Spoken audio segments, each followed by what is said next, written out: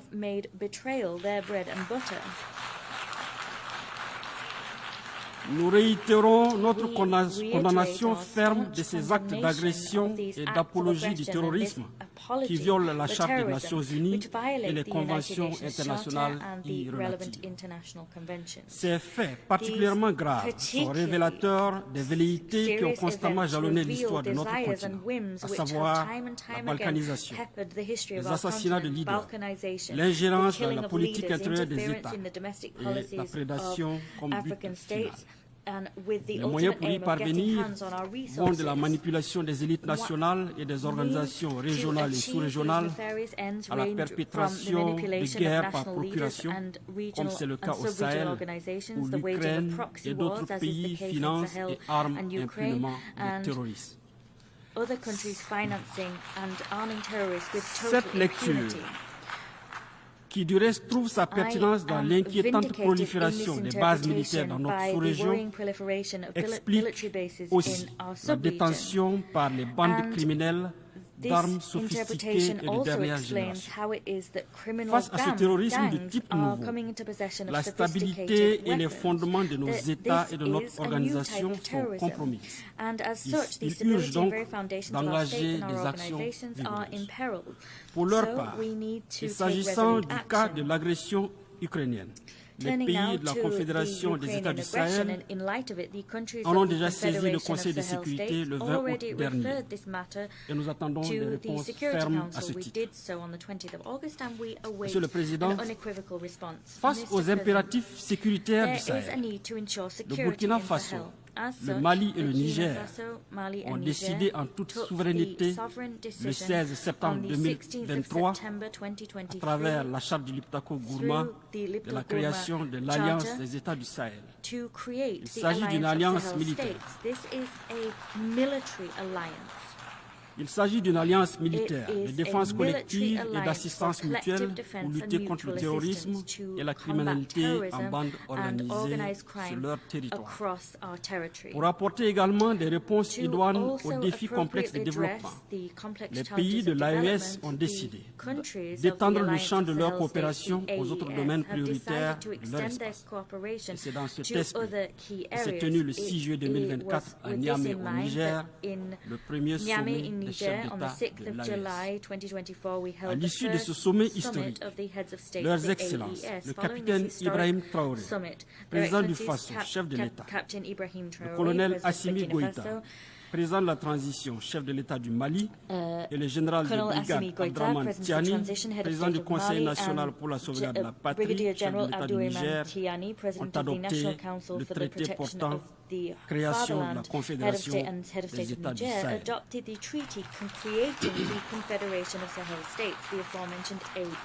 L'adhésion populaire et l'enthousiasme suscité par l'avènement de la Confédération AES trouvent en partie leur explication dans la défaillance et l'incapacité d'institutions et de mécanismes sous-régionaux à répondre aux préoccupations sécuritaire et légitimes de nos populations. Cette action salvatrice et salutaire vise prioritairement à protéger les populations du Sahel, déjà éprouvées par la crise sécuritaire et humanitaire, et contre lesquelles des mesures assassines délibérées ont été prises pour exacerber davantage leurs souffrances. Monsieur le Président, alors que cette présente session nous appelle à ne laisser personne de côté, l'actualité internationale reste encore, hélas, marquée par des tensions de plus en plus vives qui menacent sérieusement la paix et la sécurité sous le regard impuissant de l'ONU. Le Burkina Faso appelle à toujours privilégier la voie de la diplomatie pour résoudre pacifiquement ces différends. Nous demeurons convaincus qu'en faisant prévaloir l'esprit de la Charte des Nations Unies, nous parviendrons à éteindre les foyers de tension, quelle que soit leur ampleur et où qu'ils se produisent, en Afrique, en Europe, au Moyen-Orient, en Asie ou en Amérique. Dans cet esprit, dans l'esprit de la Charte des Nations Unies, le Burkina Faso réitère son soutien au processus politique en cours au Sahara occidental, mené sous les auspices du secrétaire général des Nations Unies, en vue de parvenir à une solution politique mutuellement acceptable et négociée telle que recommandée par les résolutions pertinentes du Conseil des Nations Unies. Au Moyen-Orient, le Burkina Faso réaffirme sa solidarité aux populations palestiniennes qui vivent un drame sans précédent. La solution à deux États, Israël et Palestine, vivant en paix et en bon voisinage, demeure l'alternative objective que le Burkina Faso continue de soutenir. Notre acceptation de la Palestine comme État membre de l'Organisation des Nations Unies s'inscrit dans cette logique. Monsieur le Président, source de souffrance indicible pour les populations les plus vulnérables, les mesures coercitives unilatérales imposées aux États sont à proscrire si nous voulons donner un contenu réel et objectif à l'objet de la présente session. C'est pourquoi nous appelons à la levée immédiate des sanctions économiques, commerciales et financières imposées à certains États qui n'ont pour seul tort que la recherche de la liberté pour leur peuple. C'est le cas de Cuba. C'est aussi le cas de la République bolivarienne du Venezuela, du Nicaragua, de l'Iran et bien d'autres pays. Sur le chapitre des questions de développement, le Burkina tient à rappeler que, quelle que soit leur pertinence, les engagements en faveur du développement pris ici aux Nations Unies n'auront aucune chance de succès sans la bonne foi et l'implication de tous. S'agissant de la réforme de notre organisation, il est temps que le continent africain puisse participer de plein droit au Conseil de sécurité de l'ONU, conformément à la position africaine reflétée dans les consensus qui l'ont porté. Cela permettra de consacrer le caractère universel de l'ONU et de réparer enfin l'injustice persistante contre l'Afrique. Monsieur le Président, pour conclure, je voudrais préciser que le Burkina Faso a foi en l'ONU. Il souhaite toutefois que les interventions de l'organisation se fassent dans le respect de la souveraineté des États membres, de leurs choix stratégiques et de leurs intérêts fondamentaux. Au Sahel souffle désormais un vent de renouveau et d'espoir suscité par l'avènement de la Confédération AES. Le Burkina Faso demeure convaincu que cette nouvelle communauté sous-régionale d'intégration, qui n'est dirigée contre aucun pays et aucun peuple, peut contribuer, en collaboration avec des partenaires sincères, dans une démarche dépouillée de toute hypocrisie, à la lutte contre le terrorisme et l'insécurité au Sahel. Dieu bénisse le Burkina Faso, Dieu bénisse la Confédération AES, Dieu bénisse l'Afrique, la patrie ou la mort, nous vaincrons.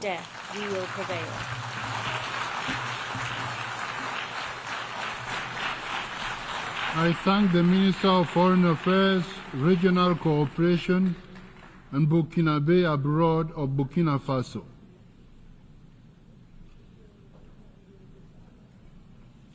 I now give the floor to His Excellency Jean-Claude Gakoso, Minister of Foreign Affairs, Francophonie, and Congolese abroad of the Congo.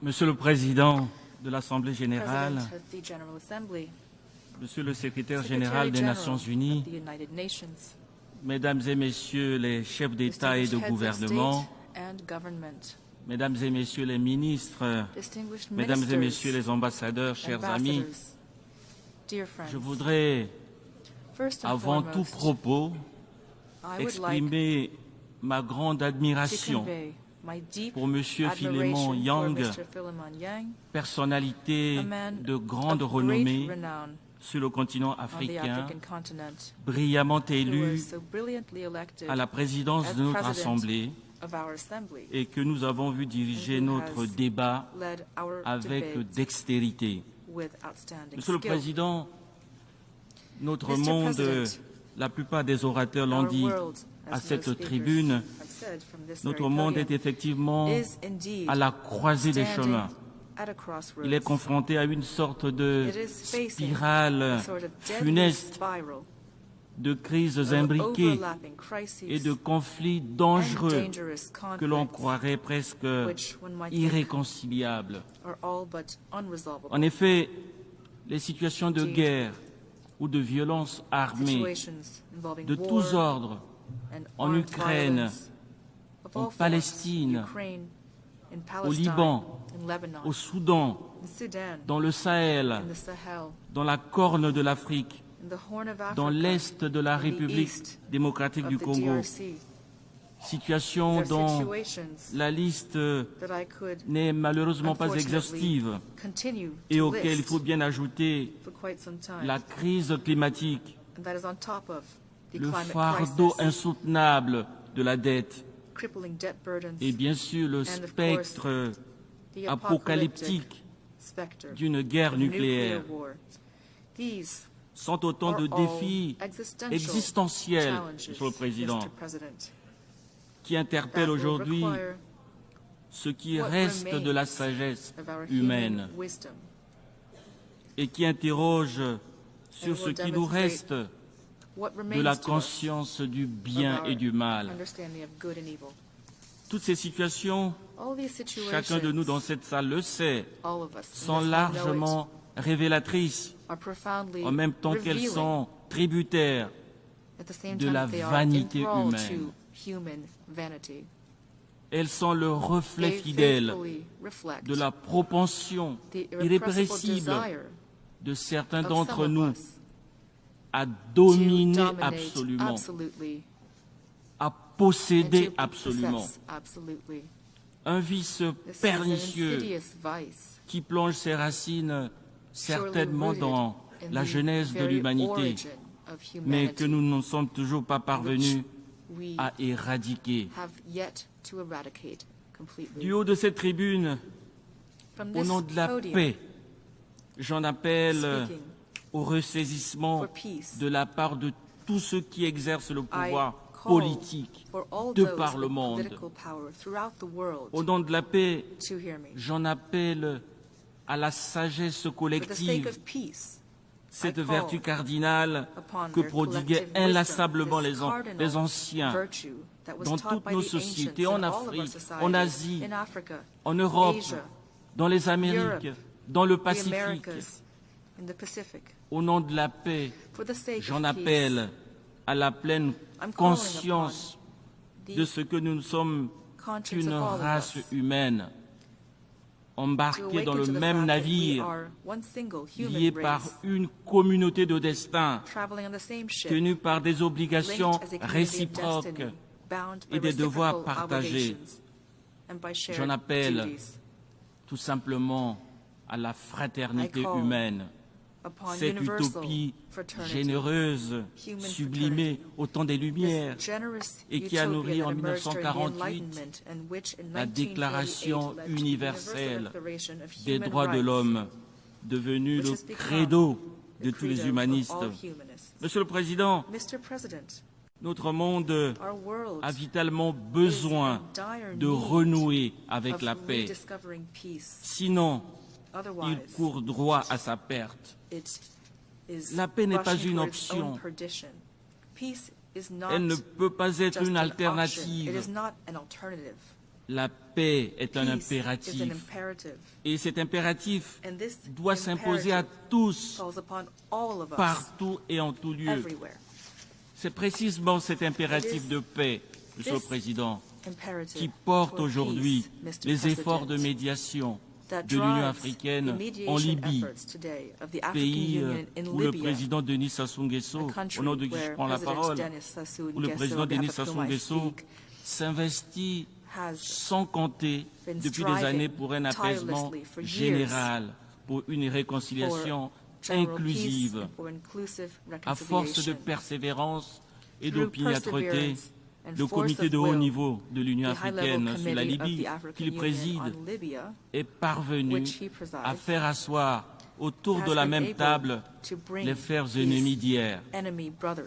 Ce comité les a encouragés à se parler.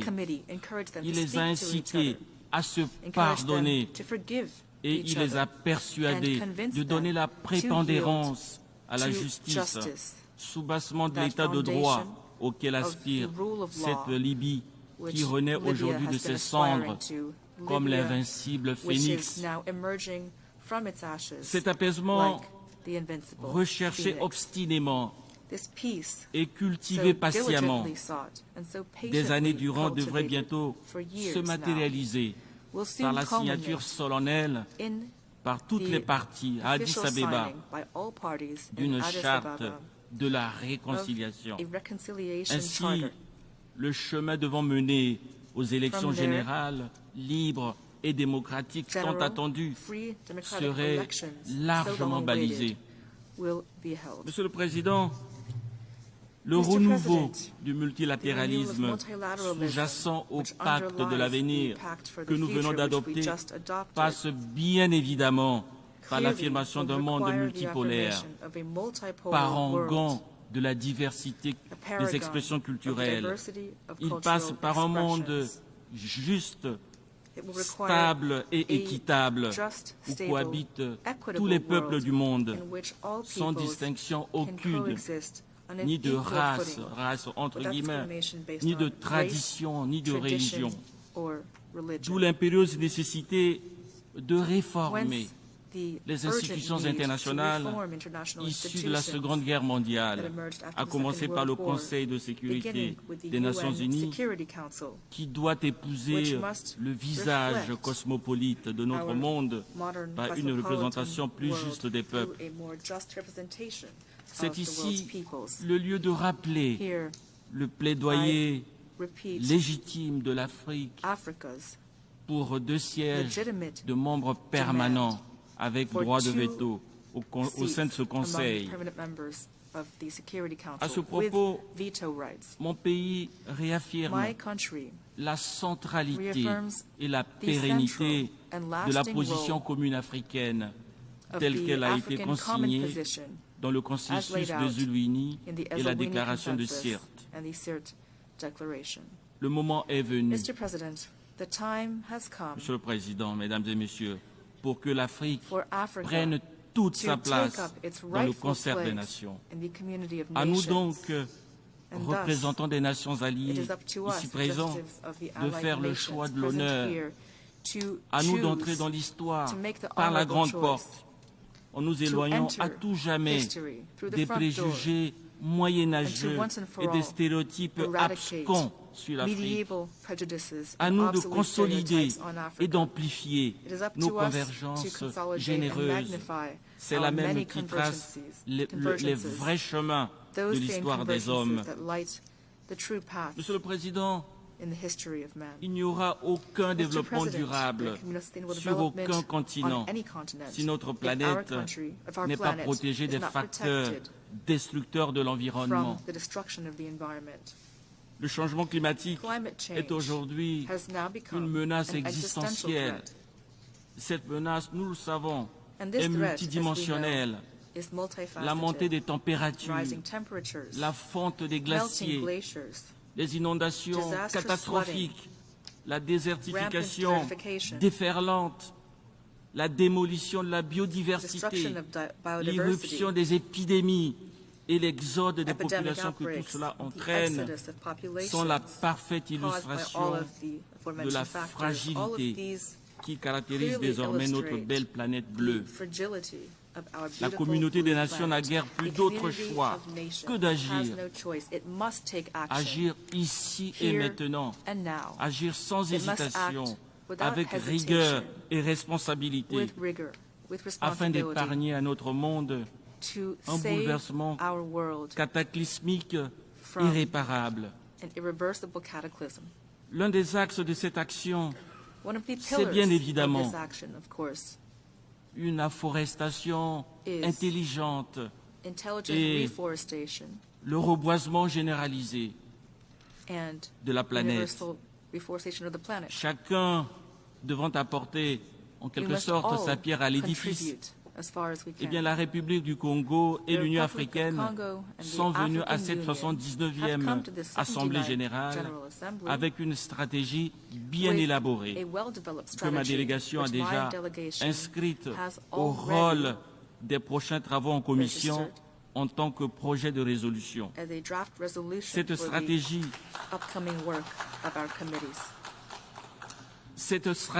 pour laquelle je sollicite par anticipation l'adhésion de notre Assemblée vise l'augmentation substantielle, progressive et irréversible de la superficie forestière mondiale, et ce, sur la base d'une coopération internationale qui mutualise harmonieusement les activités d'afforestation et de reboisement sur l'ensemble du globe, le tout dans une démarche solidaire, coordonnée, concertée et consensuelle entre les États.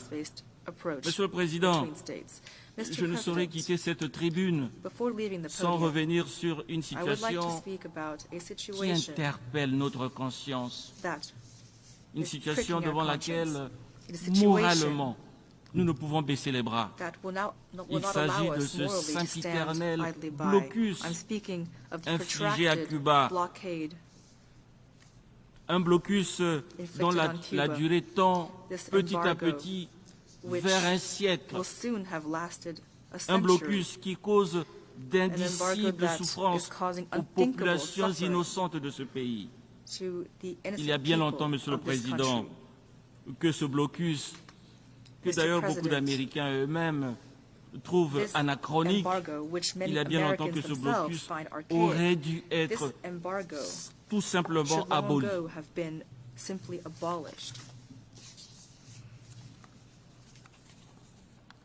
Une fois encore, je voudrais en appeler à la sagesse du peuple américain et à la sagacité de ses dirigeants, qui pour la plupart, nous le savons, n'ont rien à voir avec cette sorte d'avatar résiduel de la guerre froide. J'exhorte le gouvernement des États-Unis à tourner à jamais cette page douloureuse de l'histoire de deux peuples nés tous deux du brassage métissé et de l'osmose culturelle entre l'Europe et l'Afrique. Pour terminer, Monsieur le Président, Mesdames et Messieurs, je forme le vœu de voir tous les peuples du monde s'engager résolument dans le combat pour l'émergence d'une humanité nouvelle, une humanité pacifique qui tourne définitivement le dos à la guerre et à la mort et qui mutualise ses solidarités. Une humanité authentique qui combat sans merci cette pauvreté endémique qui fait tant de ravages dans les pays en développement, qui est un véritable cancer dans notre société globale et qui est l'une des causes principales de ces frustrations et de ces violences qui obscurcissent dans l'horizon de l'espoir. Une humanité fraternelle, comme l'imaginait dans cette même ville où nous sommes le grand artiste qui était John Lennon. Enfin, une humanité arc-en-ciel, comme la rêvait au fond de sa prison le grand baobab qui était Nelson Mandela. Je vous remercie. I thank the Minister for Foreign Affairs, Francophonie and Congolese abroad of the Congo. I now give the floor to His Excellency Ahmed Attaf, Minister of Foreign Affairs and National Community abroad of Algeria.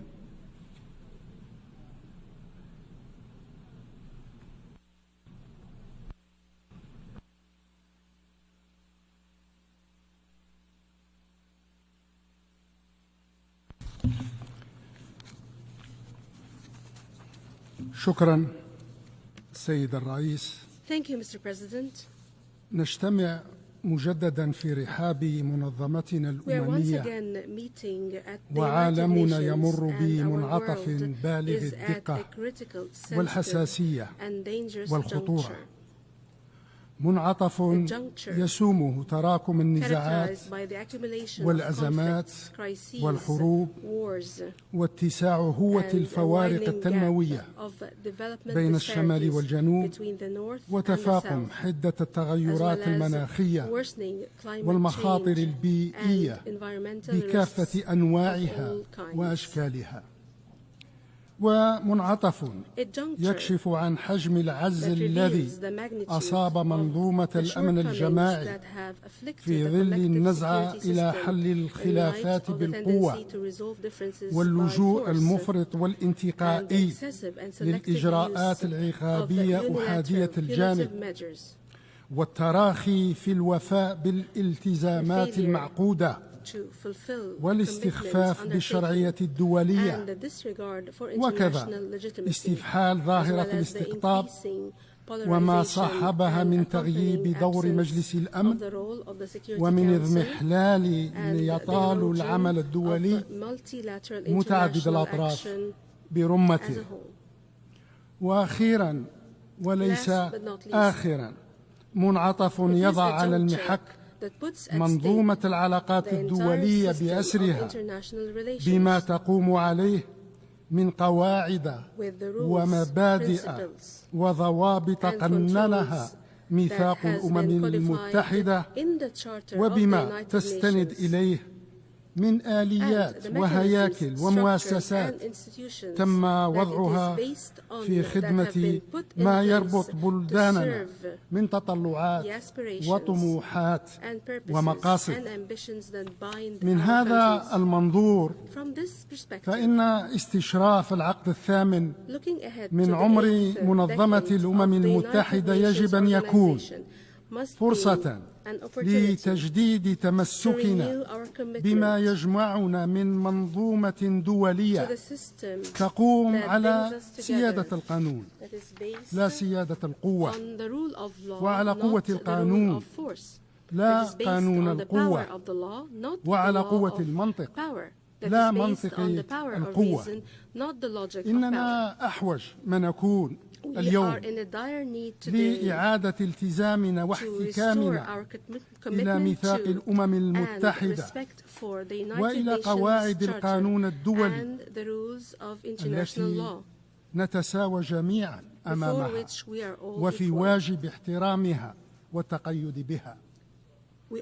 فما يحدث في غزة من حرب إبادة جماعية متواصلة منذ ما يقرب العام كاملا، وما يحدث من امتداد هذه الحرب إلى الضفة الغربية مؤخرا وإلى لبنان راهنا، وما يحدث في المنطقة بأكملها من تصعيد إسرائيلي متعدد الأوجه والجبهات.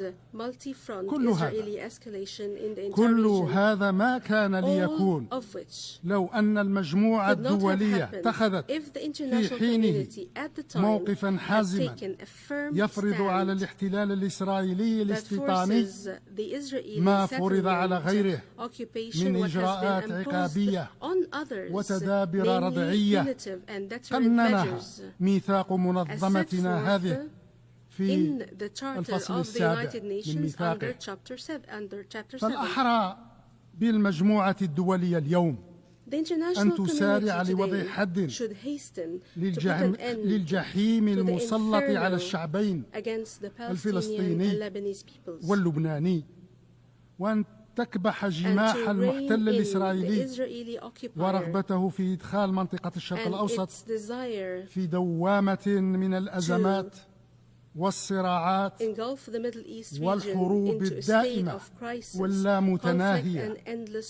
كما يجدر بالمجموعة الدولية أن تدرك أنها أمام مرحلة فارقة ومفصلية من تاريخ القضية الفلسطينية، مرحلة لا تقبل العودة لما قبلها، مرحلة لا تقبل التردد أو التقاعس في دعم المشروع الوطني الفلسطيني، ومرحلة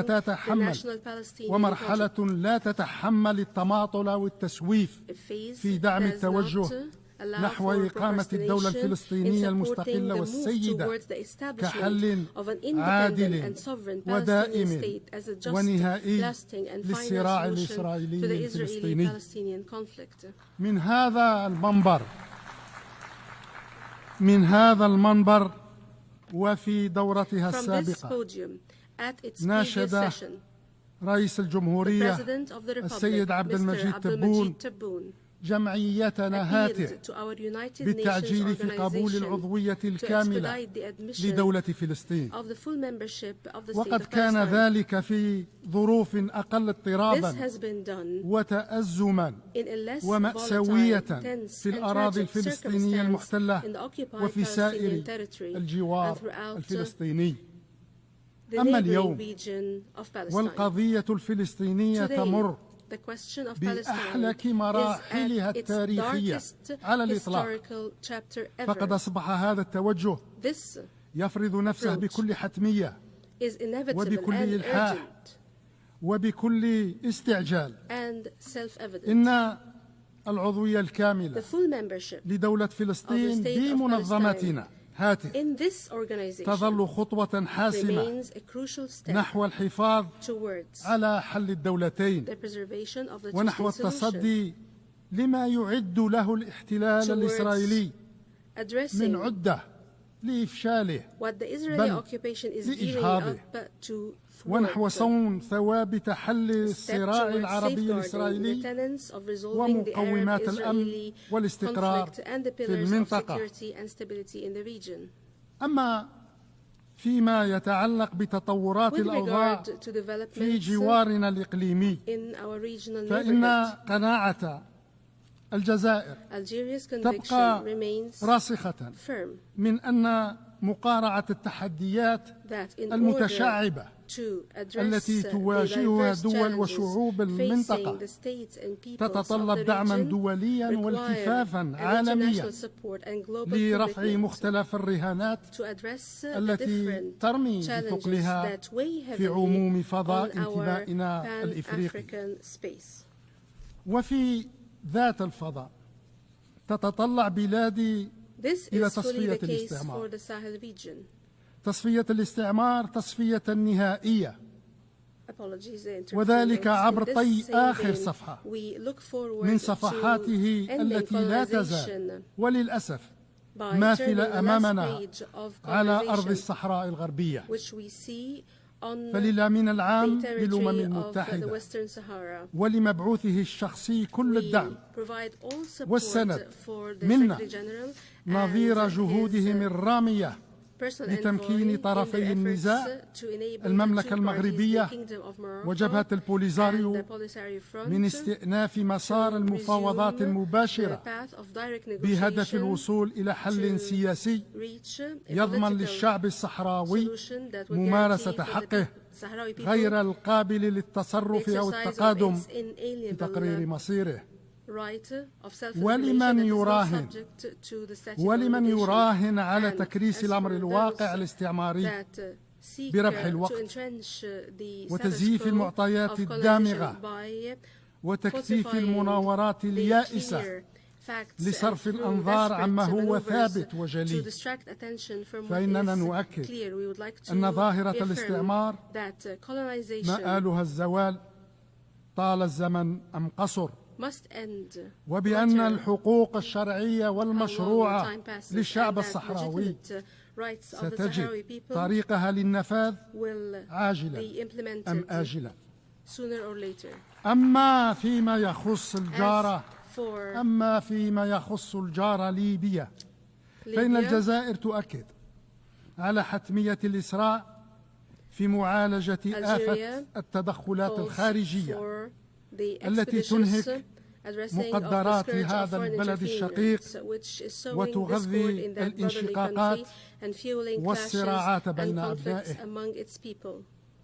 إذ ذاك وإذ ذاك فقط يمكن للأشقاء الليبيين أن يجتمعوا حول أرضية توافقية تسهل تحقيق أهداف المصالحة الوطنية وتيسر التوجه نحو تنظيم انتخابات حرة ونزيهة وشفافة، وكل هذا في خدمة أسمى مقصد نرجوه ونترجاه من صميم وجداننا، وهو توحيد ليبيا شعبا وأرضا وحكومة ومؤسسات.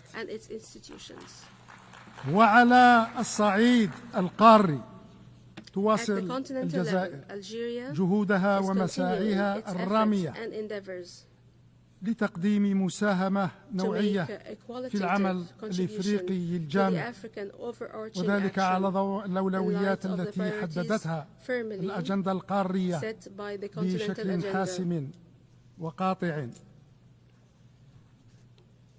فإفريقيا تتطلع أولا إلى تفعيل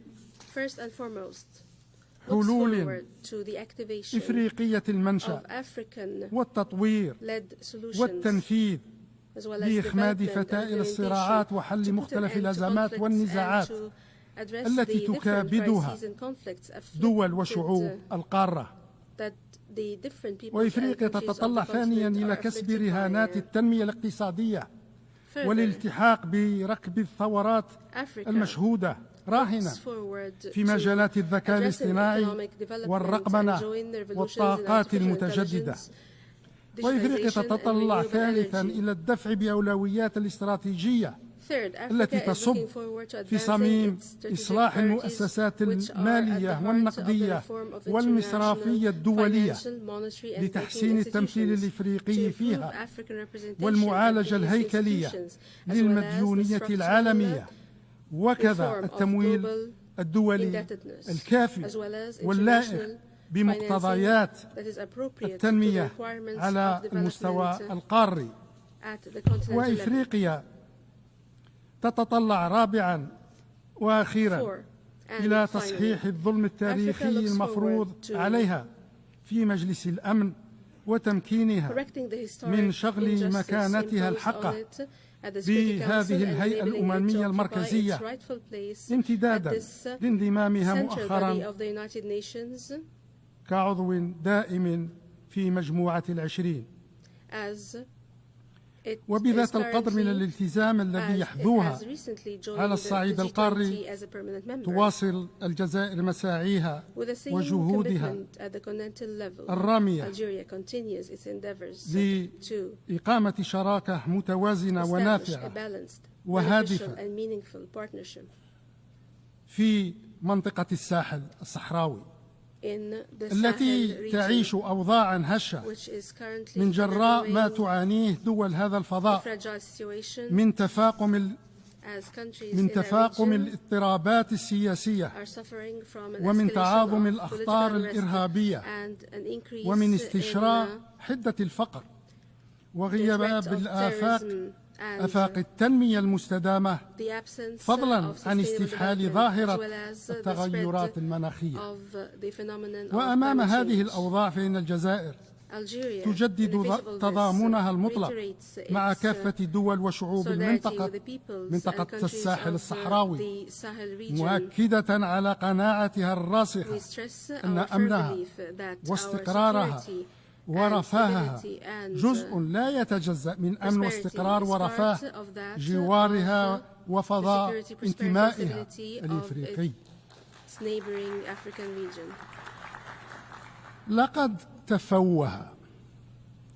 لقد تفوه ممثل دولة من هذا الجوار ومن هذا الفضاء وتجرأ على بلدي بكلام وضيع لا يليق البتة بوقار مقام كهذا، ولا يصح البتة مجارته في الاندفاع اللفظي التافه والدنيء.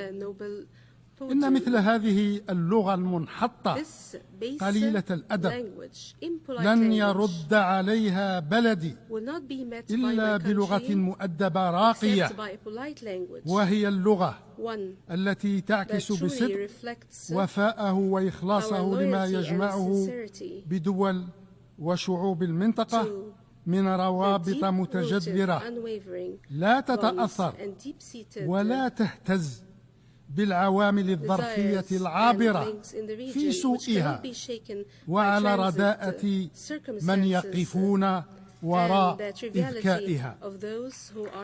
ولدى بلدي إرادة صلبة ويد ممدودة وصدر رحب كلما اقتضت الظروف التعاطي مع كل أشقائنا من أجل بناء صرح ساحلي ينعم بالأمن والأمان والسكينة. إن الجزائر اليوم تخطو خطوات ثابتة ورصينة على النهج القويم الذي أرساه رئيس الجمهورية السيد عبد المجيد تبون لتقوية الاستقرار السياسي والمؤسسات للبلاد ولبناء اقتصاد وطني قوي ومتنوع ينهي التبعية لقطاع المحروقات ولتعزيز الطابع الاجتماعي للدولة الجزائرية كمبدأ ثابت وكإرث راسخ من إرث ثورتنا التحريرية المجيدة. وقد أثمر هذا النهج أولى ثماره بتكريس أمن واستقرار البلاد وترسيخ مسارها الديمقراطي، لا سيما خلال الانتخابات الرئاسية الأخيرة، وكذا بإرساء مقومات نهضة اقتصادية كاملة وشاملة، وهي النهضة التي أعادت للاقتصاد الوطني مكانته في إفريقيا ضمن أقوى الاقتصاديات الثلاث قاريا، وفتحت المجال واسعا أمام فرص التعاون والشراكة المربحة لكافة الأطراف فيها. على ضوء هذه الإنجازات تعمل الجزائر على تعزيز علاقاتها مع جميع الدول الشقيقة والصديقة والشريكة في فضاءات انتمائها وخارج فضاءات الانتماء هذا.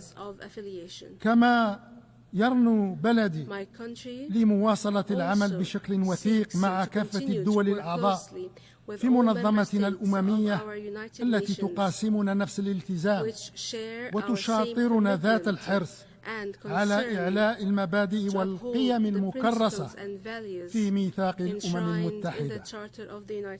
فبالرغم من أن الوضع الذي يمر به عالمنا اليوم له من الصعوبة والخطورة ما يثبط أقوى الإرادات ويثني أعتى العزائم وأشدها، إلا أن ثقتنا كبيرة من أن الأمل يبقى قائما ومن أن الطموح يظل متاحا، فمن صلب الأزمات تولد الفرص، ومن رحم المعاناة تشحذ الهمم، ومن قلب الشدائد يشرق الأمل. في غد نرجو من أعماق قلوبنا أن يكون أفضل للأجيال الحالية وللأجيال الآتية. وشكرا سيادة الرئيس.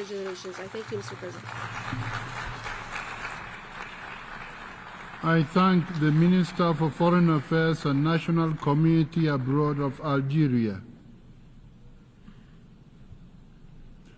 I now give the floor to His Excellency Albert Shingiro, Minister of Foreign Affairs and Development Cooperation of Burundi.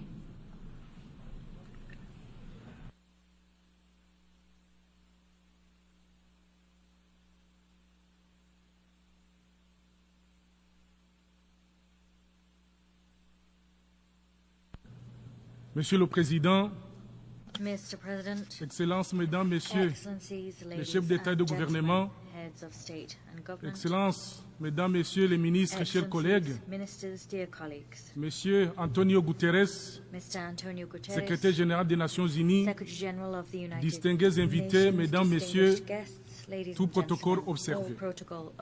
C'est un grand honneur et un privilège pour moi de m'adresser à cette auguste assemblée au nom du président, Excellence Evariste Ndayishimiye, président de la République du Burundi, qui n'a pas pu être ici parmi vous ce matin et qui m'a délégué pour le représenter dans ces assises, pour y apporter la voix et la position du Burundi sur les défis globaux auxquels le monde fait face à ce moment. Permettez-moi ensuite, Monsieur le Président, de vous exprimer mes chaleureuses félicitations pour votre brillante élection à la présidence de la présente session.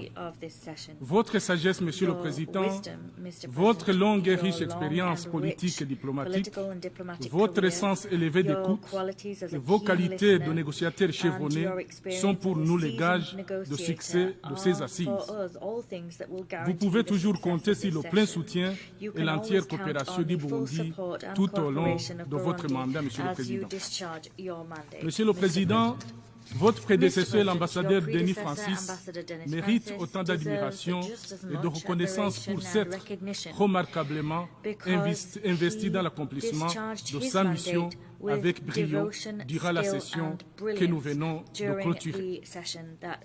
Par la même occasion, Monsieur le Président, je ne peux pas ne pas rendre un hommage mérité au secrétaire général des Nations Unies, Antonio Guterres, pour les services rendus à l'humanité à travers son action courageuse en cours pour faire des Nations Unies une organisation proche des peuples malgré le contexte difficile et complexe dans lequel il opère.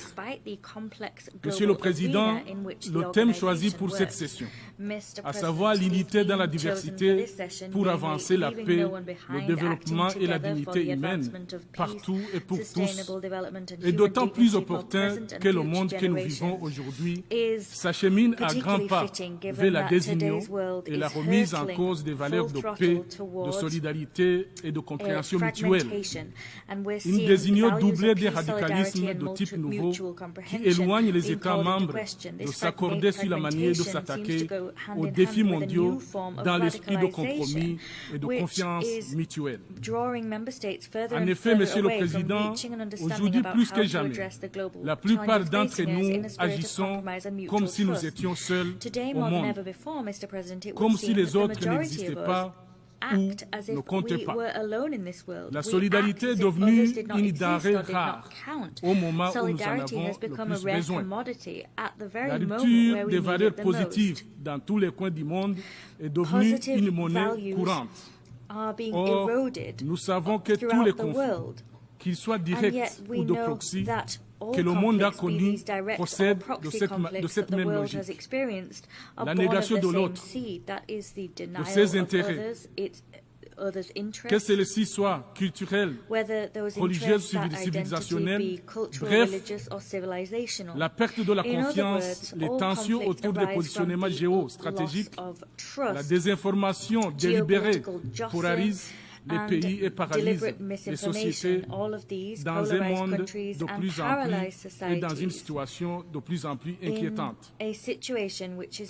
Comme il convient nécessairement en pareil cas, Monsieur le Président, mon pays, le Burundi, condamne fermement tous ceux qui veulent imposer aux autres leurs points de vue, leurs pratiques, leurs propres valeurs, leurs pensées à travers la diplomatie des muscles, leur conditionnalité politique de l'aide au développement, tout en oubliant, Monsieur le Président, que le monde est pluriel, que la différence dans la diversité constitue une grande richesse, une force motrice du développement pour la croissance économique et l'épanouissement de nos sociétés. Bien comprise à sa juste valeur, la diversité dans toutes ses dimensions est une mine de possibilités, d'opportunités et inspirations variées.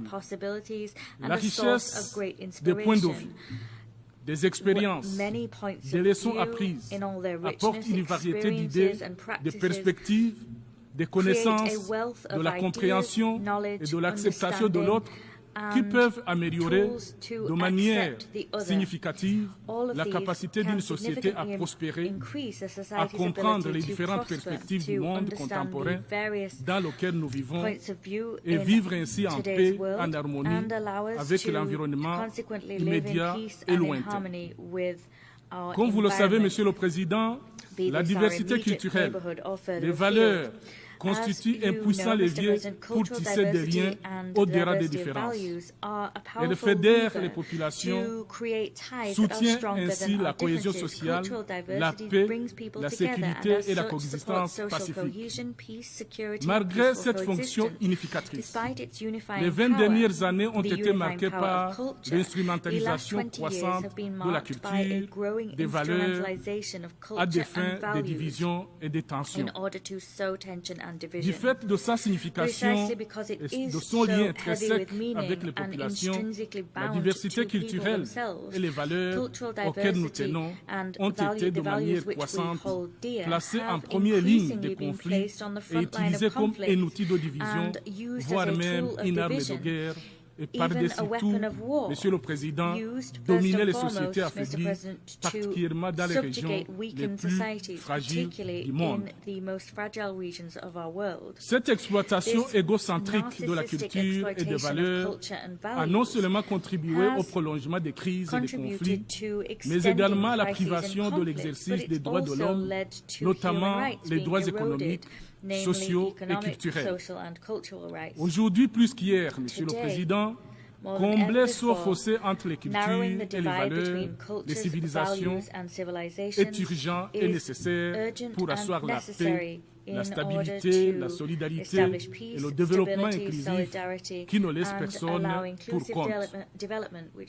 Monsieur le Président, le monde que nous vivons aujourd'hui a plus que jamais besoin d'une approche consensuelle pour faire face aux défis majeurs comme les conflits qui continuent de faire rage, les catastrophes naturelles, les changements climatiques qui s'aggravent, la pauvreté, les inégalités qui sont omniprésentes, la méfiance et les tensions, les dissensions qui divisent le monde, l'esprit de compromis qui s'effrite, la solidarité internationale en perte de vitesse, sans oublier les objectifs de développement durable qui sont très loin d'être atteints.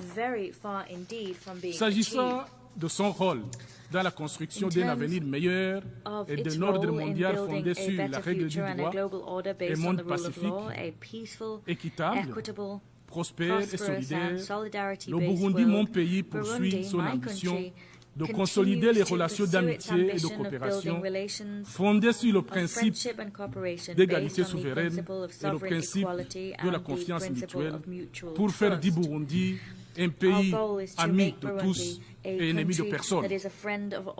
Monsieur le Président, le Burundi est un vrai partisan du multilatéralisme où tous les pays, quelle que soit leur taille, leur niveau de développement, ont un rôle à jouer et faire face aux défis du moment que vous-même, Monsieur le Président, ainsi que le secrétaire général de notre organisation ont déjà évoqué à juste titre. À cet égard, Monsieur le Président, le Burundi s'oppose aux mesures unilatérales imposées par certains acteurs, lesquelles mesures peuvent conduire à l'érosion, à la destruction des tissus sociaux dans les sociétés et les pays ciblés. Quant à la mise en œuvre de l'agenda 2030 des Nations Unies, Monsieur le Président, si rien n'est fait pour renverser les tendances actuelles, Monsieur le Président, nous nous dirigeons graduellement vers le renoncement de la promesse faite en 2015 dans cette même salle. À seulement 6 ans de la date butoir, Monsieur le Président, le rapport du secrétaire général sur la mise en œuvre des ODD montre clairement que seuls 17-18% des objectifs sont sur la bonne voie. Près de la moitié ont peu ou modérément progressé, tandis que plus d'un tiers ont stagné ou même régressé. Face à une telle situation alarmante, nous, les peuples, n'avons plus de temps à perdre. Agissons ensemble et vite pour sauver la génération future qui nous jugera par nos actions et nos actes en cas de non-action. Monsieur le Président, il est on ne peut plus crucial que la communauté internationale redouble d'efforts pour répondre aux divers besoins et défis rencontrés avec un effort particulier si les pays se trouvent dans des situations particulières, comme les pays les moins avancés, les pays en développement sans littoral, les petits États insulaires en développement, dans l'objectif de renverser les tendances et espérer ne laisser personne pour compte, comme nous l'avons collectivement décidé en 2015 à travers l'agenda 2030 des Nations Unies. Monsieur le Président, au niveau national, le Burundi, comme toutes les autres nations du monde, travaille d'arrache-pied pour améliorer sensiblement la qualité de vie de nos populations. Le peuple burundais croit fermement que seul le chemin qui le conduira vers la véritable indépendance politique passe nécessairement vers l'indépendance économique. Pour y arriver, Monsieur le Président, le gouvernement du Burundi, sous le leadership du président de la République, a mis en place une vision ambitieuse, mais réalisable, de faire du Burundi un pays émergent en 2040, un pays développé en 2060. Le but recherché dans ce document de référence étant de construire une nation caractérisée par le bien-être de la population, une augmentation soutenue de la production et des changements structurels conduisant à l'augmentation de l'espérance de vie, la satisfaction des besoins fondamentaux, ainsi que la réduction du chômage et de la pauvreté dans toutes ses formes, dimensions et manifestations. À l'horizon 2040, Monsieur le Président, le Burundi projette d'être un pays paisible, où chacun vit dans des conditions décentes, où personne ne meurt d'une cause évitable, avec une économie compétitive tirée par les secteurs agroalimentaires et industriels, à haute valeur ajoutée et par une exploitation minière au bénéfice de la société, le tout dans un environnement naturel préservé et avec la prise en compte de la dimension genre et d'équité. Monsieur le Président, en matière de paix et de sécurité, le Burundi se rangea toujours du côté des solutions et non du côté des problèmes, réitère son attachement au règlement pacifique des conflits dans le monde à travers les outils que la diplomatie préventive met à notre disposition, à savoir le dialogue, la coopération, la concertation et la négociation. Vous êtes sans ignorer, Monsieur le Président, distingué délégué, aucun pays en développement, aucun développement n'est possible sans le développement de la paix, et la paix n'est possible sans le développement. Une paix sans développement devient une paix utopique. les deux étant les deux faces d'une même médaille. La menace terroriste, Monsieur le Président, et les dangers liés à l'extrémisme violent se sont multipliés ces dernières années avec de plus en plus de ramifications au niveau local, régional et international. Face à cette menace existentielle, le Burundi s'est engagé à poursuivre et à renforcer sa collaboration avec d'autres nations pour prévenir et lutter contre le terrorisme et l'extrémisme violent à travers sa contribution substantielle dans les opérations de maintien de la paix et de la lutte contre le terrorisme, notamment en Somalie, en Centrafrique et à l'est de la République démocratique du Congo, afin d'accompagner ces trois pays frères dans leurs efforts légitimes de restaurer l'autorité de l'État sur l'ensemble de leur territoire. Monsieur le Président, la crise climatique s'abat sur la planète sous nos yeux et les solutions durables tardent à venir par manque de financement de l'action climatique, à même d'aider les pays du Sud global à faire face à la triple crise planétaire, à savoir le changement climatique, la pollution et la perte de la biodiversité. Le Burundi, tout comme les autres nations de la sous-région, est de plus en plus affecté par les changements climatiques, malgré la faiblesse de sa contribution aux émissions globales des effets des gaz à effet de serre. La fréquence des phénomènes climatiques tels que les inondations, les glissements des terrains, les sécheresses, l'élévation du niveau du lac Tanganyika est en augmentation. Ces événements perturbent les cycles agricoles, entraînent des pertes de récoltes, l'insécurité alimentaire, la dégradation des écosystèmes locaux. Nous plaidons pour la simplification des délais pour permettre aux pays gravement impactés à recevoir des financements verts pour limiter les effets néfastes du changement climatique sur la mise en œuvre des ODD. Monsieur le Président, pour apporter sa pierre à l'édifice climatique, le Burundi, tout comme les autres nations signataire de l'accord de Paris, s'est engagé à travers le document des contributions déterminées au niveau national à intégrer la protection de l'environnement, le renforcement de la résilience au changement climatique et à la sécurité alimentaire dans les politiques nationales et dans la vision Burundi, pays émergents 2040 et pays développés 2060. Comme vous le savez, Monsieur le Président, les aléas climatiques n'agissent pas seulement sur l'environnement physique. Ils affectent également la bonne santé des populations. À cet effet, Monsieur le Président, le Burundi a pris en compte les mesures sanitaires dans le plan d'atténuation des effets du changement climatique et a battu le record dans le récent rapport de l'Alliance mondiale pour le changement climatique en s'alignant en tête de liste des pays ayant pris en compte la santé de la population dans les plans d'atténuation.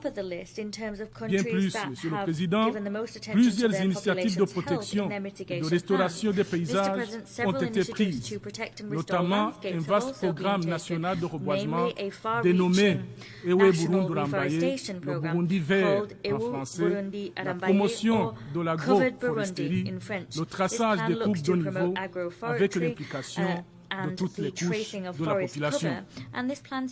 Ensuite vient la question des droits de l'homme sur la liste des défis à relever. Pour le Burundi, Monsieur le Président, la dignité telle qu'elle est ressortie dans notre thème central commence par la promotion et la protection des droits de l'homme qui sont universels, indivisibles, interdépendants et intimement liés. Mon pays, le Burundi, croit fermement que les droits de l'homme doivent être renforcés en adhérant aux principes fondamentaux d'universalité, de transparence, d'impartialité, de non-sélectivité, de non-politisation, de l'objectivité, ainsi que le rejet de la pratique de deux poids, deux mesures. Les mécanismes spéciaux imposés quelquefois pour réguler la géopolitique dans certaines régions du monde doivent céder la place au dialogue et à la coopération. Dans ce cadre, Monsieur le Président, le Burundi doit être traité à sa juste valeur au Conseil des droits de l'homme à Genève et en appel à certains acteurs d'éviter continuellement de coller à ses épaules des mécanismes spéciaux à caractère politique sans aucune valeur ajoutée sur le plan de la jouissance des droits de l'homme dans toutes leurs composantes. J'encourage à cet égard les initiateurs de ce type de projet qui se reconnaîtront de retirer l'initiative d'extension du mandat du soi-disant rapporteur spécial des droits de l'homme au Burundi, car une telle attitude qui vise à réguler la politique intérieure du Burundi engendre des tensions inutiles et surtout évitables par ces initiateurs de ce projet politiquement motivé, cynique et immoral. Monsieur le Président, la migration internationale est une réalité mondiale, un phénomène qui existe depuis que le monde est monde. Elle affecte nos pays, nos communautés, les migrants et leurs familles de manière différenciée et parfois imprévisible. Le Burundi reconnaît la nécessité d'une approche globale de la mobilité humaine, d'une coopération renforcée au niveau bilatéral, régional et mondial, en vue de faciliter une migration sûre, ordonnée et régulière. Au niveau national, Monsieur le Président, le Burundi est en train de signer des accords de coopération avec les pays de destination sur la migration de la main-d'œuvre. Cette approche coopérative vise à assurer une protection légale, sociale et des droits de l'homme des travailleurs migrants et combattre ainsi et sensiblement le trafic des êtres humains. Monsieur le Président, la question du multilatéralisme a fait l'objet d'une attention particulière depuis le lancement de notre session. Après 79 ans d'existence des Nations Unies, le constat partagé est que, malgré ses limites que tout le monde connaît, le multilatéralisme a contribué à apporter des résultats indéniables à certains problèmes mondiaux. Reconnaissons-le.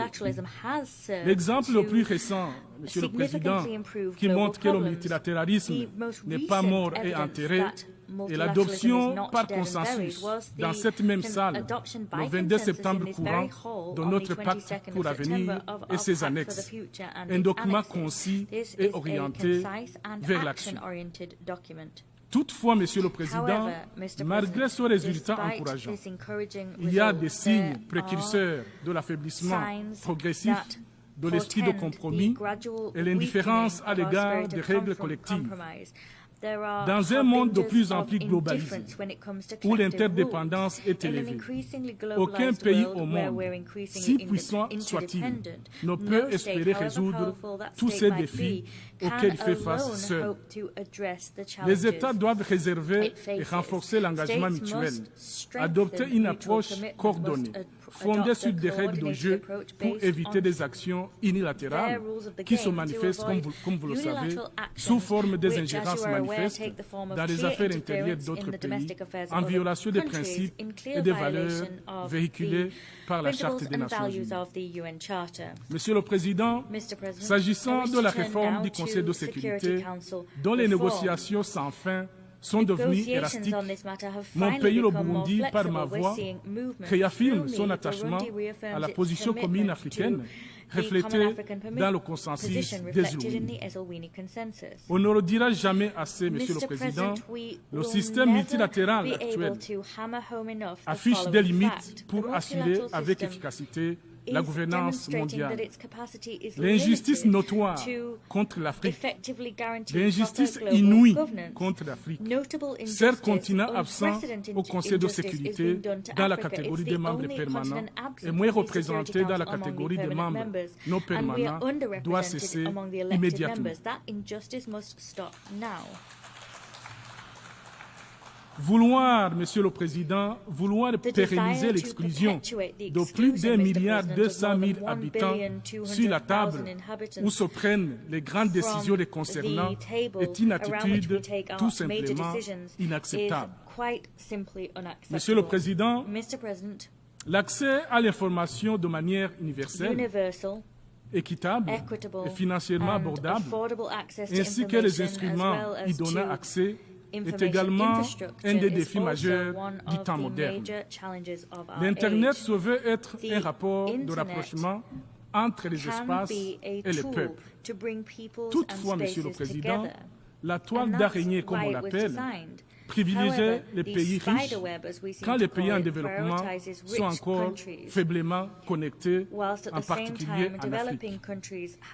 Au moment où le monde et les échanges se numérisent de plus en plus, Monsieur le Président, il devient impératif que l'ensemble des pays aient accès à Internet, y compris l'intelligence artificielle qui est en train de révolutionner le monde sous nos yeux. Le fossé de plus en plus croissant et béant qui existe entre les pays du Nord et du Sud global fait perdre à ces derniers un grand nombre d'opportunités sociales, opportunités scientifiques, opportunités économiques. Ne laisser personne de côté étant un des piliers de l'action onusienne, il est on ne peut plus urgent que ce fossé numérique soit comblé dans l'intérêt légitime des générations actuelles et à venir. Monsieur le Président, je ne saurais terminer mon propos sans informer cette auguste Assemblée et surtout sans réitérer l'engagement de notre pays à mettre en œuvre le thème de l'année, c'est-à-dire l'unité dans la diversité, pour cheminer les communautés dans la paix, le développement durable, mais aussi la dignité humaine partout et pour tous. Je vous remercie de votre aimable attention.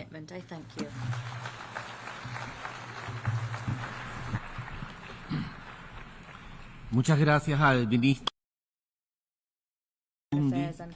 Doy ahora la palabra a la excelentísima señora Melanie Joly, ministra de Relaciones Exteriores del Canadá.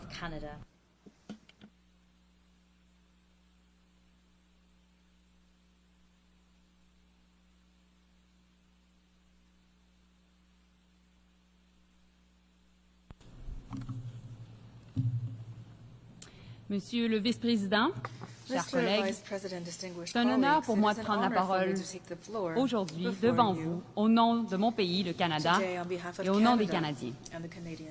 Je tiens à souligner que je me joins à vous sur le territoire traditionnel du peuple Lenape. Cette reconnaissance est importante car aujourd'hui au Canada, nous marquons la Journée nationale de la vérité et de la réconciliation, au cours de laquelle nous reconnaissons et commémorons les peuples autochtones qui nous ont précédés et qui continuent d'y vivre. Nous reconnaissons la douleur causée par des décennies d'abus, de négligence et de racisme. Et c'est aussi l'occasion pour nous de nous engager à faire mieux et à réparer les erreurs du passé afin d'aller de l'avant ensemble. Ours is a country based on the rights and freedoms that are enshrined in our constitutional charter. A core reason Canada is a prosperous society is that beyond offering the freedom to pursue a better life for you and your family, it is also a way for us to provide freedom from the barriers that prevent you from enjoying a better life. Freedom from fear, violence, intimidation, and discrimination. Freedoms that foster a sense of inclusivity and belonging. Freedom that protects the vulnerable and builds stronger communities. Far too often, though, some of the loudest voices claiming to speak for freedom are the ones trying to redefine that word for their own purposes. They claim freedom as an excuse to do as they wish without any regard for the freedoms of others. This is certainly not how we should define freedom. They hide behind the word to tell us everything is broken, to spread disinformation and parrot the lines fed to them by those who wish to interfere in our elections and undermine our democracy. They weaponize the term freedom to further marginalize those in the most vulnerable situations, to justify spreading hate, and even deny people their right to make choices about their own bodies, including limits on reproductive rights. At the end of the day, through all of the noise, what they really mean to say is freedom for some, not freedom for all. Often, the people who claim to speak for freedom are the same people who want the government to decide who people can love, who they are, or even what they can wear. We see it in our country. We see it around the world. At the international level, we see it when groups or countries declare that international law doesn't apply to them. In Afghanistan, we see it taken to its extreme as the Taliban continue to impose inhumane rules against women and girls, banning them from being in public so they are invisible, robbing young girls of the fundamental right to an education. How is that respecting human dignity? How is that protecting the best interests of their people? They need to be held accountable. Last week, Canada joined Australia, Germany, and the Netherlands with the support from 22 other countries to take steps to hold Afghanistan accountable under the Convention on the Elimination of All Forms of Discrimination against Women. The Taliban cannot make international law disappear through simple decrees. Canada is a country that values freedom from oppression, not the freedom to oppress others. There should be nothing controversial about protecting human rights, including the dignity of all men and all women alike. On Haiti, the world cannot sit idly by as people suffer. La violence des gangs et la corruption incontrôlée en Haïti ont créé une situation catastrophique pour la population, plongée dans une insécurité profonde où des civils tombent sous les balles et des enfants meurent de faim.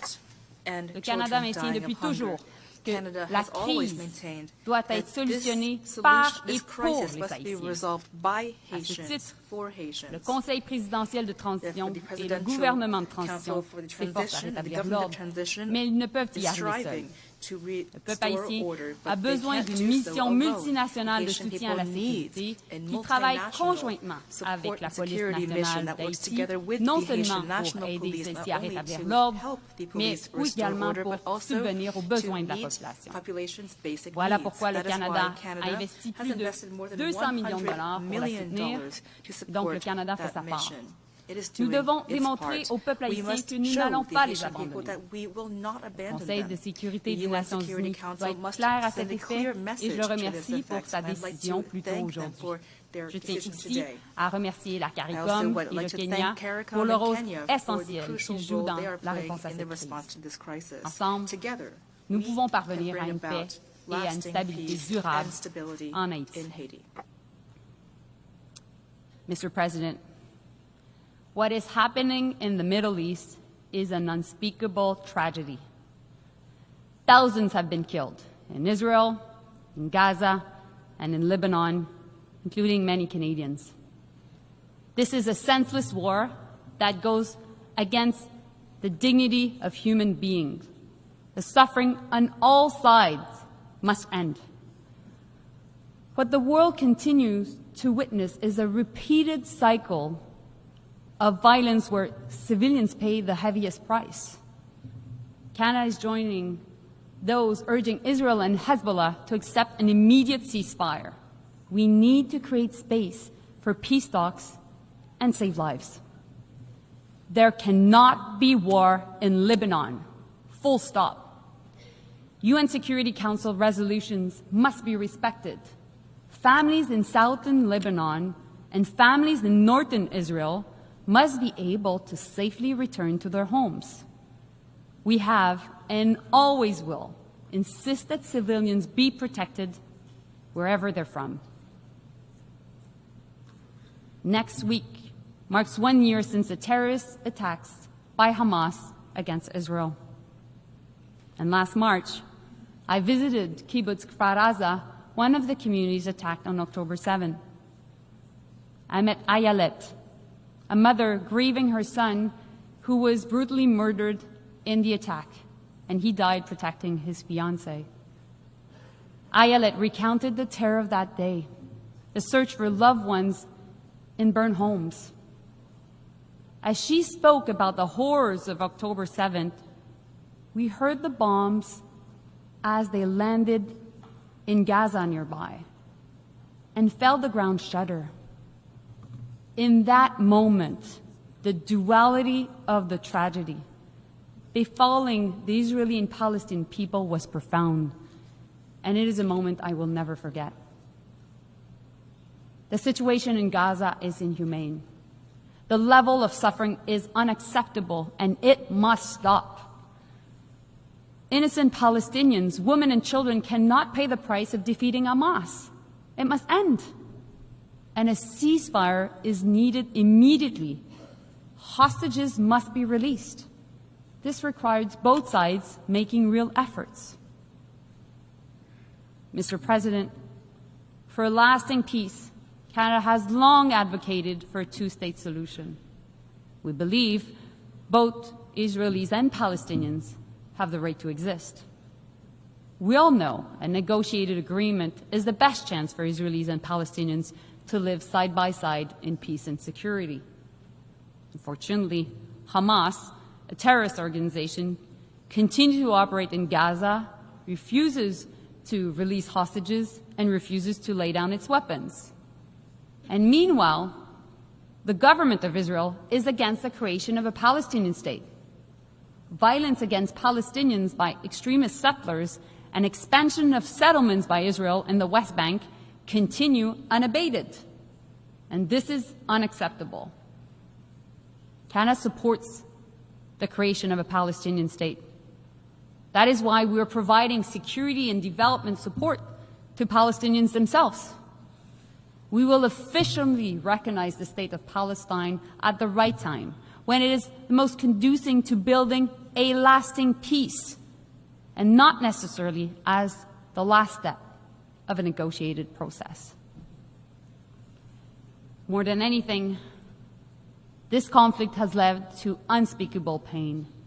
Communities are hurting. People have the right to protest peacefully, but nobody has the freedom to intimidate others. Polarization is a real problem, and division is real. We have a collective responsibility to bring people together. Mr. President, it's now been 2.5 years since Russia launched its illegal invasion of Ukraine. The human cost continues to grow. No country has the right and the freedom to invade its neighbor, and there's no freedom to impose your will on others. This aggression is a blatant violation of the UN Charter. Russia needs to get out of Ukraine now. And the Ukrainian people have the right to be free from fear and from aggression. They have the right to decide what their own future should be. And Mr. President, we all know that if Russia's aggression goes unchecked here, it will continue. Many countries in the region and the hemisphere are wondering if they will be next. And the world must not back down in denouncing this unjustifiable aggression, and Canada will not back down from its support for Ukraine. At the end of October, Canada will host a conference co-organized with Norway and Ukraine on the human dimension of Ukraine's 10-point peace formula. We will focus on the return of children to their families, as well as deported civilians and prisoners of war. Everyone, those affected by this war, is entitled to freedom from violence and from being forced from their home. Monsieur le Président, les enjeux dont je viens de vous parler soulèvent d'immenses défis. Et cette institution, nous nous trouvons ici aujourd'hui, a un rôle à jouer pour nous faire cheminer ensemble vers des solutions. Les détracteurs des Nations Unies lui reprochent d'être incapable de résoudre les problèmes auxquels le monde est présentement confronté. Et encore pire, certains, beaucoup plus conspirateurs, pensent même que l'ONU est la cause de plusieurs de ces problèmes. Les uns comme les autres ignorent la réalité et la force de cette organisation. Les Nations Unies constituent un forum unique qui nous permet de nous rassembler et de nous parler sur un pied d'égalité pour tenter d'aplanir nos divergences qui sont parfois profondes, en effet, par la discussion et la recherche du consensus. Et c'est la raison pour laquelle le Canada a soutenu l'adoption du Pacte pour le futur lors du Sommet pour le futur la semaine dernière. Le pacte est un point de départ alors que nous travaillons ensemble pour assurer la pérennité de cette organisation. L'ONU n'est pas une organisation parfaite, c'est vrai, mais le progrès y est possible. Et comme l'a dit le secrétaire général, nous ne pouvons tout simplement pas construire un avenir pour nos petits-enfants avec un système construit par nos grands-parents. Alors ensemble, construisons cet avenir. Monsieur le vice-président, depuis près de 80 ans, aucune femme n'a occupé le poste de secrétaire général. Et c'est inacceptable. La semaine dernière, j'ai eu le grand honneur, avec ma collègue de la Jamaïque, d'accueillir à Toronto une quinzaine de femmes ministres des Affaires étrangères de partout à travers le monde. Notre constat est clair. Le prochain dirigeant de cette illustre institution doit être une femme. Il est grand temps que l'on puisse dire de façon honorable, sur cette tribune et partout à travers le monde, Madame la secrétaire générale.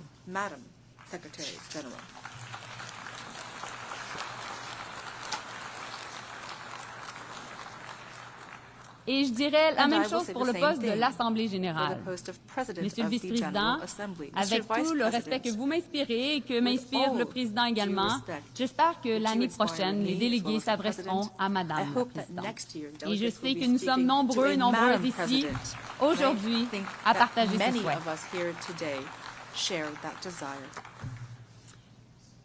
Monsieur le Président, laissez-moi vous parler de ma mère. Elle va être tellement contente que je parle d'elle ici aux Nations Unies. Vous savez, ma mère et ma grand-mère font partie des millions de femmes dans le monde qui ont lutté avec acharnement pour l'égalité des droits. Elles l'ont fait côté de mères et de grands-mères de bien des gens réunis ici dans cette enceinte. Récemment, maman me disait que nous faisions maintenant partie de la génération de la consolidation. Elle a bien raison. Being part of our generation means that we need to consolidate the gains that have been made over time and fight against those who are trying to roll back this progress. It also means that we need to continue to fight so that women and girls everywhere have the right to make choices about their own bodies and their own lives. We see the difference this gap in freedoms creates. When women are robbed of the right to decide when to have children, they lose out on education and job opportunities. And when women don't have access to safe abortions, their lives are put at risk. And when women are denied access to safe contraception and fertility treatment, they lose the power to make choices that have the most profound impacts on their lives. Attacks on sexual and reproductive health rights are an attack on equality rights, and they're an affront to basic dignity. Nous devons toujours avoir le choix, le droit de choisir pour nous-mêmes. Nous devons avoir le droit de choisir pour nous-mêmes parce que nous devons être capables de décider quel moyen de contraception utiliser, le choix d'avoir recours à l'avortement ou encore à la procréation assistée. Nous, les femmes, avons le droit d'être égales en tout, en éducation, en emploi et en toute autre opportunité. Nous sommes femmes et fières de l'être, et jamais nous ne pouvons reculer. Ensemble, nous devons continuer d'avancer pour nos sœurs, nos filles et nos petites filles.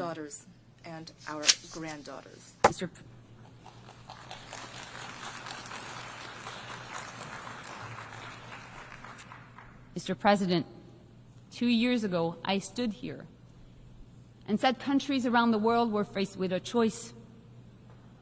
And we still have that choice today. We can choose a world where rules can be broken by the powerful, bringing us back to darker times of tension and conflicts. Or we can choose a world to uphold human rights, opportunities for all, peace and prosperity, where people work together to solve problems. Canada will work with partners to move us beyond this moment of crisis. A new future is being shaped. We must not fail. Thank you. Merci.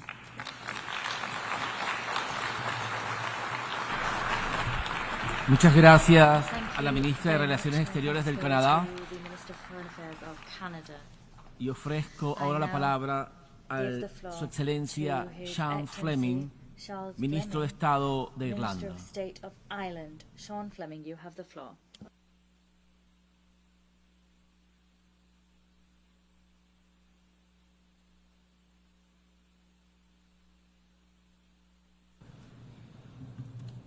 President of the General Assembly, distinguished heads of state and government, Secretary General and Excellencies, we gather here at a very important moment.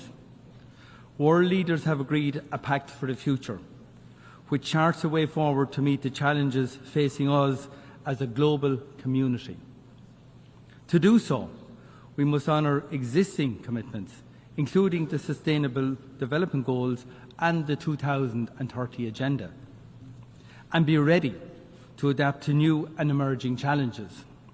It requires us to address the interlocking crises of climate change, conflict, hunger, injustice and underdevelopment.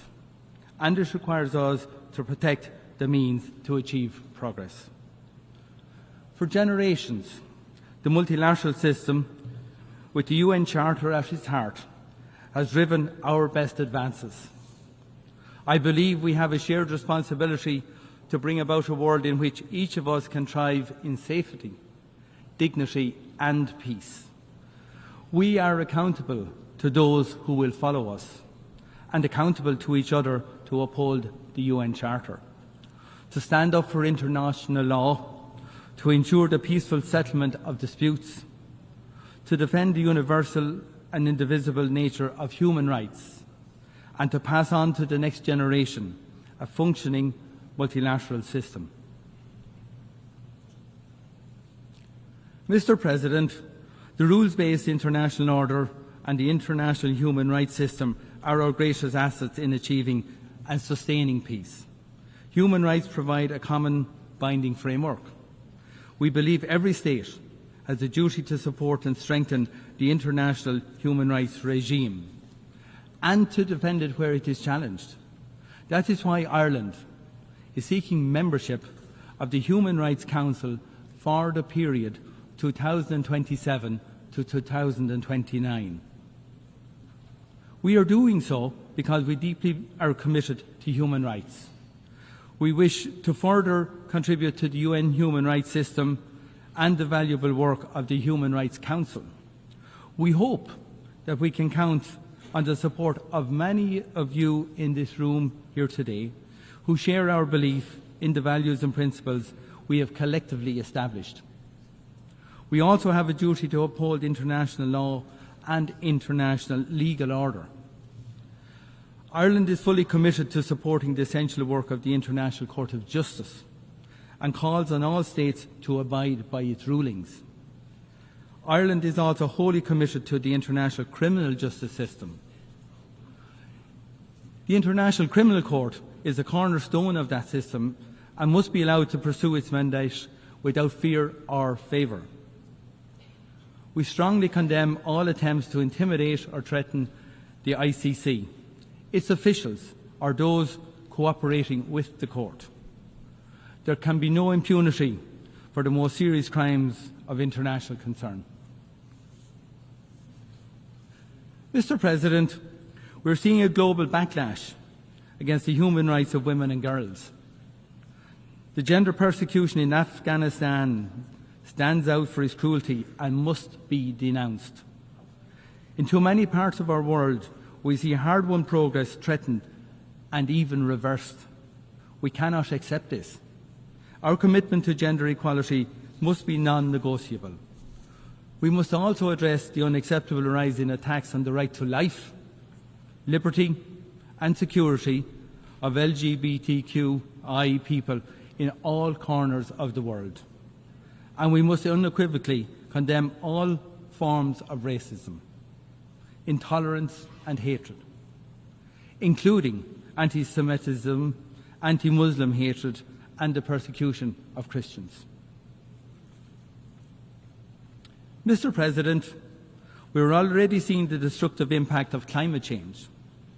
It is clear that climate change is the driver and multiplier of instability and conflict. Ireland worked hard to address this during our recent term on the Security Council. Climate change threatens each and every one of us. From small island developing states in the Pacific and the Caribbean and elsewhere to countries in Africa, Asia and Latin America. Those who have contributed least to climate change are among the most vulnerable to its impacts. This is an enormous injustice. As we approach COP29, we must do everything we can to reduce fossil fuel emissions. As a fellow island state, Ireland is working to support adaptation and loss and damage activities. We need collective action at speed and at scale to avert the most catastrophic impacts of the climate crisis. Ireland and our EU partners will play our role.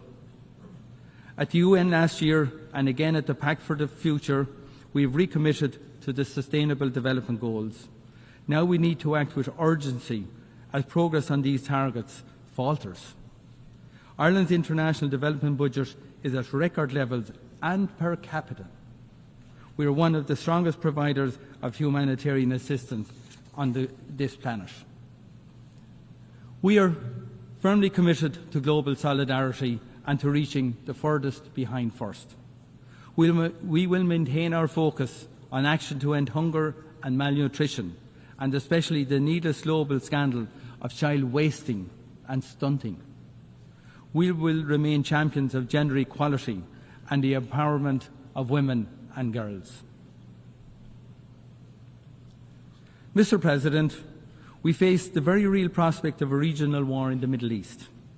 I am deeply concerned at the spiralling violence and the situation in Lebanon. Hezbollah has long been a malign actor in Lebanon and in the region. We have consistently condemned its attacks. But massive and ongoing Israeli airstrikes on densely populated areas are causing indiscriminate death of civilians and destruction on a vast scale. Hundreds of thousands have been forced to flee. A ground war would be truly catastrophic. All parties to conflict have an obligation to abide by the international humanitarian law. There can be no exceptions. I call on all parties to immediately de-escalate, to step back from the brink and to exercise restraint. And I call on all states that have influence, including Iran, to use it constructively. We need to create the space for political and diplomatic solutions and to ensure urgent humanitarian assistance can get to those in desperate need. The violence must stop now. Mr. President, the scale of death and destruction and human misery in Gaza is truly horrific and completely unacceptable. Ireland has consistently condemned Hamas for its heinous attacks in Israel on the 7th of October. The taking of hostages is unconscionable. However, Israel's response has been and is completely disproportionate. We need an immediate ceasefire and hostage deal, followed by a massive surge of humanitarian aid into Gaza. Instead, we are seeing an alarming escalation of the conflict in the West Bank and now in Lebanon. The violence and killing must stop. It has long been clear that the only viable basis for a lasting peace and security for Israelis and Palestinians is a two-state solution. The recent adoption by the General Assembly of a resolution on the advisory opinion of the International Court of Justice is a step in the right direction. The international community must now act to implement it. Ireland supports the global initiative launched last week here in New York to support the two-state solution.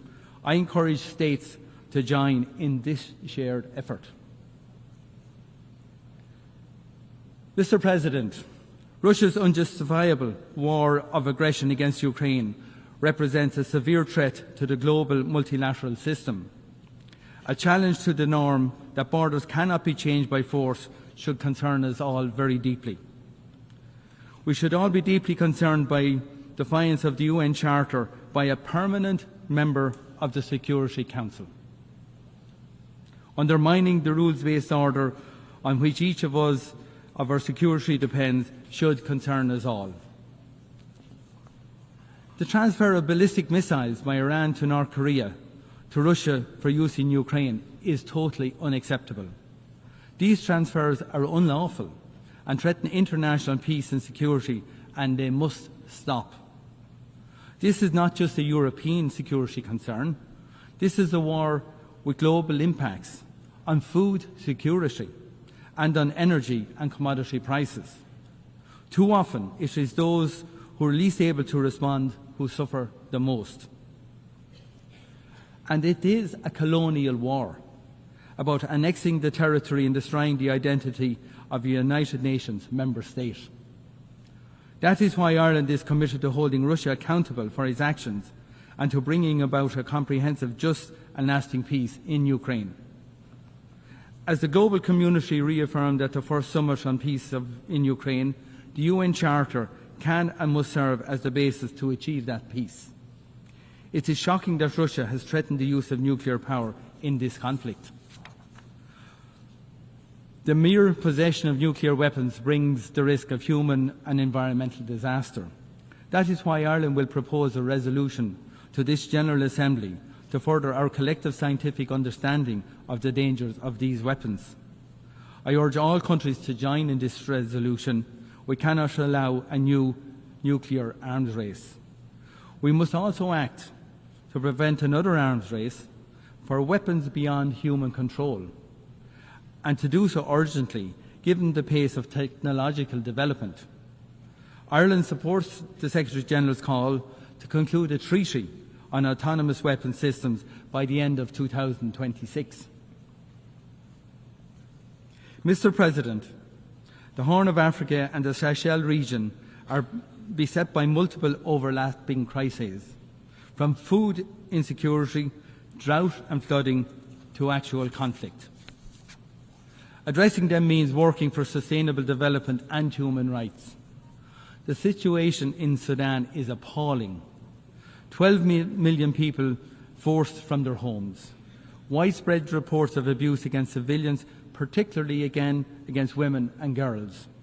25 million people face crisis levels of hunger and are now facing famine. We need to see urgent action. We demand a ceasefire, humanitarian access, protection of civilians, and accountability for human rights abuses. We must do whatever it takes to pressure the parties to come back to the negotiating table and to bring an end to the destructive cycle of violence.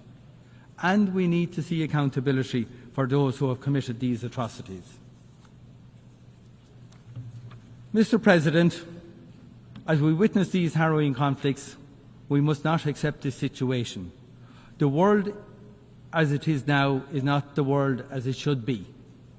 We have seen what can be achieved by cooperation through this organisation, that the fundamental international community has managed to come together in a time of heightened tension to endorse that vision, to agree a way forward, a pact for the future, shows us what can be achieved. We continue to be united in our shared humanity. Ireland will work hard with others during this General Assembly to follow through on our words with action. Thank you very much for listening to me on behalf of Ireland.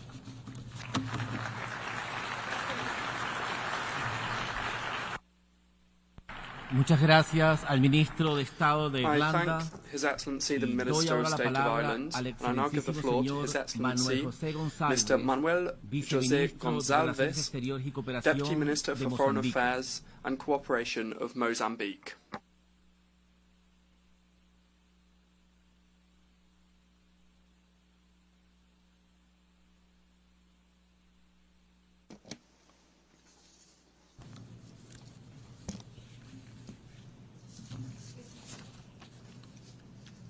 Senhor Presidente, Mr. President da 69ª sessão of the da Assembleia Geral 79th das session Nações Unidas, of the United Nations General Senhor Assembly, Secretário-Geral das Nações Unidas, Mr. Secretary General of the United Nations, distintos chefes das delegações, distinguished heads of delegations, Excelências, minhas senhoras, meus senhores, Excellencies, ladies and gentlemen. é com elevada honra que me It is dirijo with great a honor esta magna that I address Assembleia this august assembly e transmito a and vossas convey to your excelências excellencies e a todos os and all participantes nesta participants sessão in this session uma saudação especial de Sua a special Excelência Felipe greeting Jacinto from His Inhosse, Excellency Felipe Jacinto Presidente da Inhosse, República de President of Moçambique. the Republic of Mozambique. Felicitamos Sua Excelência We Philemon congratulate His Liang Excellency Philemon pela Liang eleição a presidente on desta his sessão election as president of this e session formulamos votos and wish de him sucessos success no in cumprimento do fulfilling seu mandato. his mandate. As nossas saudações Our greetings estendem-se are extended aos restantes membros to do the other Bureau. members of the Bureau. Asseguramos todo o nosso We apoio assure you of our no full desempenho support in das carrying suas out funções. your duties. Elogiamos igualmente We o also trabalho commend positivo realizado the pelo seu positive work antecessor, carried out by your predecessor, Sua Excelência His Embaixador Denis Excellency Francis, Ambassador Dennis Francis, tendo contribuído para o which reforço da nossa contributed organização to the strengthening of para our uma maior abordagem da organization agenda de towards a paz greater approach e to the desenvolvimento. peace and development agenda. Uma palavra de grande apreço We endereçamos ao a word of Secretário-Geral great das Nações appreciation Unidas, to the Secretary Sua General Excelência of the António United Guterres, Nations, His Excellency Antonio pela Guterres, incansável for dedicação his e tireless advocacia dedication and advocacy na promoção in do promoting multilateralismo multilateralism para a paz for global e segurança peace globais. and security. Senhor Presidente, Mr. President, a presente sessão da Assembleia the Geral current session of the General constitui Assembly uma oportunidade constitutes soberana a para o reforço sovereign do opportunity to multilateralismo, reinforce multilateralism, da nossa ação coletiva our para a collective consolidação action da to paz e consolidate segurança international internacionais peace and security, e da estabilidade global mundial em prol do bem-estar global da humanidade. security for the well-being of Esses compromissos humanity. renovados These renewed commitments são reforçados are pelas reinforced deliberações through the deliberations of the da Cimeira do Summit Futuro of the e dos Future outros importantes eventos de alto and nível other important high-level recentemente events realizados. recently held. Saudamos por isso We o tema do nosso therefore debate welcome geral, the theme que of tem uma our importância general debate, particular which has pela sua particular conexão importance com o futuro, due to its que connection requer with the urgência future, no reforço da which cooperação requires internacional, urgency in strengthening para em international conjunto cooperation enfrentarmos so os that desafios together com que a humanidade we can se face the confronta challenges hoje faced by para a humanity construção today to de build presente a próspero prosperous present e and futuro a promissor promising future para a humanidade. for humanity. Estamos cientes We are aware que há escassos 6 anos that in terminará o just prazo 6 da Agenda years, 2030 the 2030 e os progressos agenda registrados na will sua implementação expire, and the progress são ainda made tênues. in its implementation Torna-se is still urgente tenuous. It a is, realização, urgent a mobilização de to recursos mobilize necessários the necessary para o seu resources financiamento, for its financing, bem como para as well os as outros objetivos de for other desenvolvimento acordados internacionalmente, internationally agreed de modo a development alcançar objectives os objetivos in order to achieve de the desenvolvimento sustainable sustentável. development goals.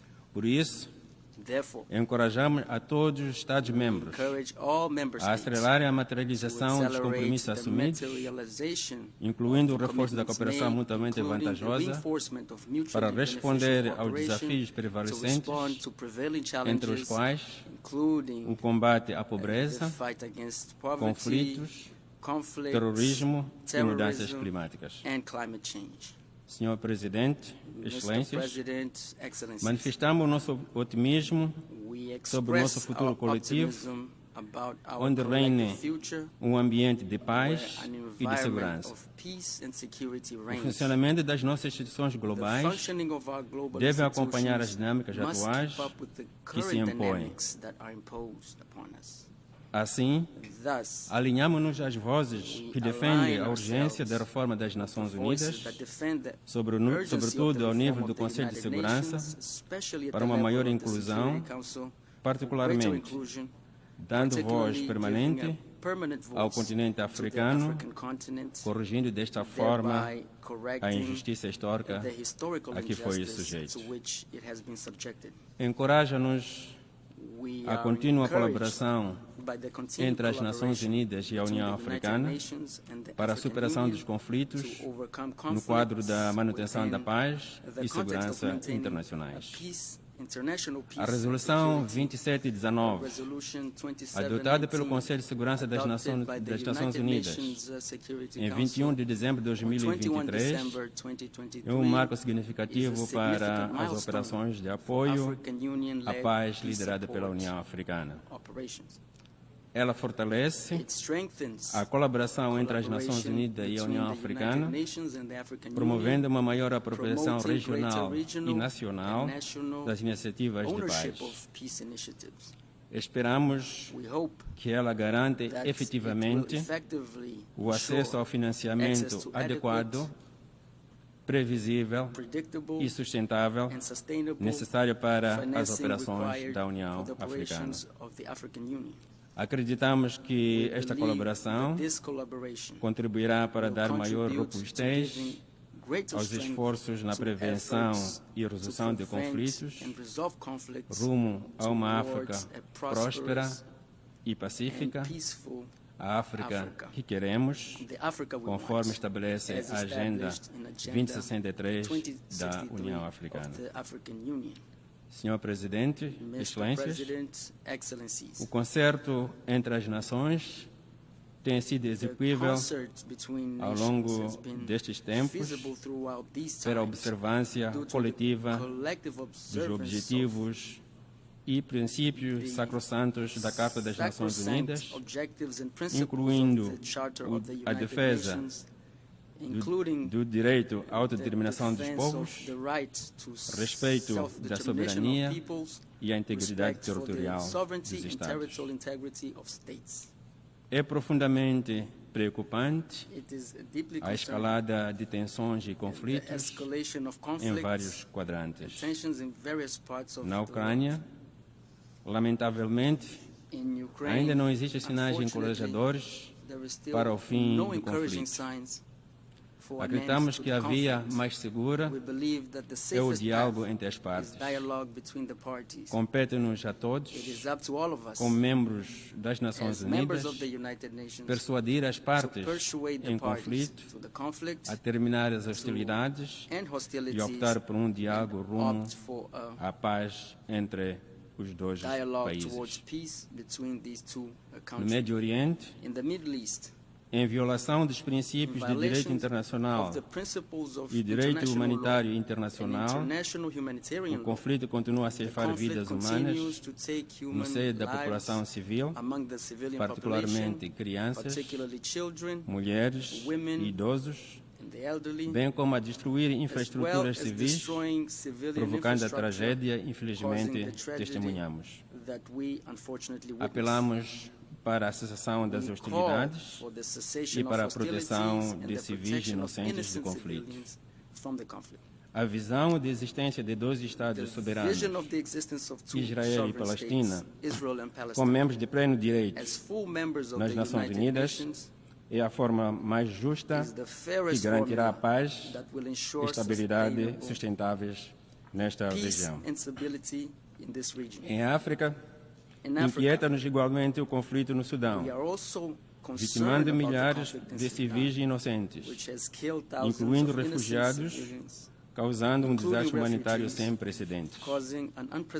Reiteramos os apelos às partes em conflito para o fim destas hostilidades e a necessidade de diálogo para a restauração da paz e estabilidade. Senhor Presidente, o recurso às sanções e outras medidas coercivas unilaterais não contribui para a preservação da paz, da segurança e desenvolvimento econômico e social sustentável. O unilateralismo é contrário ao multilateralismo da Carta.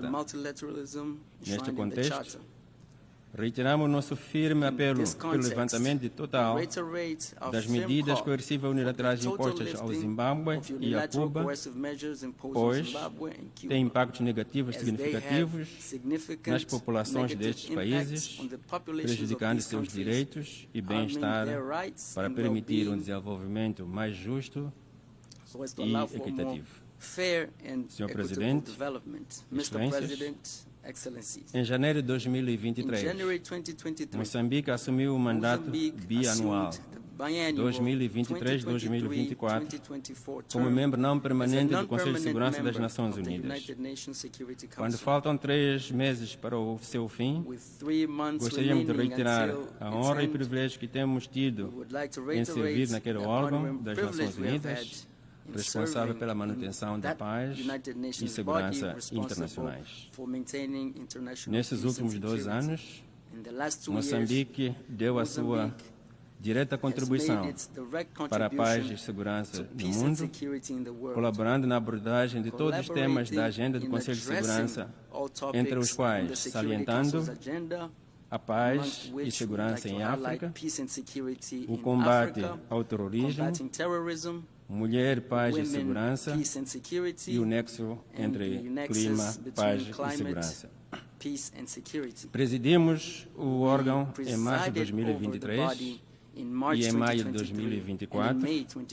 Estamos na liderança do Ad hoc Working Group for Preventing and Resolution of Conflicts in Africa.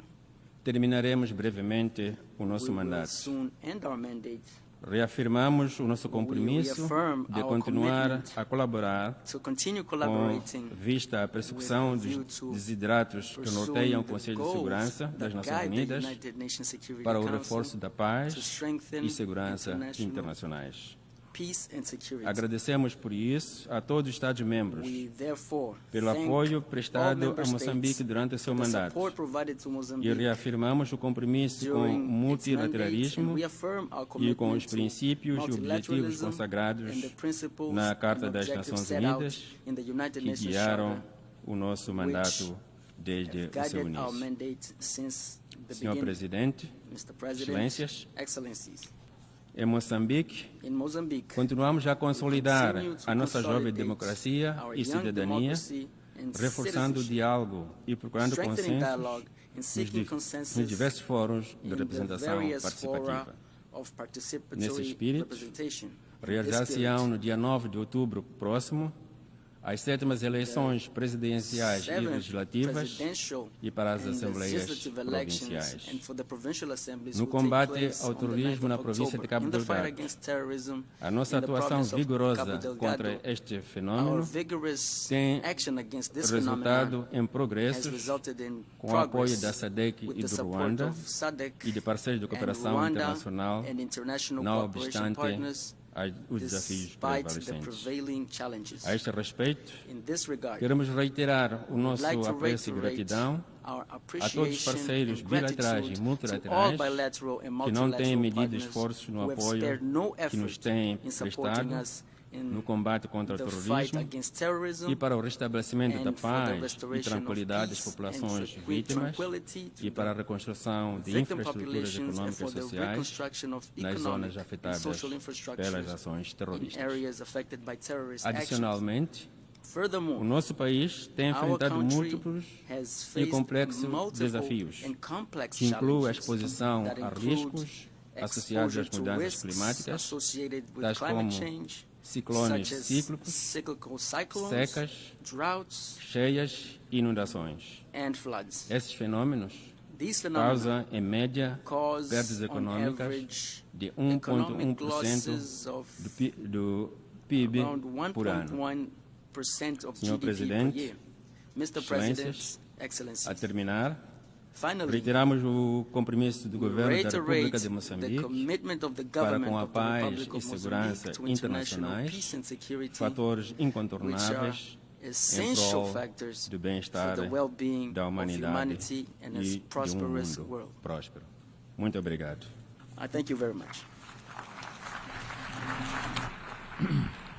Muchas gracias al viceministro de Relaciones Exteriores y Cooperación de Mozambique.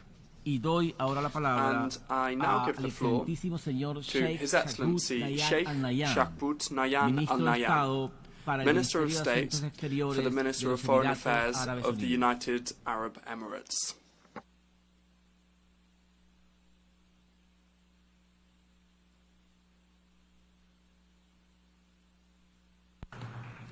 Assalamu alaikum wa rahmatullahi wa barakatuh.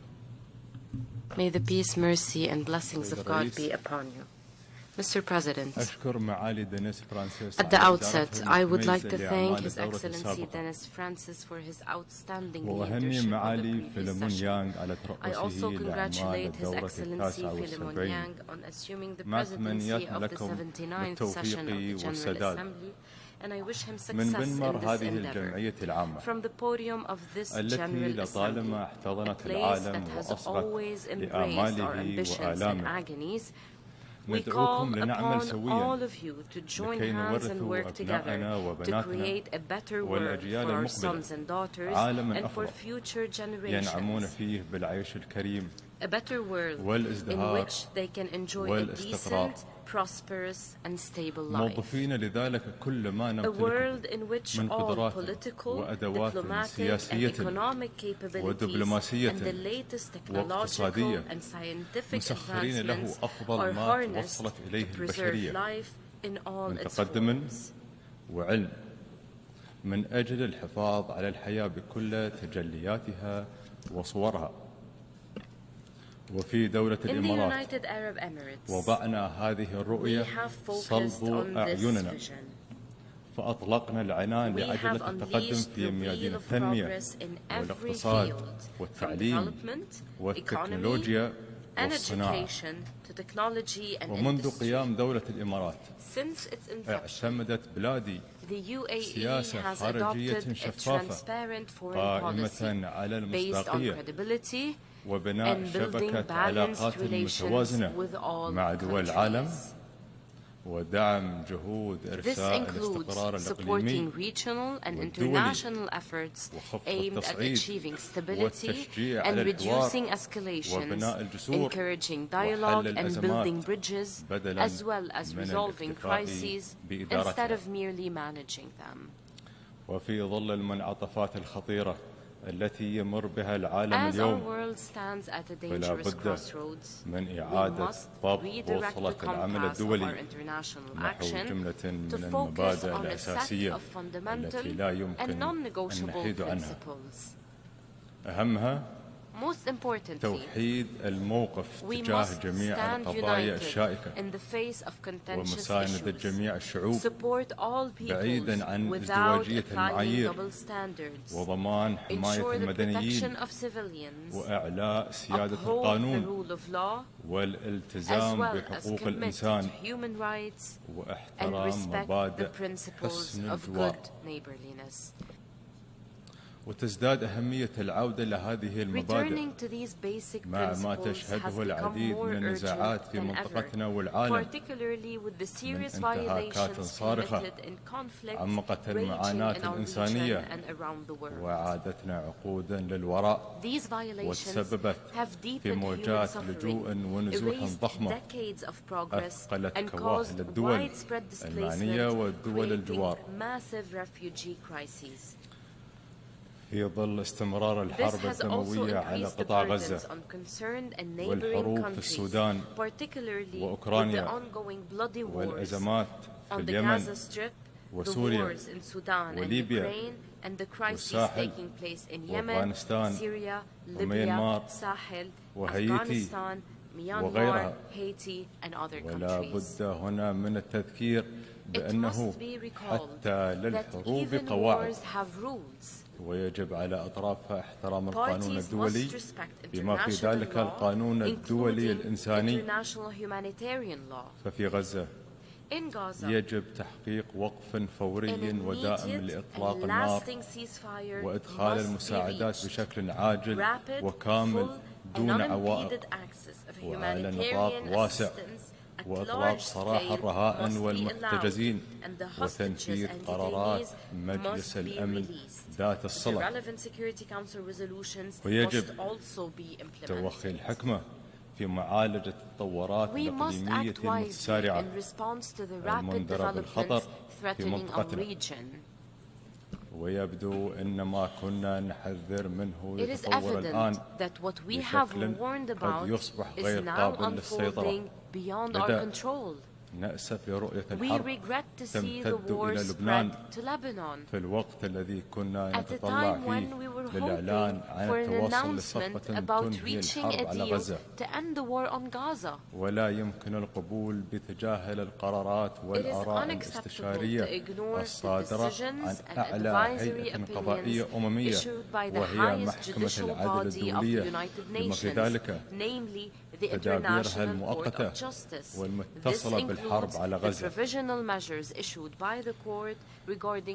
وندعو الحفاظ على أمن وسلامة الشعوب وصون الاستقرار الإقليمي والدولي، بما في ذلك أمن طرق الملاحة والتجارة الدولية وإمدادات الطاقة، خاصة مع استمرار الجماعات الإرهابية والمتطرفة في استغلال مآسي الشعوب لتحقيق مآربها السياسية. وفي السودان يجب على الأطراف المتحاربة وقف القتال بشكل فوري ودائم والسماح بدخول المساعدات عبر الحدود وخطوط النزاع بشكل مستدام دون عوائق. ونعرب عن رفضنا التام لاستمرار الأطراف المتحاربة في استهداف المدنيين وعرقلة إيصال المساعدات الإنسانية وتدين بلادي بأشد العبارات الاعتداء السافر الذي شنته القوات المسلحة السودانية على مقر سكن سفير دولة الإمارات في الخرطوم في 29 سبتمبر الجاري في خرق صارخ للمبدأ الأساسي المتمثل في حرمة المباني الدبلوماسية وللمواثيق والأعراف الدولية وفي مقدمتها اتفاقية فيينا للعلاقات الدبلوماسية. وندعو الأطراف المتحاربة للانخراط بشكل جاد في محادثات السلام. وفي هذا الصدد نرى أهمية البناء على المخرجات الإيجابية لاجتماعات مجموعة العمل من أجل تعزيز إنقاذ الأرواح والسلام في السودان. ونشيد بالمبادرات التي تهدف للتوصل إلى حل شامل لإنهاء الأزمة. وعلينا أن نواصل جميعا العمل مع الشركاء الإقليميين والدوليين لرفع المعاناة عن الشعب السوداني الشقيق من أجل حياة أكثر أمانا وازدهارا. وفي أوكرانيا التي تجاوزت تأثيرات الحرب فيها البحار والقارات، فلا بد من إيجاد حل سلمي يضع حدا لهذا النزاع وما رافقه من تزايد في الاستقطاب الدولي والأزمات ولجوء وأسرى وتداعيات على الأمن الغذائي العالمي. ومن خلال تواصلنا المستمر مع كافة الأطراف ساهمت بلادي في الإفراج عن قرابة 2000 أسير حرب عبر جهود الوساطة بين روسيا وأوكرانيا، ومستمرون بالدفع نحو الحوار وخفض التصعيد ودعم التعافي وإعادة البناء. ونحن نتحدث عن حل الأزمات التي طال أمدها فلا بد من التأكيد مجددا على دعمنا الكامل للسيادة المغربية على منطقة الصحراء المغربية مع تأييدنا لمبادرة الحكم الذاتي في إطار الوحدة الترابية المغربية. سيد الرئيس، لقد أبت بلادي التسليم بتعطل الاستجابة الدولية في العديد من الأزمات بفعل تصاعد الاستقطاب الدولي والعوائق المفروضة من أطراف النزاعات، فعملنا على تذليل العقبات وتسخير الإمكانات لمواصلة العمل الإنساني ومد يد العون للمحتاجين في شتى بقاع الأرض، التزاما بإرث الشيخ زايد بن سلطان آل نهيان مؤسس دولة الإمارات. واليوم أمر سيدي صاحب السمو الشيخ محمد بن زايد آل نهيان رئيس الدولة حفظه الله بتقديم مساعدات إغاثية عاجلة للشعب اللبناني الشقيق بقيمة $100 مليون لمساندتهم في مواجهة التحديات الراهنة.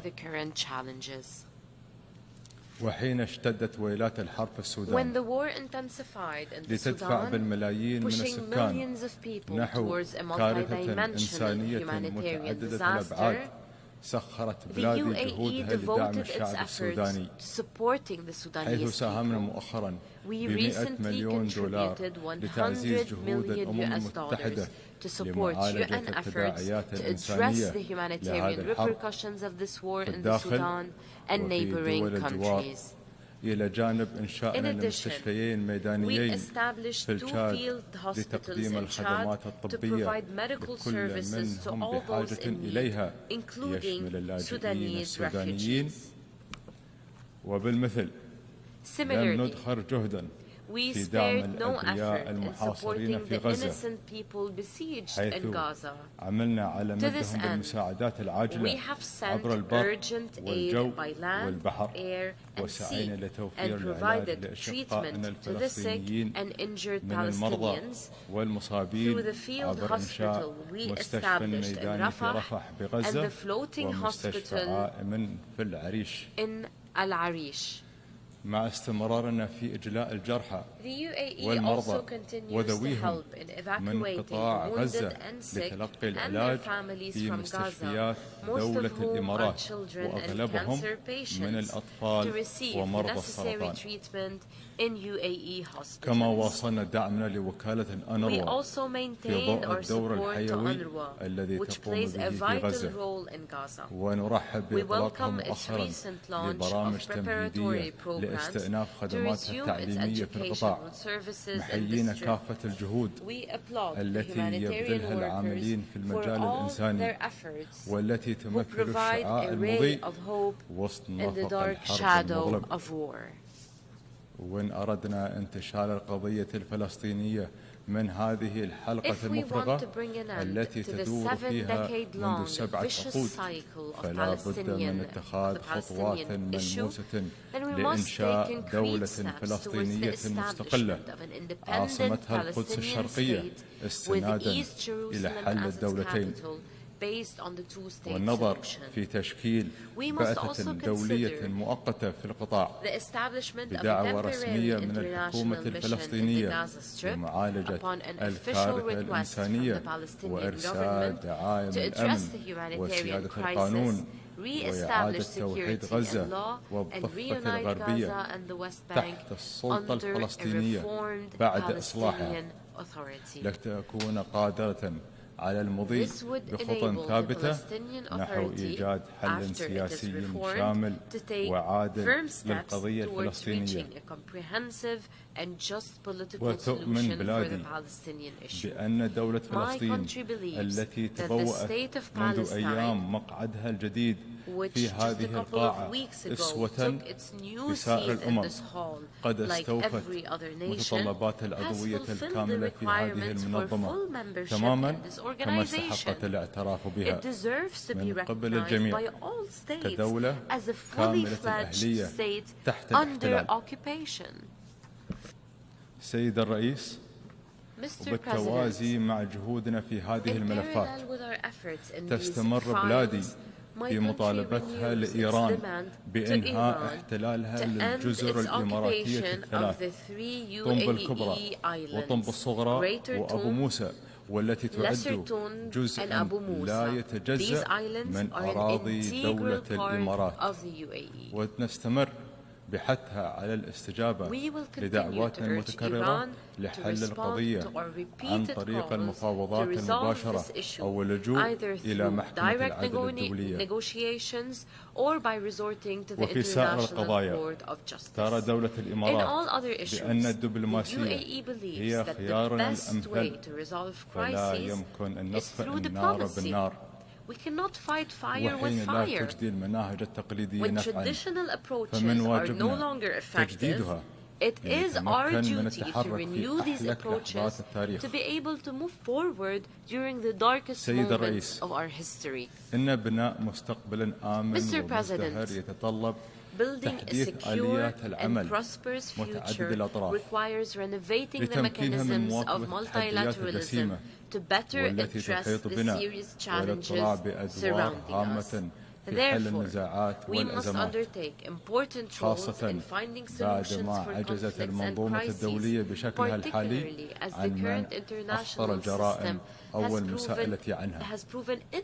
ويستدعي ذلك في المقام الأول إصلاح مجلس الأمن عبر جهد شامل يضم كافة أعضاء الأمم المتحدة بما يعيد للمجلس مصداقيته ويعينه على الوفاء بولايته في حفظ السلم والأمن الدوليين، ويمكنه من مكافحة الإفلات من العقاب حتى في الحالات التي يعجز فيها المجلس عن التحرك بفعل الاستقطاب والاعتبارات السياسية، كما يجب إشراك الدول النامية والفقيرة في صلب الجهود الدولية مع ضمان إطلاع النساء والشباب بأدوارهم الطبيعية والهادفة في سائر أروقة العمل المشترك، وفي فورة انشغالنا بالتعامل مع الواقع السائد.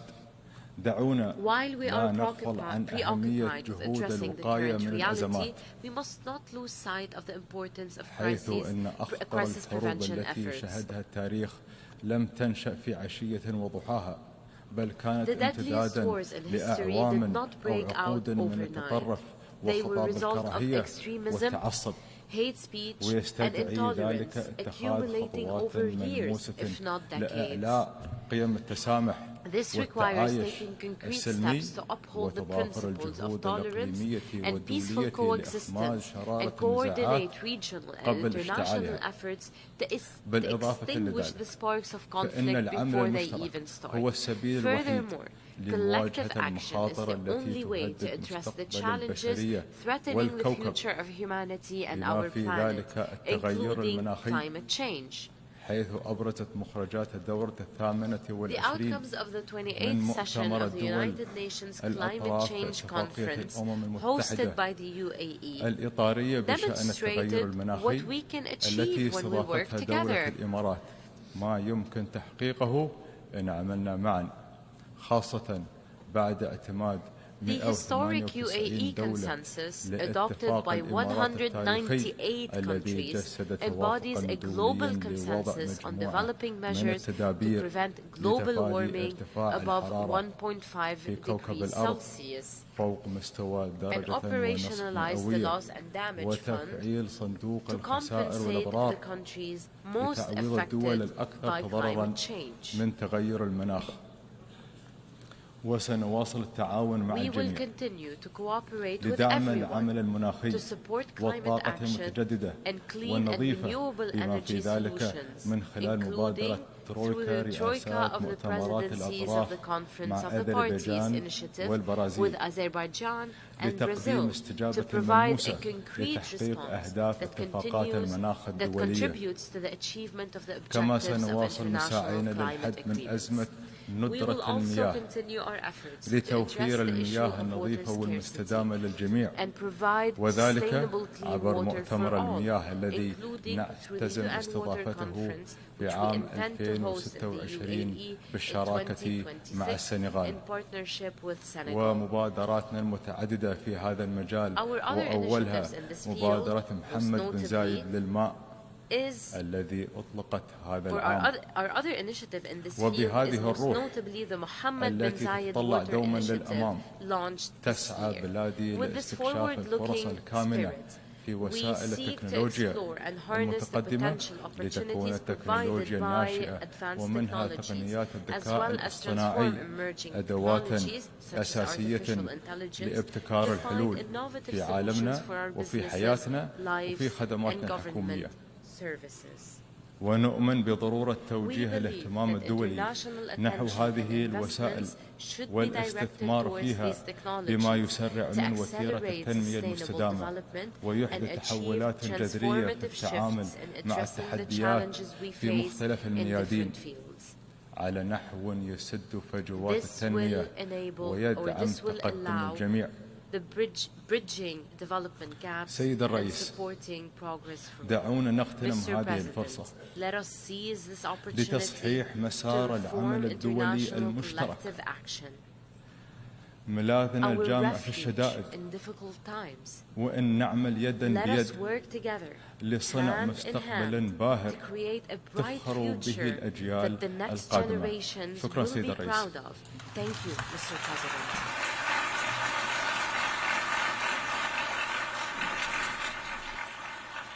Muchas gracias al ministro de Estado para el Ministerio de Asuntos Exteriores de los Emiratos Árabes Unidos. Doy ahora la palabra al excelentísimo señor Peter Mohan Maitri, jefe de la delegación de Sri Lanka. Head of the delegation of Sri Lanka.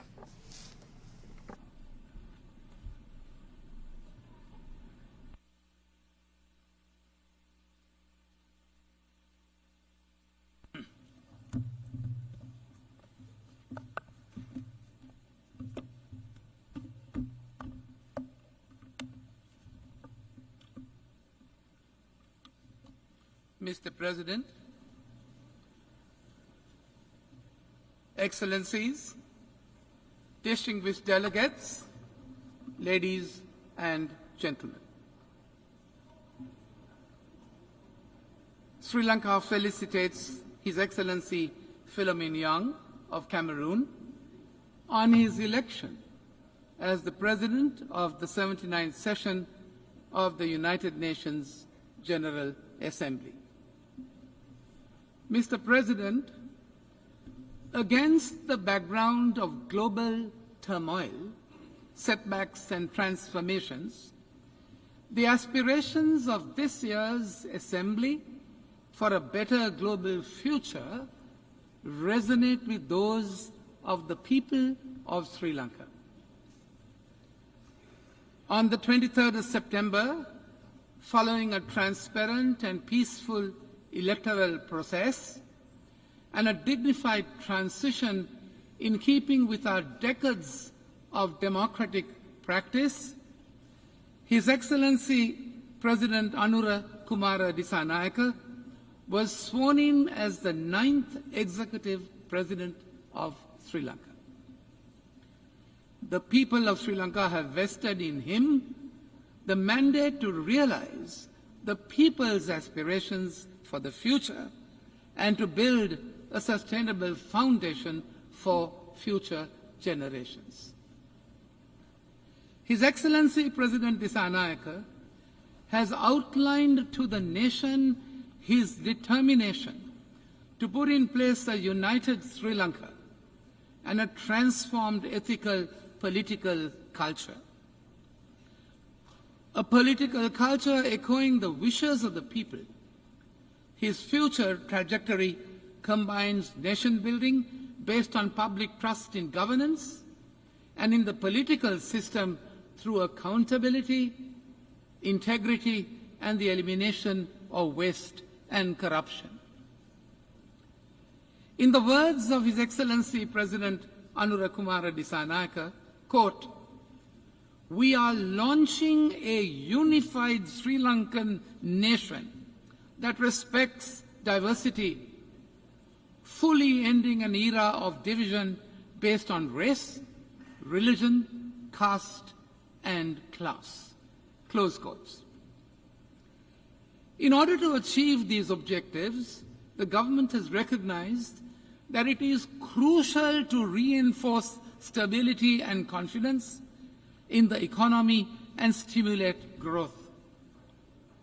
The government will work within commitments to reach macroeconomic stability through the framework of international financial institutions and in negotiations with sovereign and private external stakeholders. The government is acutely aware of the hardships that have been faced by the people in the process of economic transition. Measures will therefore be put in place to generate greater resources for enhanced public expenditure and welfare to raise the living standards of our people with equity and justice. Mr. President, the recent vote for change by the people of Sri Lanka presents us with a renewed opportunity, and we are determined to succeed, including with the support of our friends in the international community. Mr. President, despite our consensus on the Pact of the Future, this year's UNGA takes place at a moment of profound global crisis on multiple fronts. In the Middle East, we are closer to wider regional conflagration than when we convened last week, and the humanitarian suffering in Gaza gets worse by the day. The achievements of the SDGs now appears beyond our reach, and we are off target on the Paris climate goal to limit the temperature increase to 1.5 degrees centigrade above pre-industrial levels. Big power rivalries and geopolitical tensions have reignited and widened, and new rifts are reappearing on north-south lines. Racism, intolerance, discrimination, and xenophobia against migrants are on the rise. Theaters of conflict and tension have opened up on land and in oceans. The developments in the digital realm provides a fertile ground for proliferation of disinformation and hate speech, with the potential of violence.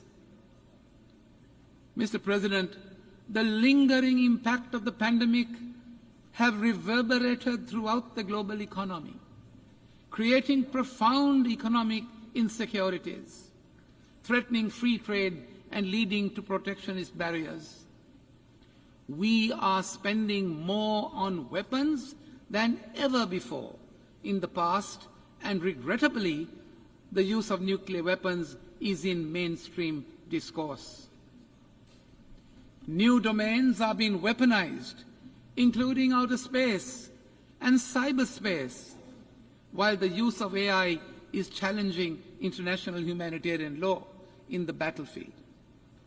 Excellencies, today a large number of developing countries, including my own, face a debt crisis of unprecedented proportions. This debt distress severely impedes our ability to invest in sustainable development, as we are unable to meet these financial obligations while simultaneously investing in the future and the well-being of our people. It is a fact that financing challenges remain at the heart of the sustainable development crisis. As per the Financing for Sustainable Development report of 2024, the SDG financing gap is between US dollars 2.5 to 4 trillion. Staggering, isn't it? Mr. President, given these immense challenges, the need for comprehensive reform of the global financial architecture has never been more pressing. The current international debt resolution framework has failed to respond adequately and efficiently to contemporary challenges. The global landscape has changed dramatically, with global debt, particularly in the developing world, increasingly controlled by international bond markets and non-Paris Club lenders. Think about it. It is therefore time that we review the architecture's traditional moorings. We must urgently reform this system to reflect the new economic landscape. It is therefore necessary, we say, to find a more efficient, comprehensive and equitable way to address the debt crisis. Mr. President, other institutions of global governance that reflect the world of the past century need to be reformed to meet the challenges of the present and the future. The composition of the Security Council must be expanded to be representative of current global diversity and decision-making. In parallel, the role of the United Nations General Assembly, the most representative primary organ of the United Nations, where all countries have an equal voice, must be strengthened and revitalized. Mr. President, Sri Lanka's commitment to maintaining global peace and security has been unwavering. We recognize that peacekeeping is one of the most effective tools to the United Nations to help member states to manage the difficult phase of transitioning from conflict to peace. Sri Lanka has been contributing to United Nations peacekeeping operations in some of the most hostile and demanding deployments. Over 23,000 men and women from Sri Lanka, armed forces and police have contributed to ensuring international peace and security under the UN banner over the past 6 decades and has been commended for high-caliber service. Mr. President, beyond economic recovery, we face an even greater existential threat, the ongoing climate crisis, and the accompanying need for a just energy transition. Although our development strategy has not contributed to climate degradation, Sri Lanka has taken concrete steps to address these challenges. We will increase our nation's forest coverage and increase renewable energy in our energy mix. It is time for developed countries, Mr. President, to fulfill their obligations and assume their fair share of responsibilities under the principle of common but differentiated responsibilities. We need their support in mitigation and adaptation efforts, as well as compensation for loss and damage. Without a concerted international effort, Mr. President, to bridge the climate financing gap, the burden of climate impacts will continue to fall most heavily on those least responsible for the crisis. Sri Lanka is committed to phase out coal by 2040 and reach net zero carbon emissions by 2050. As a climate vulnerable country, Sri Lanka has been advocating for operationalization of the Loss and Damage Fund and called for climate justice. There is therefore an urgent need, we say, for increased climate financing, especially for vulnerable developing nations like Sri Lanka.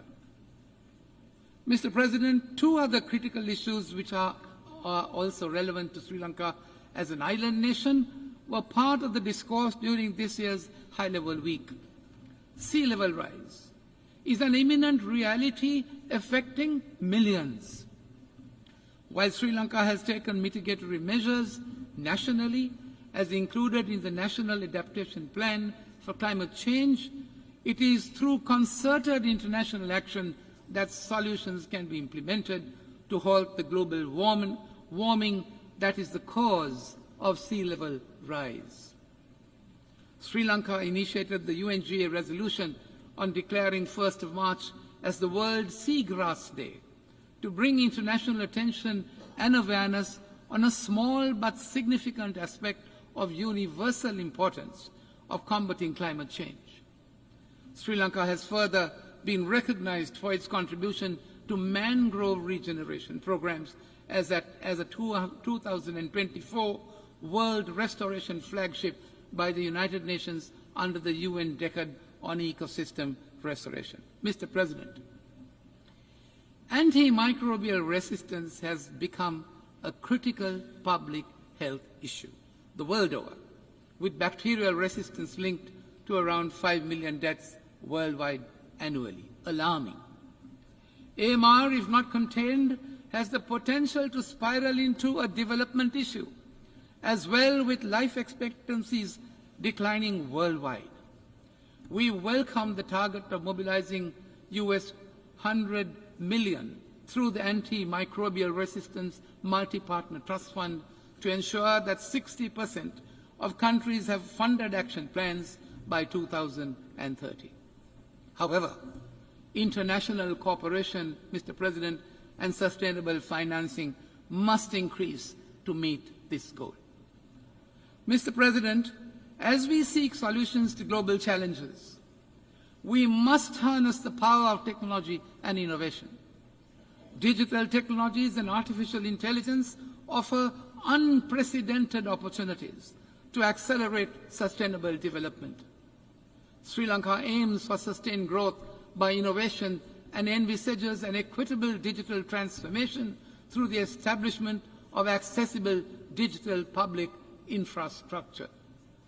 At the same time, we call for increased capacity building and technical assistance to bridge the global digital divide and empower all countries to leverage these tools for the betterment of their people.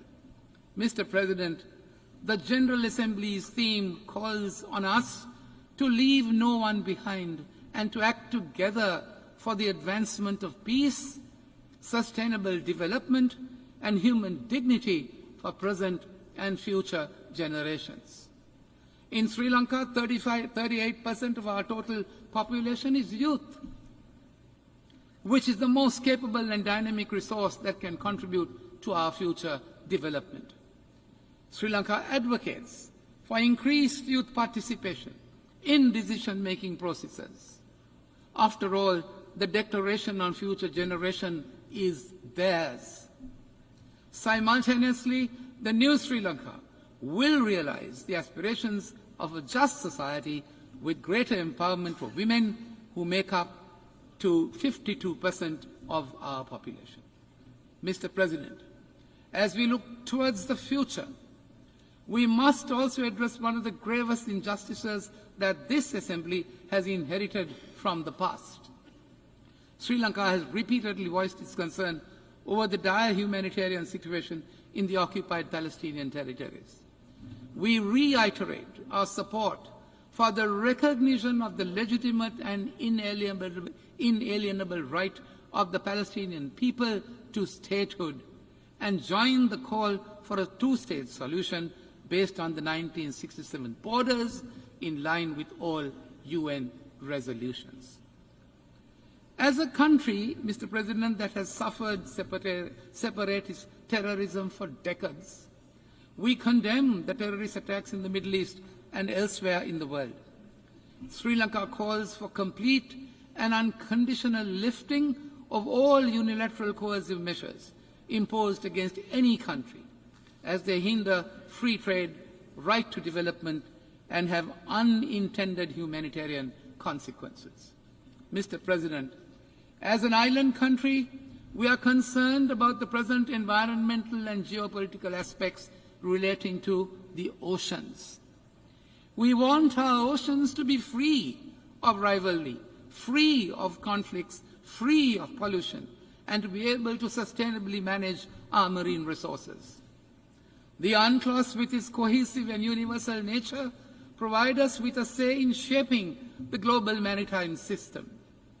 Sri Lanka remains committed to the balance and collaboration embedded within the treaty, enabling freedom of navigation and sustainable use of the oceans, respecting the sovereignty of the coastal states.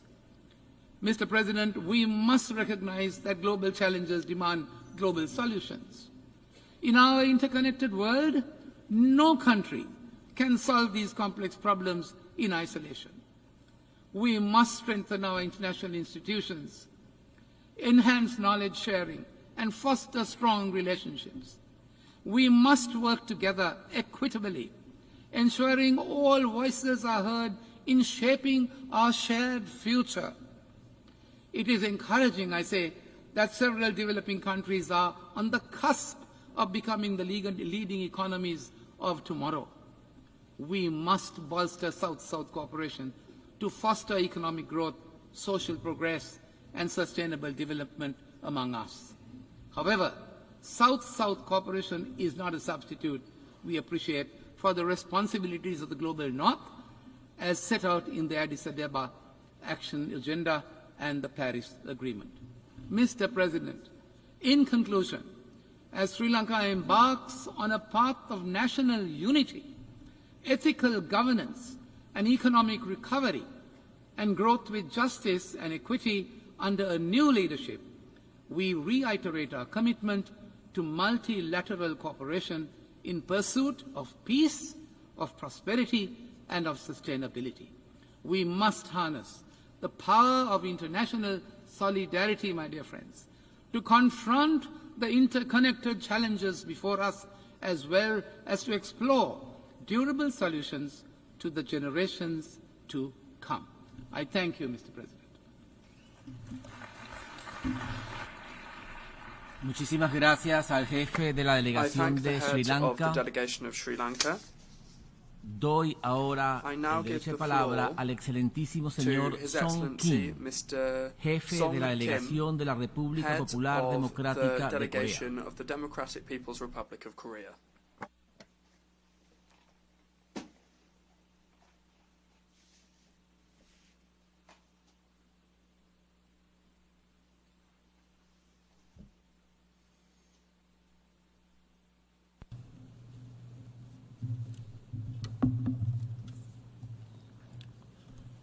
의장 선생, Mr. President, 사무총장 선생, Mr. 각국 Secretary 대표들, General, distinguished 나는 먼저 representatives, 필리몽양 선생이 allow me first of all 유엔 총회 to 제79차 회의 우장으로 Mr. 선거된 Philemon 것을 Yang 축하합니다. in election as a president 아울러 of the 당신의 79th 능숙한 사위 session 밑에 of the UN General 이번 Assembly. 회의가 I am 훌륭한 confident that 결실을 your 거두리라는 able 확신을 stewardship will 표명합니다. lead this session to an excellent fruition. 의장 선생, Mr. 본 President, 유엔 총회는 the current session 인류의 of the 생존과 UNGA 발전이 is convened 유례없이 at a 엄중한 time 위기와 when the 도전에 직면한 existence 속에 and 진행되고 development of 있습니다. humanity is faced with 수만 명이 무고한 unprecedented serious crises 민간인들이 and 목숨을 challenges. 앗아가고 Armed conflicts 제2차 and bloodshed 세계대전 이래 continue unabated 가장 in various 끔찍한 parts of the 인도주의 world, 위기를 with the 초래한 situation in 가자 Gaza still 사태가 going on 1년째 for 지속되고 almost 있는 a 것을 year, 비롯하여 taking the lives 세계 of tens 각지에서는 of thousands of 무장 innocent 충돌과 civilians 유혈 and 사태가 그칠 수 creating the most 없습니다. appalling humanitarian 설상가상으로 crisis since the World War 세계의 II. 많은 나라 To make 지역들에서 matters worse, ever 극심한 worsening 고온과 of 가뭄, weather conditions 폭우와 like 풍물과 extreme 같은 high temperature, 이상기후 drought, 현상이 torrential 더욱 rain and 우심해져 flood 막대한 cause 인적 massive 및 human and 물질적 material 손실이 losses, 초래되고 있으며 coupled with such 식량 및 problems 에너지 as 위기, food and 실업과 energy 빈곤, crisis, 사회적 unemployment, 불평등과 and 같은 난 poverty, 문제들이 and 겹치고 social 있습니다. inequality. 여기에 유엔 In 헌장에 addition, 감통되어 있는 confrontation, block 협력과 forming, 단합, and unilateralism 다무주의 prevail 정신 over 대신 the spirit of 대결과 cooperation, 편가르기, unity, and multilateralism, 일방주의가 which 횡행하여 run through the UN Charter, 국제적 위기 thus 타파에 creating 난간을 obstacles to 더해주고 tiding 있습니다. of international crisis. 때문에 나는 본 Therefore, 회의가 I expect that 자기의 this 주제와 general 정신에 debate, 맞게 true to its theme and 인류의 spirit, 생존과 will serve 발전을 as a 이어가는 significant occasion 도전과 위기를 in 극복하고 overcoming the challenges and 유엔 crises 중심이 threatening 다무주의 체계를 humanity's 수호하며 existence and development, 현재와 미래 defending 세대의 the 평화와 UN-centered 발전을 multilateral 주동하는 system, 의미 and 있는 promoting 계기로 peace and 되리라는 advancement 기대를 of the 표명하게 present and 됩니다. future generations. Mr. President, I consider it important for each and every UN member state to fully discharge its responsibility with a view to overcoming present crisis and promoting social progress and better standards of living as stated in the UN Charter. From this viewpoint, I'd like to outline the principal stand of the DPRK government and its efforts directed to achieving socio-economic development, defending regional peace and stability, and realizing international justice. Today, the world is faced with the challenges with no exception to the DPRK elsewhere. However, valuable successes are being recorded in the socio-economic field, thanks to the bright line of the government and its steady implementation. First, the DPRK government puts it as the primary state policy to keep supplying the children under school age with dairy products and provide the school children with essential stationery at the state's expense. As a result of the strenuous execution of the policy, we witness continued improvement in the quality of child care and education. We also find an outcome of our effort to achieve sustainable development of the national economy. The trend of growth continues in various fields, such as light industry and agriculture, and remarkable successes are registered in promoting the welfare of the people, including the work to provide all residents of both urban and rural areas with new dwelling houses free of charge. In particular, the DPRK government newly adopted the policy for regional development and is paying primary attention to its practical implementation. The DPRK government's regional development policy aims to effect epoch-making enhancement in socio-economic, material and cultural standards on a nationwide scale by bridging the gap between the capital and provincial cities, between urban and rural areas, and develop all sectors and regions of the country in a balanced and simultaneous way within a 10-year time frame. This will be an effective contribution of the DPRK to the attainment of the SDGs on achieving sustainable development for everyone, ensuring no one is left behind. The DPRK's regional development policy is firmly ensured of its feasibility as it is based on scientific accuracy and justness. In 10 years' time, the world will witness a completely changed development of the DPRK. Mr. President, aforementioned work for socio-economic development in the DPRK is never done in a peaceful and normal security environment. 국가의 전면적 발전, 전면적 부흥을 지향하는 우리에게 있어서 평화롭고 안정된 대외적 환경은 매우 소중한 것이지만 외부로부터 강요되는 안전 위협은 시간이 흐를수록 더욱 가중되고 있습니다. 지금으로부터 1년 전 나는 이 자리에서 핵 충돌이 무노회로 다가서고 있는 조선반도 지역 증세에 대해 공부한 바 있습니다. 한 해가 지난 오늘날 조선반도의 안전 환경은 그때와도 또 다르게 더욱 첨예해지고 있습니다. 오랜 연초부터 미국하고 동맹 국가들은 조선민주주의인민공화국 주변에서 프리덤 실드, 프리덤 에이지, 연합공동훈련을 비롯하여 아디안 영증의 합동 군사 연습들을 연이어 벌여놓음으로써 지역의 군사적 긴장과 적대적 분위기를 고조시키고 있습니다. 보다 엄중한 것은 지난해 미국과 한국이 조작한 반공화국 핵전쟁기구인 핵협의 그룹화가 본격적으로 가동하고 우리와의 핵전쟁을 가상한 모의 훈련들이 감행되고 있는 것을 비롯하여 조선민주주의인민공화국에 대한 핵 사용 기도가 보다 현실화되고 있는 것입니다. 여기에 지역 외 세력이며 배타적인 군사 블록인 나토의 성원국들이 유엔총회 결의에 따라 10여 년 전에 해체되었어야 할 유엔군 사령부의 간편을 도용하여 미한가의 군사적 공조를 강화하고 있으며 열점 지역인 조선반도 지역에 함선과 비행기들을 들이밀면서 지역에서의 군사적 대결을 더욱 부추기고 있습니다. 그러면서도 그들은 우리가 핵으로서 저들과 지역과 세계의 평화와 안전을 위협한다고 골거들고 있습니다. 하다면 역사상 핵무기를 남 먼저 만들고 인류에게 핵을 사용한 나라가 과연 누구입니까?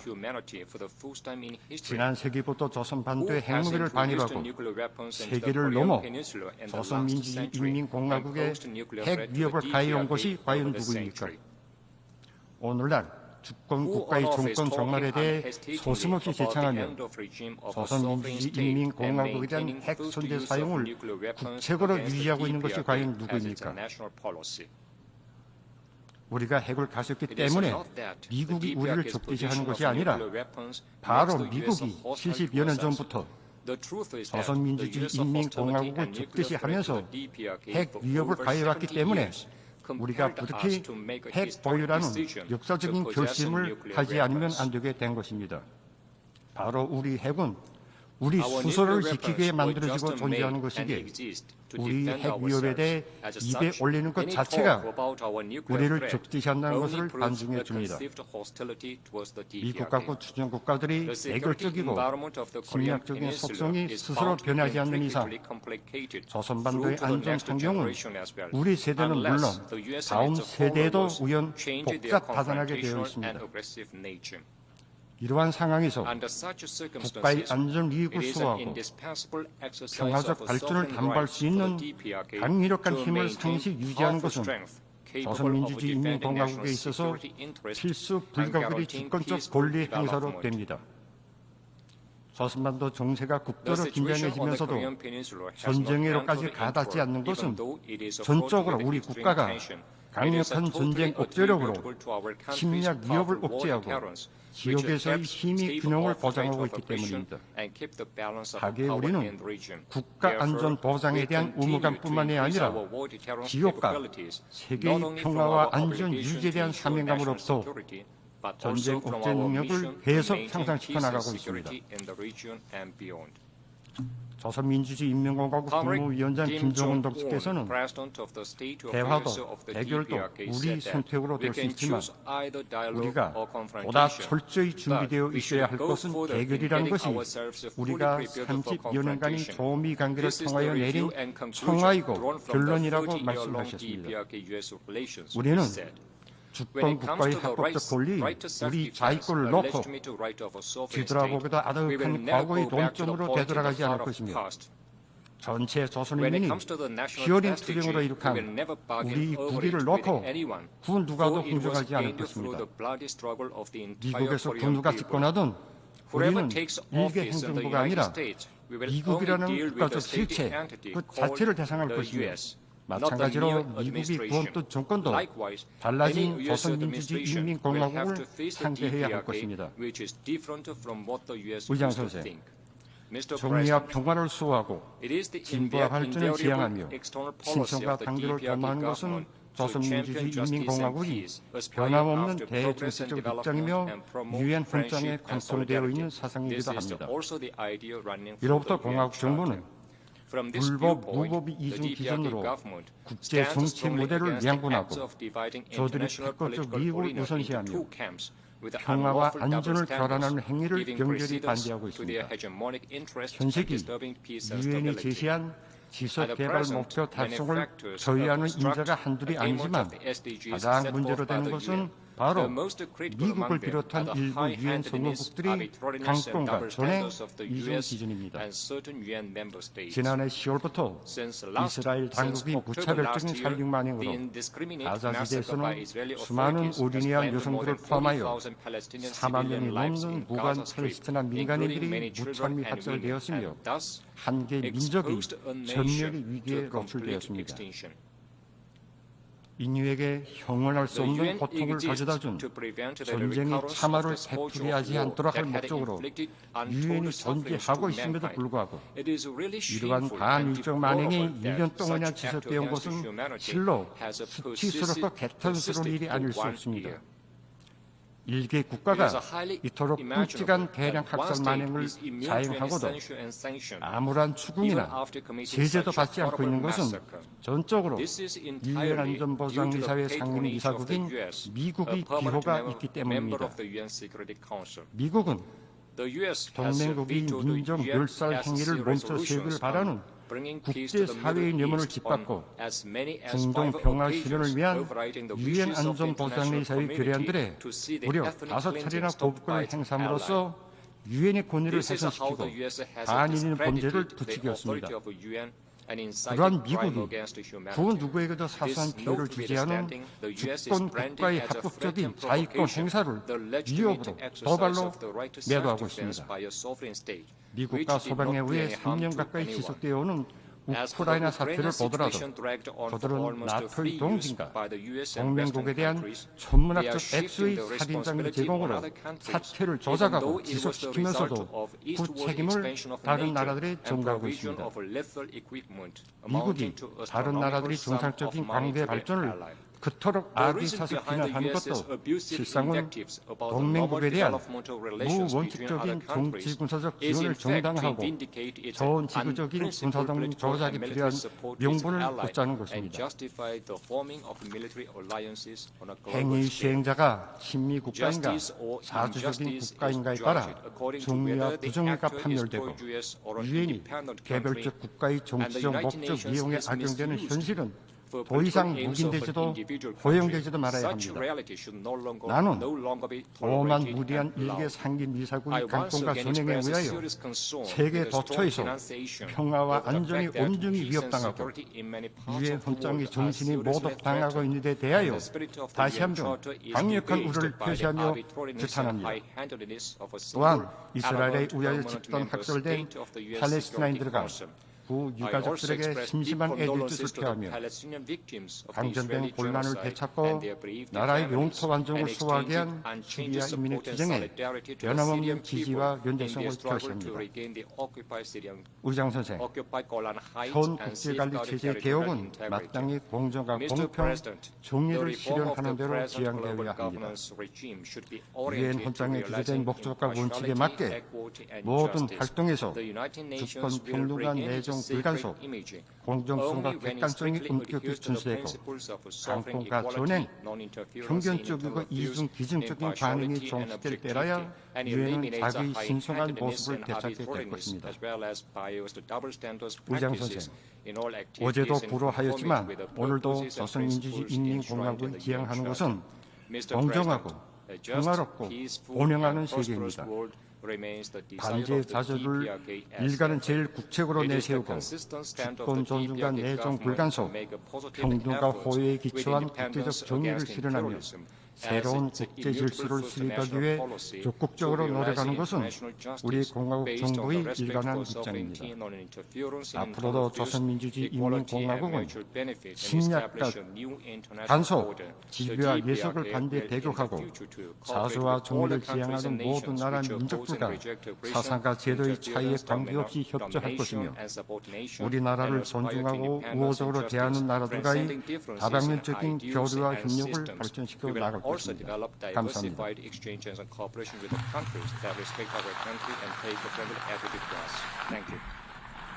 Je remercie le chef de la délégation populaire démocratique de Corée. Head of the delegation of the Democratic People's Republic of Korea. Je donne maintenant la parole à son Excellence Monsieur Tiburoro Tito, His Excellency chef Tiburoro de la Tito, délégation de head of the Kiribati. delegation of the Republic of Kiribati.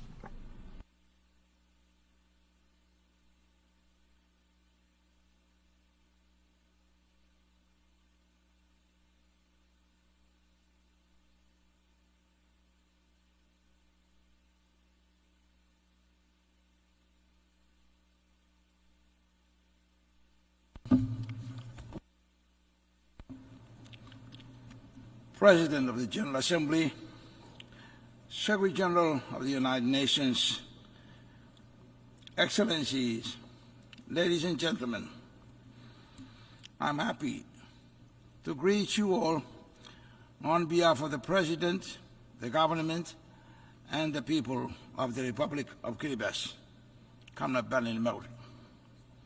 At the outset, I wish to join other delegations in congratulating Your Excellency, Mr. Philomena Yang, the government and the people of Cameroon on your election as the President of this 79th session of the United Nations General Assembly, and to assure you of Kiribat's full support and cooperation as you steer our work over the next 12 months.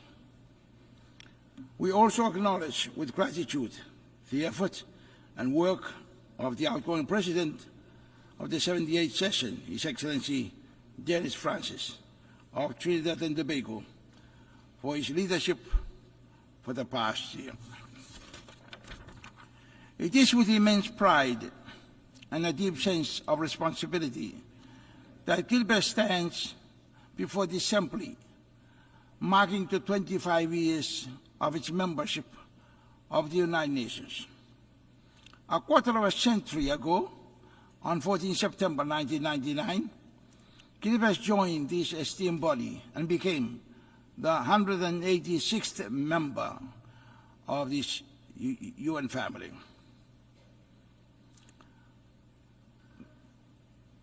Believing that the challenges we face as a small island nation are inextricably linked to the fate of the global community.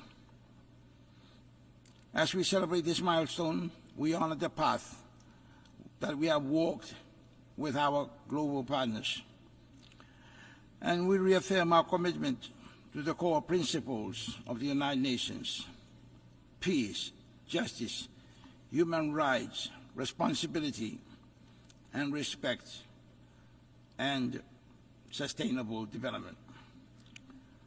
Mr. President, the theme for us now, leaving no one behind and acting together for the advancement of peace, sustainable development, and human dignity for present and future generations, cannot be more relevant and timely as global conflicts escalate, causing widespread destruction, displacing people, and leaving millions neglected and marginalized. The theme reminds us that despite the ongoing crisis, we must stand firmly together as responsible leaders and representatives of the 193 member nations of this greatest multinational organization, and recommit ourselves to do together whatever is necessary to get the world back on the path of peace, progress, and prosperity.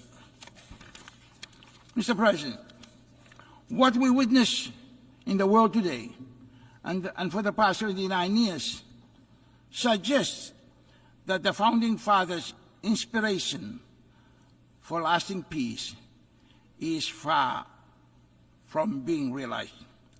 The theme is therefore a timely reminder not to lose hope over the heartbreaking scenes before us, but to re-energize our unity, solidarity, and collective determination to overcome the forces that stand against multilateralism that our United Nations family embodies.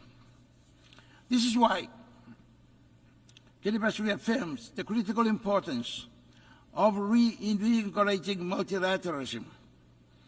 The United Nations must remain the central platform for collective and global action, as no single nation can address the complexities of today's challenges on its own, be it pandemics, terrorism, conflict, human trafficking, climate change, to name a few.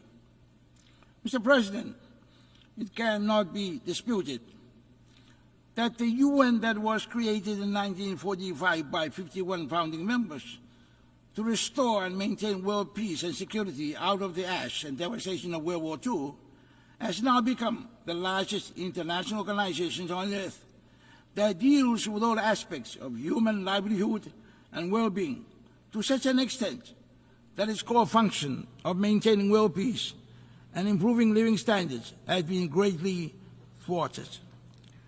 This is further exacerbated by the lack of unity and solidarity among member states, coupled with the persistent lack of respect for the UN Charter and for the rights and sovereignty of nations under the Charter.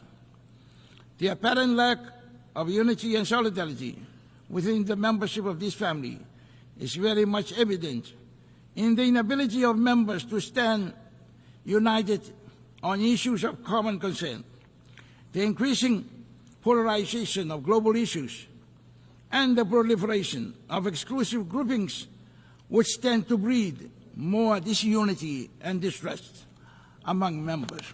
Mr. President, the success or failure of the United Nations in its core mission depends not only on the dedication, commitment, and persistence of its leadership and membership, but also on the quality of the collaboration between the two.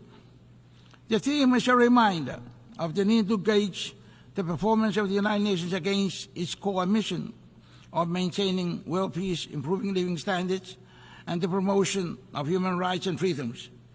In this vein, our collective deliberation at this 79th session must shape a more effective path for the United Nations, ensuring it meets the pressing challenges of our time and serves all nations equitably. Considering the significant disparity between the United Nations' intended mission and its actual outcomes, an in-depth analysis is needed to explore why the organization has not been successful in preventing and resolving conflicts. It is important that the root causes of these failures are identified and addressed. Equally important is the need to stress the crucial role of the UN Secretary General, jointly with the P5 members of the Security Council, in putting a stop to ongoing conflicts and in preventing new ones from erupting. On the Security Council reform, Mr. President, in order to make the United Nations fit to deal effectively with new and complex challenges confronting humanity at this time, Kiribati supports the call for an overdue reform of the Security Council to ensure that it reflects the realities of today's world. We believe that permanent membership of the Council should be expanded to be more inclusive and representative, including allowing seats for small island developing states and the other vulnerable countries, so as to ensure that the perspectives and needs of the most vulnerable nations are heard and addressed. Mr. President, my country firmly believes that the members' respect for the UN Charter and for each other's rights and sovereignty is key to the peace of the world and to the efficient and effective functioning of the United Nations multilateralism. It is therefore paramount importance that each one of us recommit ourselves now to fully respect the Charter and each other's rights and sovereignty. Of equal importance is a renewal of faith and trust in each other as members of this United Nations family. On peacekeeping and international security, Mr. President, peacekeeping remains a cornerstone of international cooperation for maintaining global security and stability.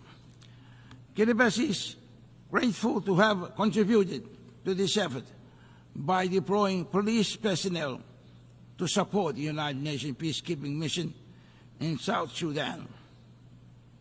Kiribati remains steadfast in its belief that global peace can only be achieved through collective action, and we will continue to play our part in this regard. Mr. President, Kiribati firmly believes that a country without peace, as is now seen in the case of countries that are currently devastated by wars and conflicts, cannot undertake any meaningful development while their people are deprived of enjoying a normal way of life and forced to live in refugee camps or as homeless people surviving through charity and humanitarian donations. People living in such dire conditions have no way of becoming economically productive in order to feel a sense of human pride and dignity, and cannot voluntarily free themselves out of such a predicament until the conflict has been resolved. peace restored, and life is back to normal. In other words, development and human dignity are not achievable without peace. Peace must be achieved first. On the Treaty on the Prohibition of Nuclear Weapons, Mr. President, Kiriba's unwavering commitment to global peace is deeply rooted in the tragic history with nuclear weapons. As a nation that has witnessed harsh and destructive, long-lasting consequences of nuclear testing, Kiribati remains steadfast in our support for the Treaty on the Prohibition of Nuclear Weapons, a landmark agreement that represents a collective effort to eliminate the threat of nuclear weapons from our world through complete nuclear disarmament. And we stand in solidarity with the other states in advocating for a world free of nuclear weapons. Mr. President, Kiribati recently launched its first ever foreign policy during its 45th National Day celebration on 12 July this year. This landmark document principally seeks to enhance the policy objectives that the core pillars of Kiribati's vision for 20 years. It captures the way forward on how we seek to engage effectively and strategically with our partners in areas of shared and mutual interest. And it seeks to develop our nation and people while at the same time protecting our right to self-determination over our huge ocean and airspace territory. Mr. President, let me at this juncture highlight Kiribati's views and perspectives on some pertinent issues for small islands, such as climate change and sea level rise, the 2030 Sustainable Development Goals, marine conservation and protection, and the Pact of the Future, and on the crucial link between peace, sustainable development, human dignity, and the concept of leaving no one behind, as highlighted in the theme. Mr. President, Kiribati's designation as a least developed country reflects not only our economic challenges, but also our acute vulnerability to climate change. Kiribati's geographical isolation from world major markets, coupled with the volatility of global commodity prices and the increasing frequency of extreme weather patterns, exacerbates our development challenges. The high cost of imports, limited export opportunities, and reliance on fluctuating external markets further strain our efforts to achieve sustainable growth and development. Our graduation status from the LDC category, which had been deferred to a later date, remains at the back of our minds and what it would mean for us in the future, given these unprecedented challenges. It is for this reason, Mr. President, among others, that we recognize the Multi-Dimensional Vulnerability Index, MVI, potential as a more fitting measure of vulnerability for all developing states. On climate change, Mr. President, we believe that humanity must be well informed about the riches and the resources of the planet that are finite and must not be overexploited to the extent that the planet's Earth's health and wealth is compromised, as is now evident in the climate crisis caused by the overexploitation of the planet's resources during the past century of industrialization. While the international dialogue on climate change has been extensive, Kiribati urges that we move beyond words to concrete action. The commitments made in the international forums, including the COP meetings, must translate into tangible results on the ground. As we continue to advocate for mitigation, it is clear that adaptation and resilience building are critical for low-lying atolls like Kiribati. Coastal protection remains a priority for Kiribati, and while adaptive measures such as the planting of mangroves and demarcating of seagrass continues, there is a dire need for interventions in hard infrastructure such as resilient seawall. Climate change is undeniably the driving force behind sea level rise.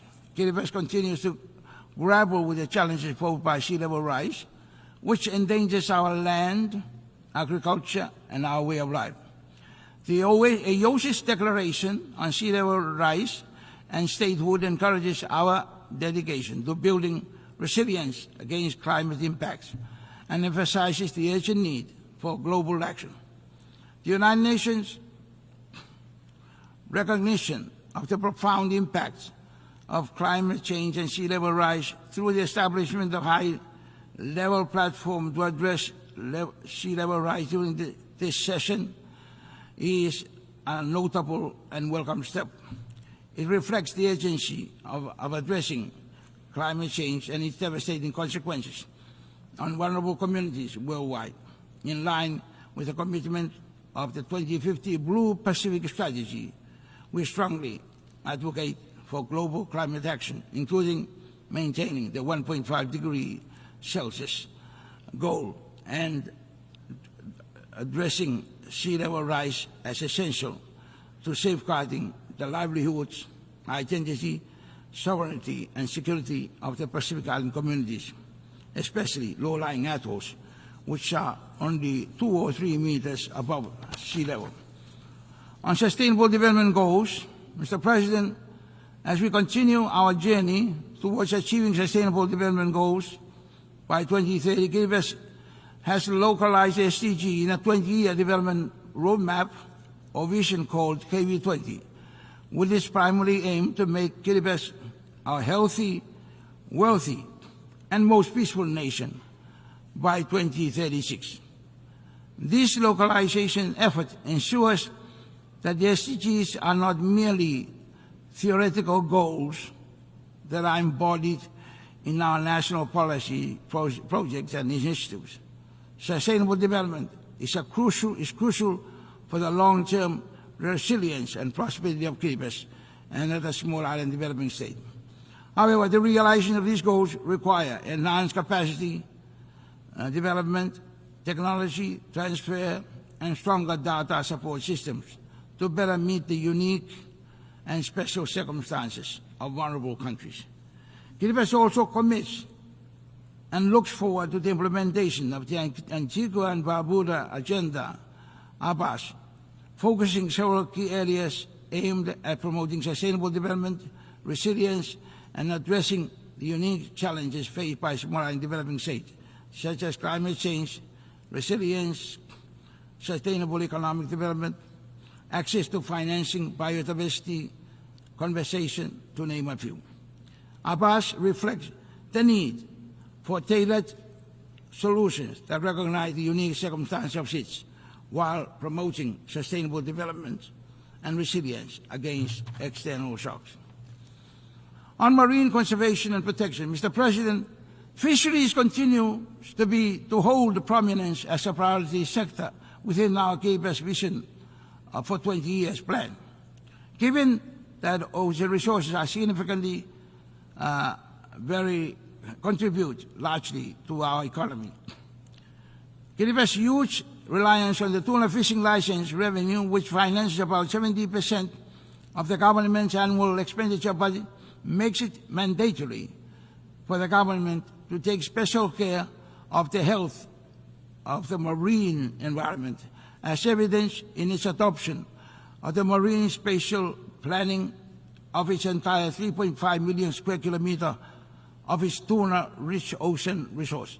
In order to promote public awareness and participation in marine protection and conservation, a number of programs have been launched in some villages and communities in which people are encouraged to make village-based rules protecting fisheries in the areas against overexploitation and sanctioning offenders in accordance with well-accepted cultural practices.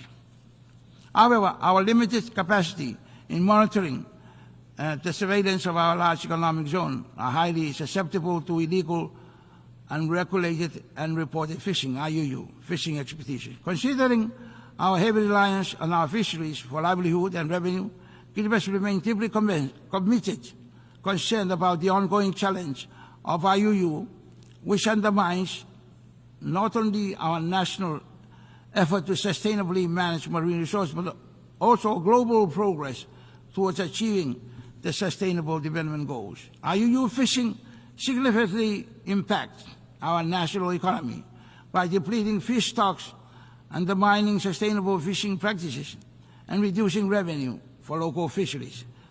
This threatens the economic stability and the livelihood of our people dependent on fishing. We acknowledge the assistance of our partners rendered in addressing this gap and in providing the surveillance support.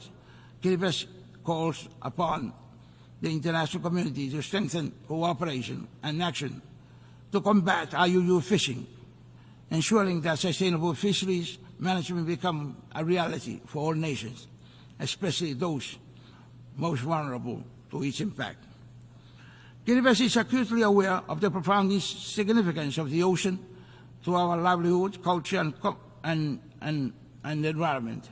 And this is why we invest a lot of effort in the preservation and protection of our marine environment. On the Pact of the Future, Mr. President, Kiribati applauds the Secretary General for his great initiative for bringing the whole world together to re-energize the United Nations as it approaches its 80th year anniversary, so that it remains relevant and vital for the peace, progress, and prosperity of humanity in the future. The proposed Pact for the Future offers an essential roadmap strengthening global cooperation on key issues including climate change, digital transformation, and peace building.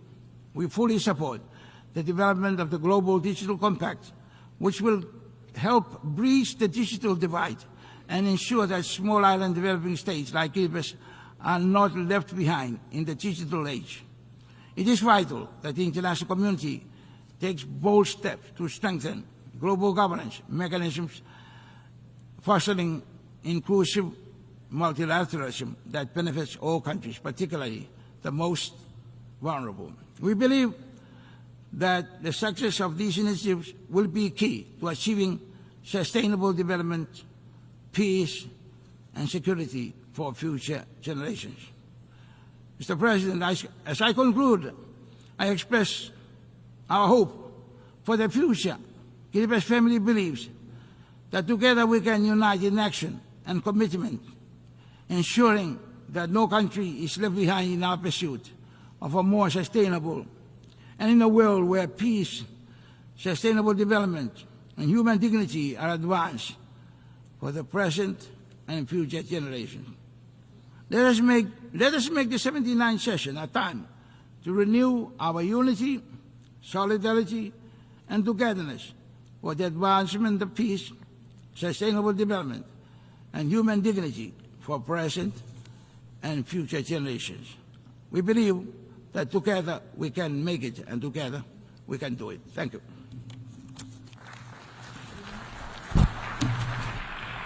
Je remercie le chef de délégation de Kiribati. Head of the delegation of Kiribati. Je donne maintenant la parole à son Excellence Monsieur Mohamed Siad chef de la délégation de Djibouti. Head of the delegation of Djibouti.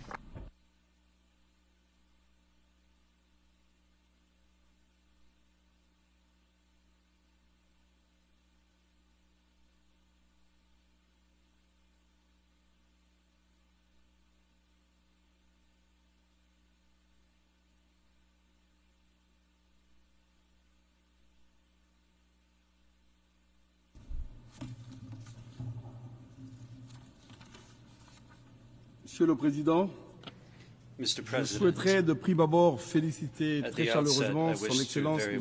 Philemon Yang, président de l'Assemblée générale pour la 79e session, et l'assurer du plein soutien de la République de Djibouti dans l'exécution de son mandat. Le thème que vous avez choisi pour cette session, l'unité dans la diversité pour l'avancement de la paix, du développement durable et de la dignité humaine partout et pour tous, résume et révèle ce que réclament de millions d'êtres humains de par le monde.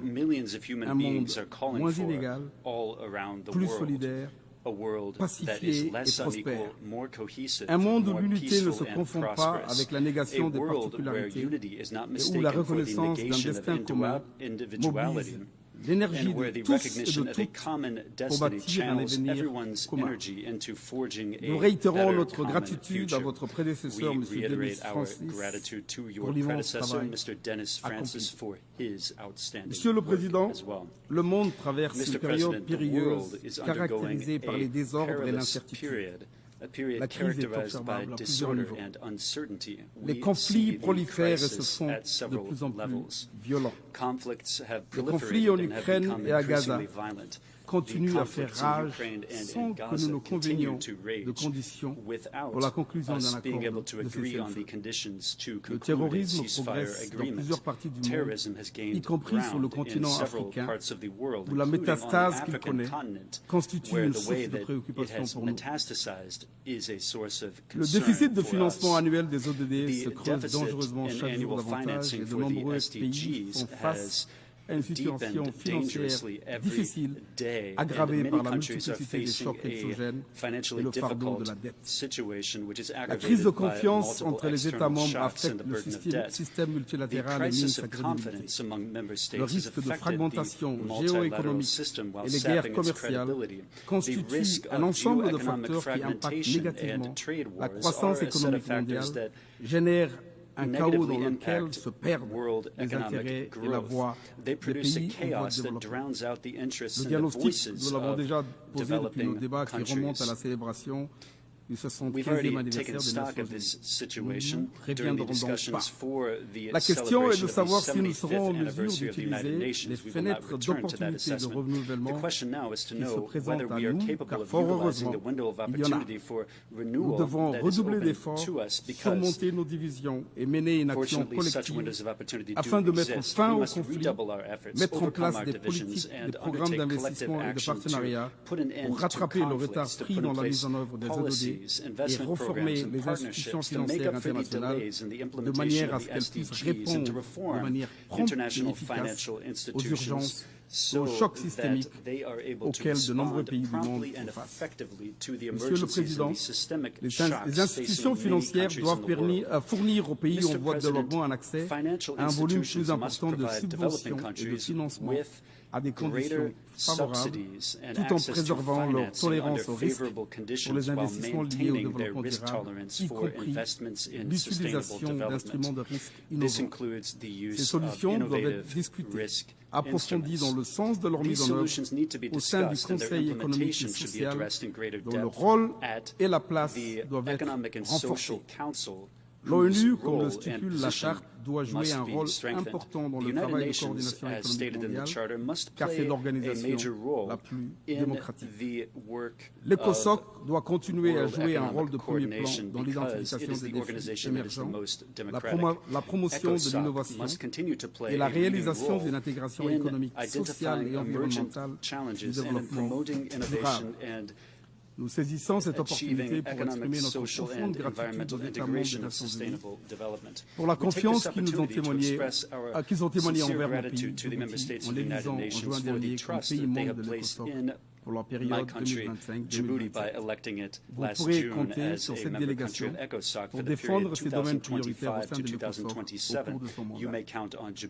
Monsieur le Président, à l'instar de nombreux États en développement, Djibouti se trouve confronté à des défis majeurs induits par le changement climatique, notamment l'augmentation des températures, la raréfaction de ressources hydriques et l'élévation du niveau de la mer.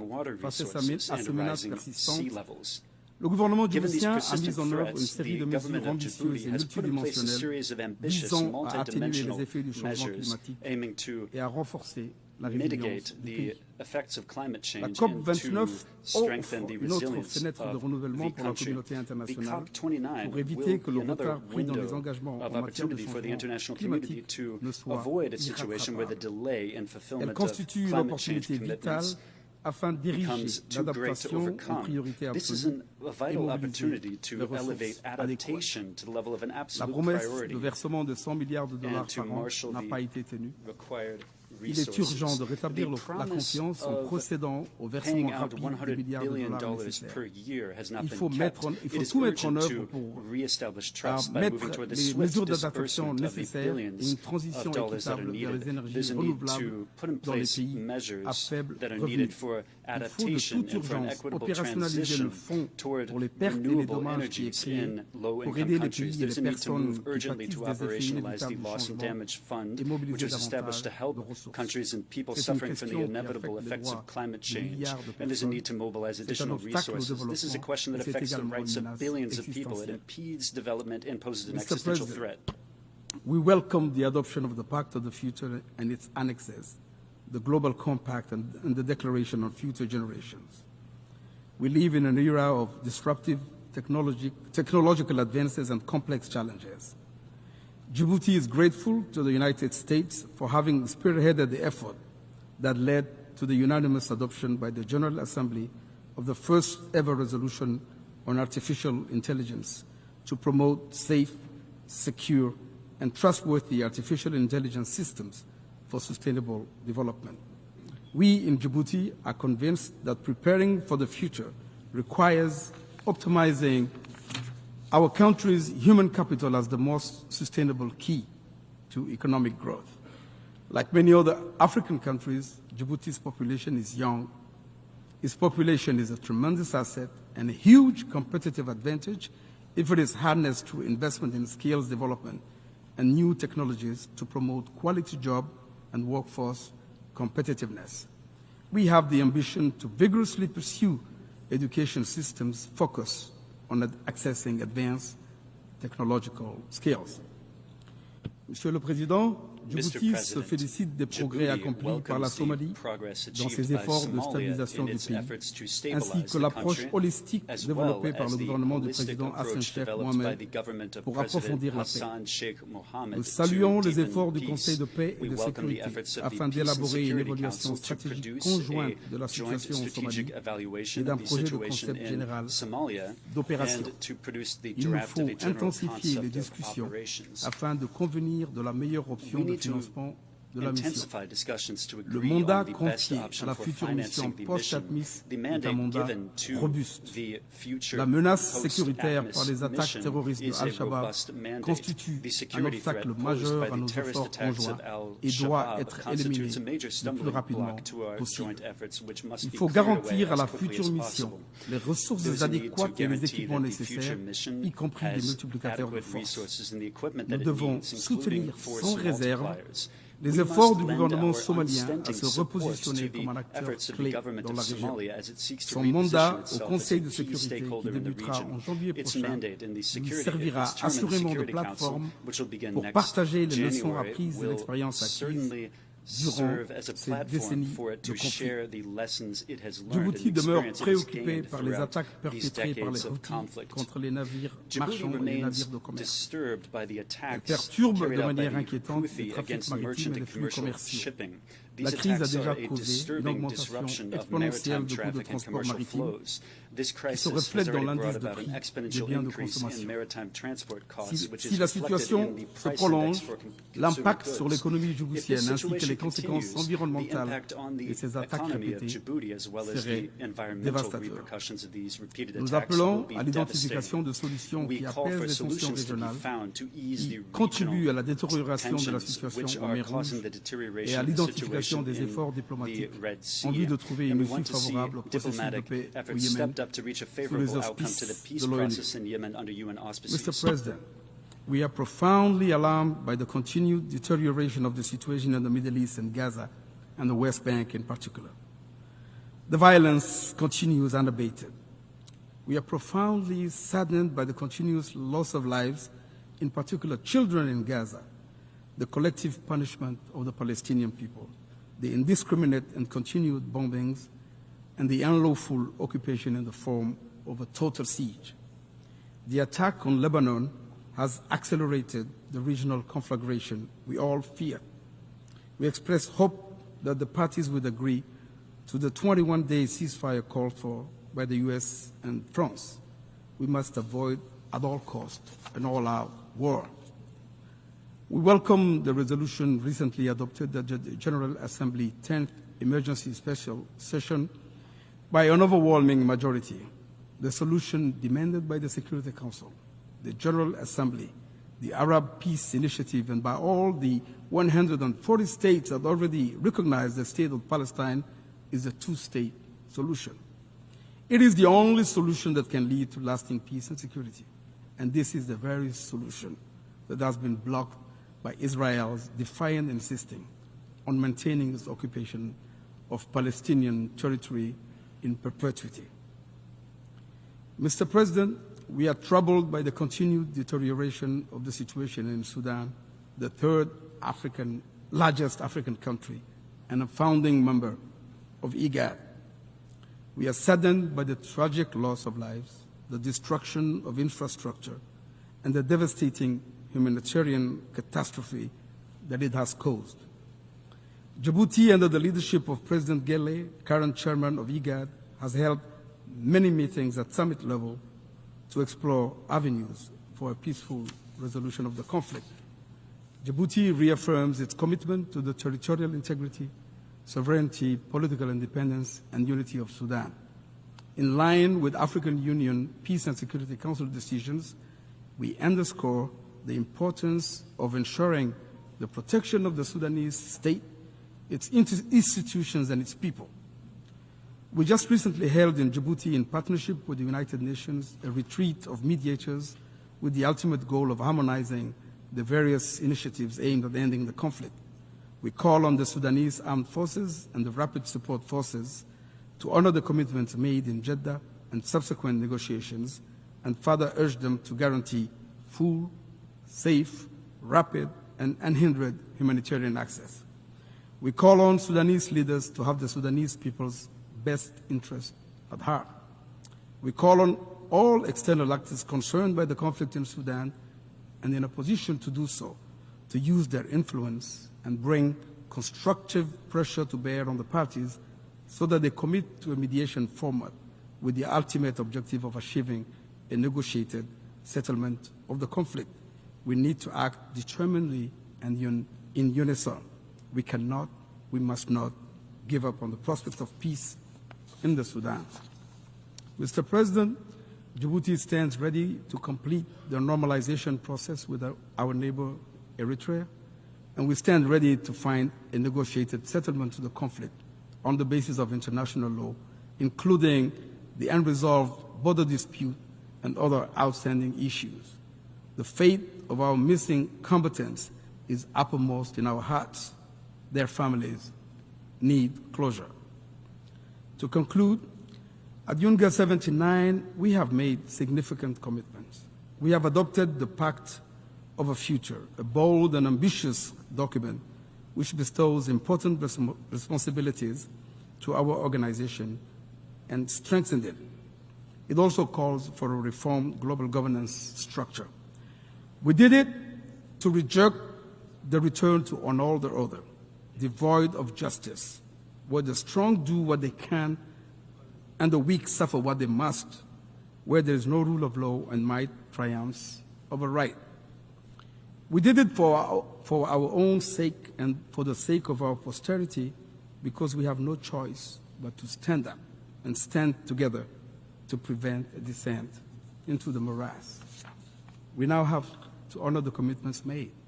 The stakes are high, because if you don't, the United Nations will continue to be reduced to a symbolic space where non-binding commitments are made but never implemented. Thank you for your attention.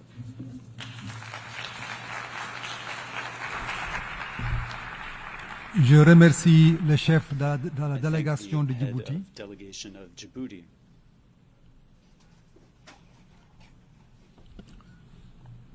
Je donne maintenant la parole à son Excellence M. Ernest Rwamusio, chef de la délégation du Rwanda.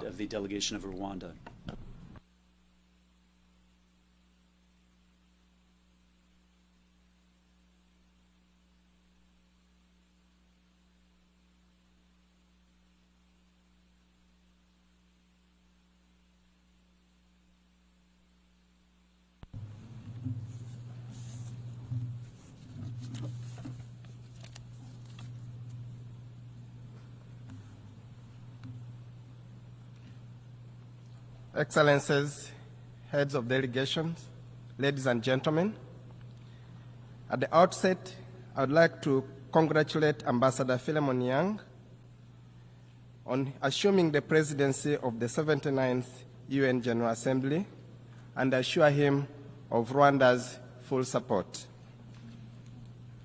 As we conclude the 79th United Nations General Assembly debate, unity has been a central theme throughout this year's high-level week, and rightly so. Rwanda is of the view that in today's increasingly fractured world, unity is central to addressing pressing issues, most of which transcend borders and national interests. Contemporary challenges require ambitious and coordinated action that paves the way for equal access to opportunity, ensures sustainable development, and contributes to global peace and security. As we approach the second half of this decade, solidarity is key to achieving targets under Agenda 2030 and the Sustainable Development Goals. Rwanda strongly endorses the UN Secretary General's stimulus package as a timely and necessary intervention to address the pressing challenges facing the global economy and the most vulnerable populations. The package represents a crucial step towards creating a more equitable and resilient global financial system, particularly as developing nations continue to grapple with the impacts of climate change and widening inequality. For too long, African countries and other marginalized regions have borne the brunt of global economic shocks without sufficient support from the international community. This stimulus package not only acknowledges these disparities, but also seeks to collect them through targeted financial aid, debt relief, and sustainable development initiatives.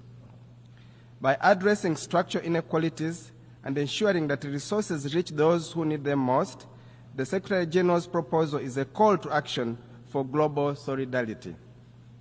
It will empower nations to rebuild more sustainably with renewed focus on green energy, digital transformation, and poverty eradication.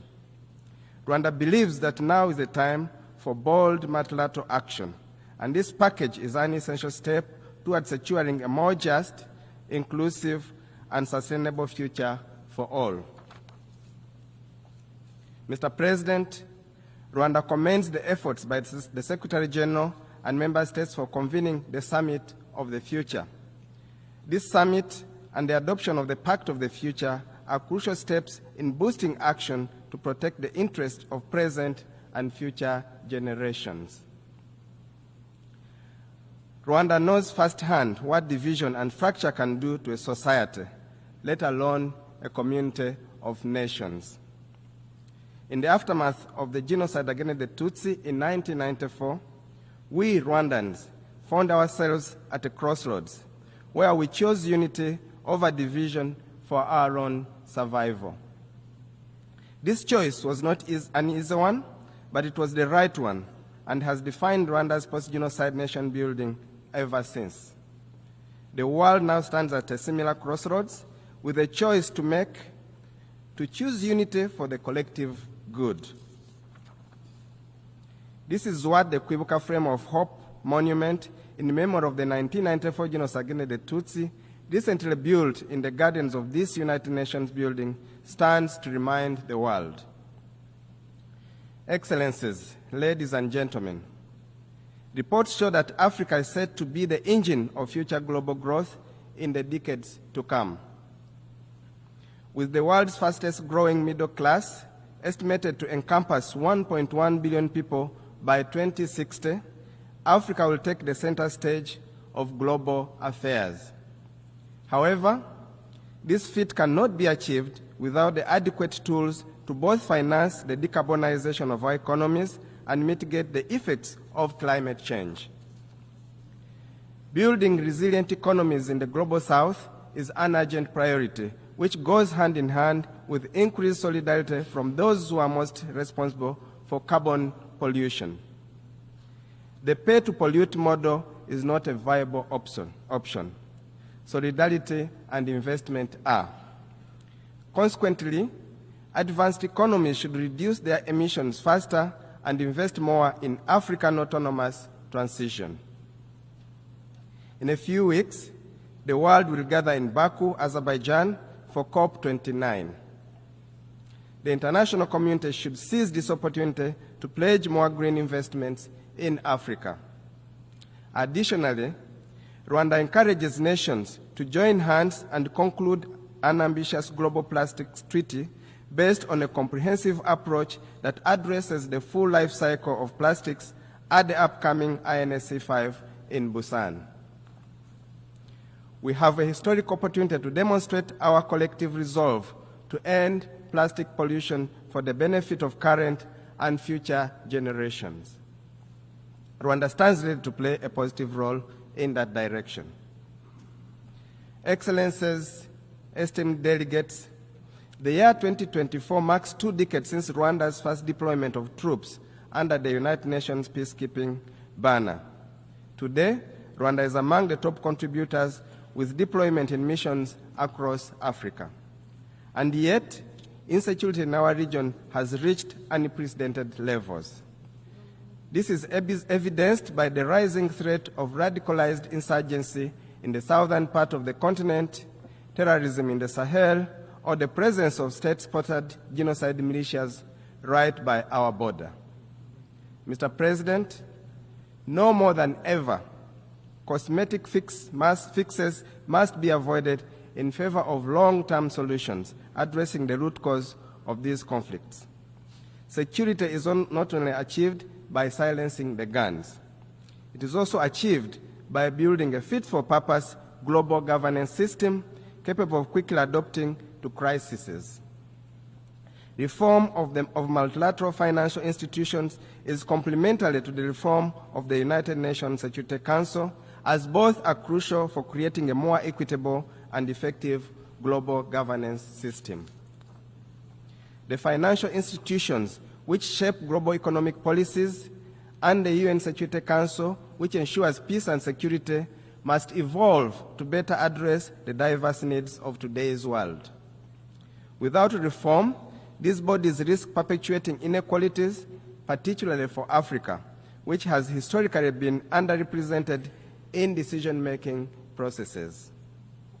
Reforming both the financial institutions and the UN Security Council is vital to ensure fair representation, foster trust among nations, and effectively respond to the pressing challenges of the modern era, such as economic instability, climate change, and conflict. In this regard, Rwanda fully supports the reform of the UN Security Council to enhance its effectiveness and efficiency. Such reforms are necessary to address long-standing injustices faced by Africa, ensuring that the Council becomes more responsive to contemporary global challenges and dynamics. Only through these changes can we build a system grounded in equitable rules, unity, and solidarity. As we conclude this General Assembly, let us remember that history will judge us not by the challenges we face, but how we respond to them. The reforms we seek are not just necessary, but inevitable to ensure a future grounded in justice, equity, and solidarity. Rwanda stands ready to work with all nations, and we believe together we can build the world we want, one where no nation or continent is left behind. Let us seize this moment, for the future of humanity depends on it. I thank you for your kind attention.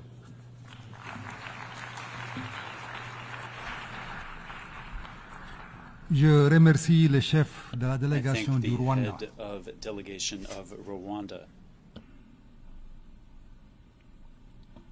Je donne maintenant la parole à son Excellence Monsieur José Javier de la Gasca, chef de la délégation de l'Équateur. Excellency José de la Gasca, head of delegation of Ecuador.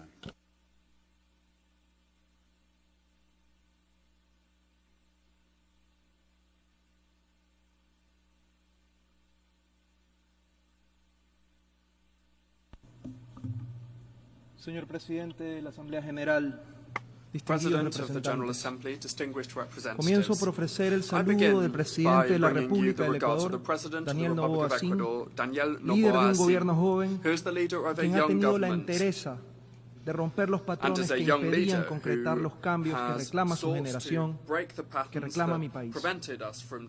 El Ecuador es un país de 18 millones de habitantes, con un potencial enorme, en el que los jóvenes luchan todos los días por un futuro mejor, cambiando la realidad que heredaron. Ellos creyeron en el proyecto transformador que planteó el presidente Noboa y hoy ven un país de oportunidades y progreso que se fundamenta en el respeto de los derechos humanos, en el que existe un compromiso firme para desterrar la corrupción y la impunidad.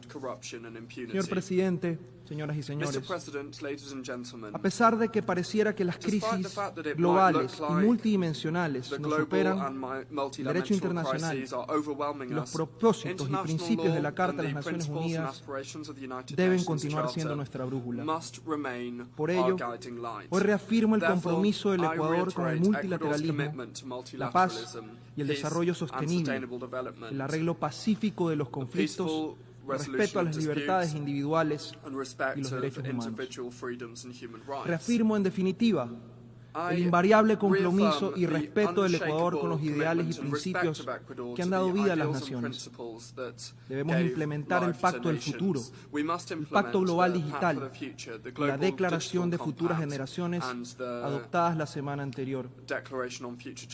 Esto ayudará a que la ONU deje de ser una foto tomada hace 79 años y refleje mejor la realidad del mundo contemporáneo. El Ecuador acoge toda iniciativa que procure la prosperidad inclusiva y la democracia, sabiendo que su sostenibilidad se encuentra estrechamente ligada con la paz de una nación, porque existe un vínculo indisoluble entre paz y desarrollo, entre desarrollo y paz. Por ello, el Ecuador trabaja por los objetivos de desarrollo sostenible y ha evidenciado que el tan anhelado objetivo 16, paz, justicia e instituciones sólidas, genera sinergias y se entrelazan 125 de las 169 metas de la Agenda 2030. Debemos entenderlo. Cuando fortalecemos la democracia y la institucionalidad, combatimos la violencia en todas sus manifestaciones. Al atacar la corrupción, logramos mayor justicia y paz para los ciudadanos. Generamos un impacto en la reactivación de la economía y en el empleo de calidad, en la reducción de la pobreza, el hambre y la malnutrición. Señor presidente, construir un futuro de mayor prosperidad y paz requiere combatir el crimen organizado transnacional y el narcotráfico, que socavan la institucionalidad y corroen el tejido social de nuestras democracias. En diciembre del 2023, el presidente Noboa, en el marco de la presidencia ecuatoriana del Consejo de Seguridad, alertó a sus miembros sobre la ola de delincuencia organizada transnacional y narcoterrorista que amenaza el Estado de Derecho, el control estatal y la seguridad fronteriza. Frente a este desafío, el Gobierno Nacional de mi país ha adoptado decisiones responsables y lidera una lucha sin tregua que gobiernos pasados evadieron. Empero, las acciones nacionales no son suficientes ante la amenaza de la delincuencia organizada transnacional, que cuenta con recursos que exceden ampliamente los que se utilizan para combatirla. Solo profundizando esfuerzos y trabajando de manera coordinada y eficaz con la comunidad internacional, podremos derrotarla. Como miembro electo del Consejo de Seguridad, el Ecuador ha demostrado su compromiso con la paz y la seguridad internacional. Hemos estado a la altura de este desafío histórico que nos ha impuesto actuar con responsabilidad y conciencia ante tensiones geopolíticas entre las grandes potencias que limitan el cumplimiento de la responsabilidad colectiva de actuar en situaciones de conflicto que tienen en vilo a la humanidad. En el caso de Ucrania, somos corredactores del expediente humanitario y sobre la situación de Palestina hemos votado a favor de todas las resoluciones adoptadas por el Consejo de Seguridad a fin de detener las hostilidades, liberar a los rehenes, permitir un flujo adecuado de ayuda humanitaria y abogar por el respeto del derecho internacional humanitario.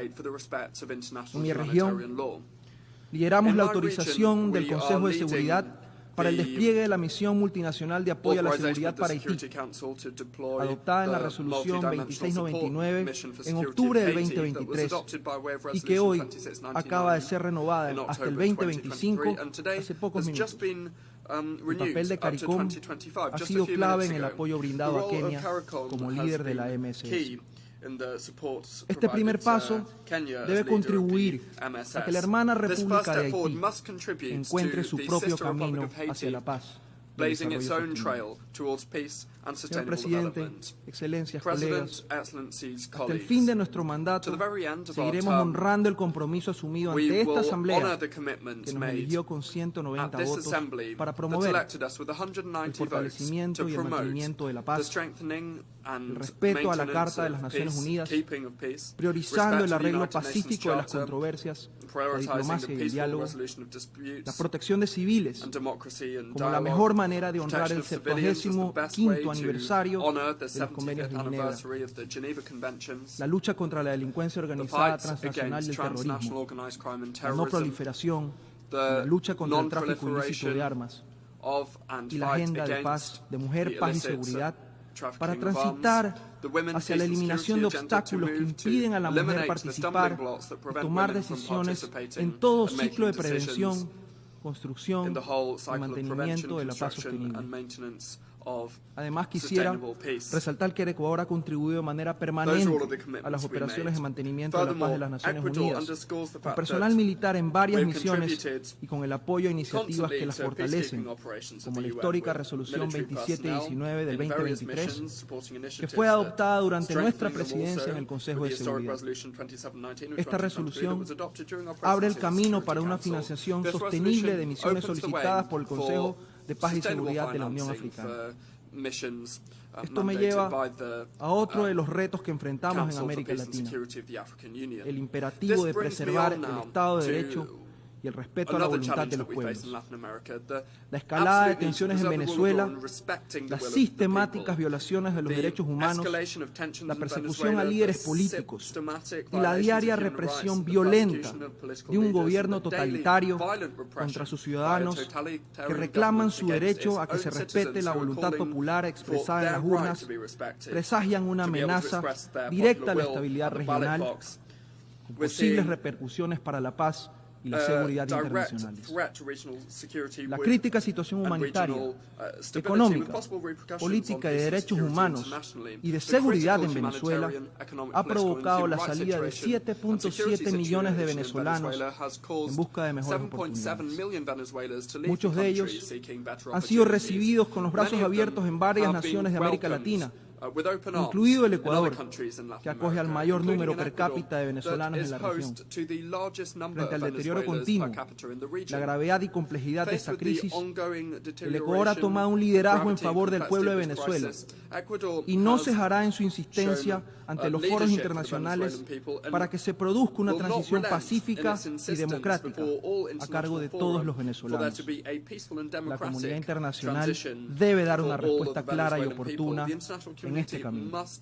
Señor Presidente, la migración es uno de los retos más complejos y urgentes que aqueja al mundo.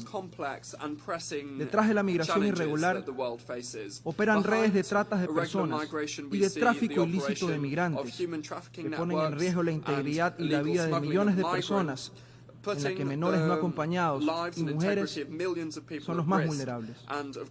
Esto es intolerable y su combate requiere acciones conjuntas y coordinadas con un enfoque integral.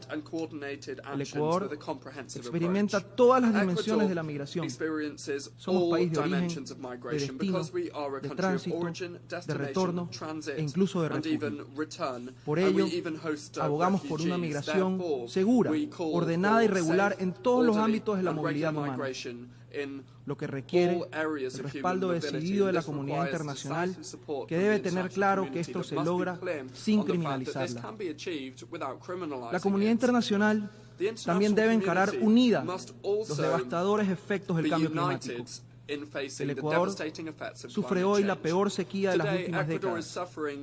Esto evidencia la importancia de cuidar nuestros ecosistemas e invertir en infraestructura para enfrentarla.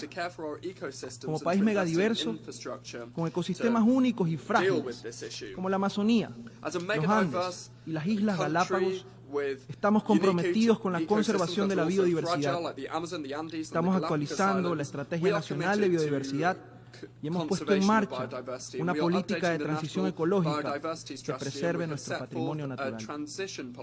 Estos esfuerzos requieren de una mayor corresponsabilidad de la comunidad internacional, particularmente en materia de financiación, transferencia de tecnología, construcción de capacidades e investigación científica, que en la actualidad no son suficientes ni adecuadas. El Acuerdo de París y el principio de responsabilidades comunes, pero diferenciadas, no puede ser menoscabado. Deben ser fortalecidos. El Ecuador también respalda las iniciativas en materia de protección, conservación y uso sostenible del océano, como debe ser la pronta entrada en vigor del Acuerdo sobre la Convención y uso sostenible de la biodiversidad marina más allá de la jurisdicción nacional, y la celebración de la tercera Conferencia de las Naciones Unidas sobre los océanos en 2025. Nuestro compromiso se ve reflejado, además, en los esfuerzos que imprime la presidencia ecuatoriana del comité encargado para elaborar un instrumento jurídicamente vinculante para eliminar la contaminación por plásticos. Esperamos que este objetivo se concrete pronto y que Galápagos, patrimonio natural de la humanidad, sea la sede de la firma de este instrumento.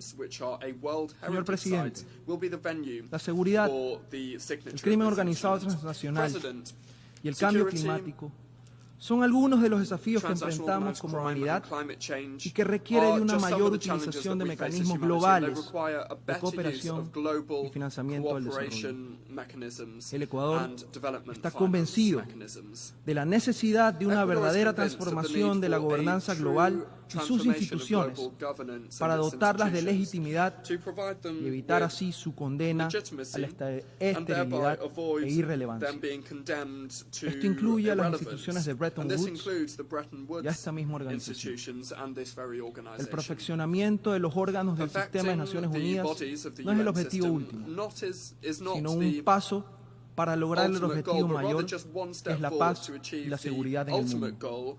Por tanto, tomando en cuenta la relación entre los órganos principales, para contar con un Consejo de Seguridad más fuerte y efectivo, necesitamos también una Asamblea General más moderna y eficaz. Debemos reafirmar el rol de esta Asamblea General en tanto se da la necesaria reforma del Consejo de Seguridad. El Ecuador tiene claro que es un miembro no permanente del Consejo que culmina su mandato en diciembre de este año y también sabe que el papel de los miembros electos, cuando actúan unidos, es fundamental. Debemos seguir trabajando en esa línea. Un componente esencial de la transformación es la participación de las mujeres en posiciones de liderazgo. El Ecuador reafirma su respaldo a que una mujer proveniente de la región de Latinoamérica y el Caribe sea la próxima secretaria general de la ONU. Concluyo recordando que las crisis se superan con decisión política, voluntad y valentía para tomar las decisiones correctas. Esto se logrará fortaleciendo el multilateralismo, no debilitándolo. De esta manera podremos lograr los sueños de un mundo más justo, pacífico y de oportunidades para todos. Muchas gracias.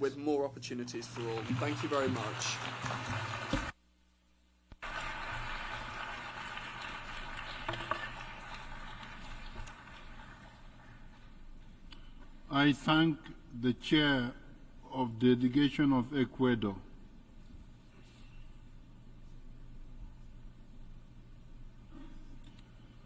We have heard the last speaker in the general debate.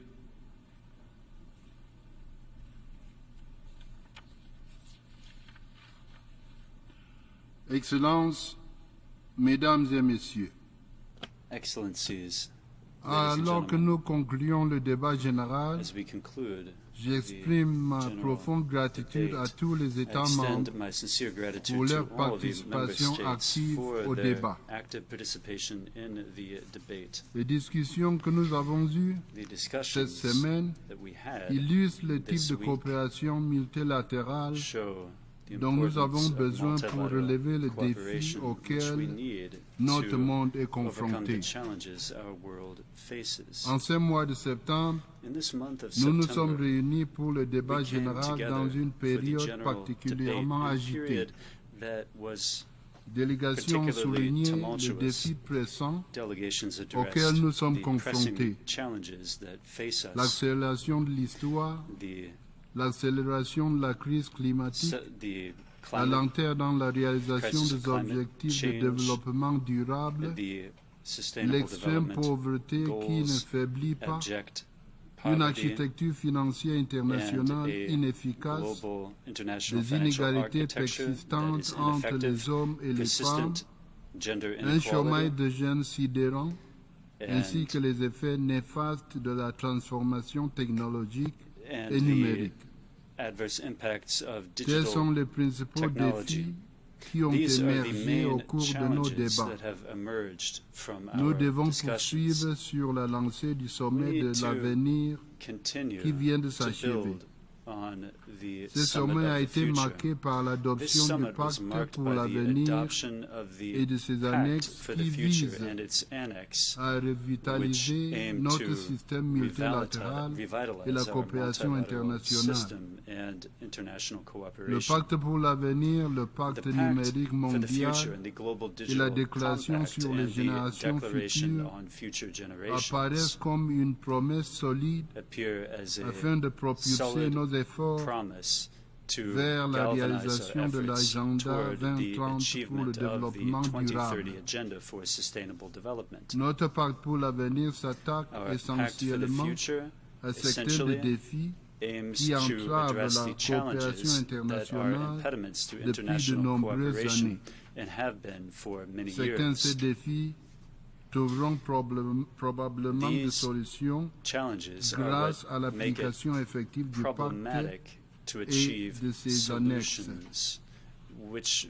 J'exhorte les États membres et toutes les parties prenantes à agir dans le sens d'une mise en œuvre effective du pacte pour l'avenir et de ses annexes. Mon bureau prévoit de mener un programme intensif de sensibilisation dans ce sens tout au long de la 79e session de l'Assemblée générale. Nous restons ouverts à tout conseil et à tout soutien pour faciliter nos actions. Excellencies, ladies and gentlemen, while we are meeting in New York, violent conflicts are raging in Gaza, Lebanon, Sudan, and Ukraine. This is unfortunately not an exhaustive list of the conflicts and crises affecting member states of the United Nations.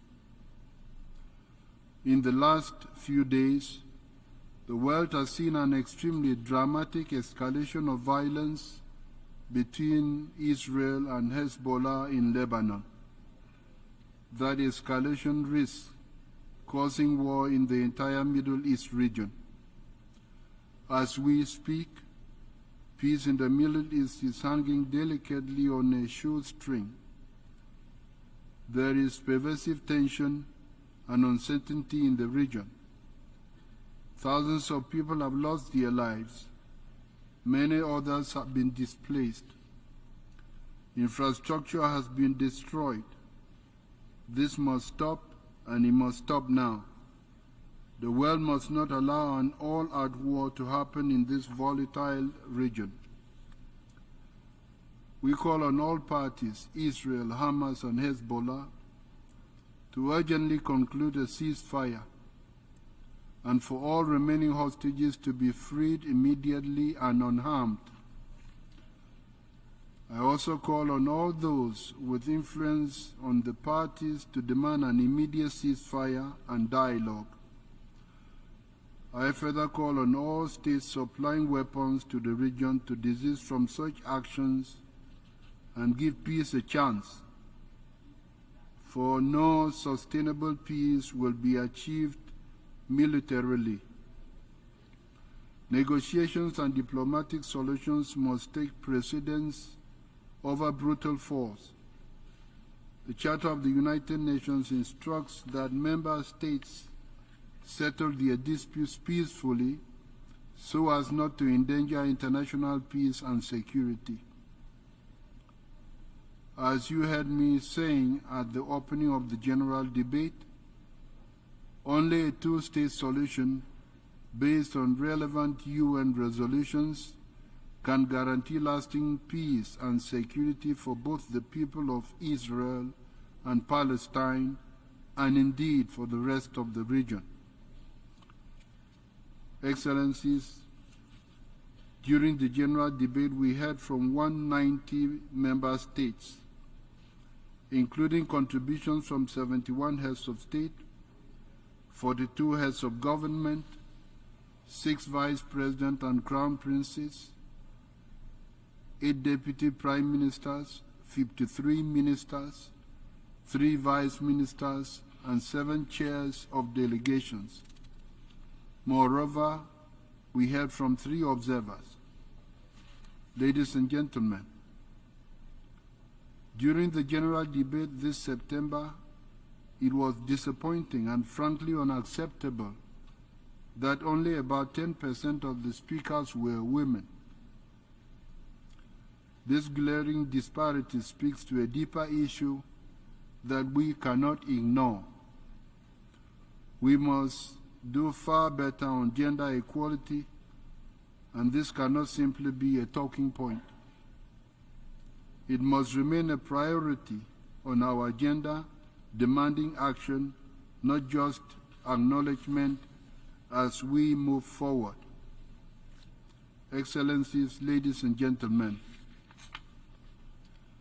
in my opening remarks of the general debate, I emphasized that only by working together, despite our differences, can we confront and overcome the complex and discouraging challenges before us.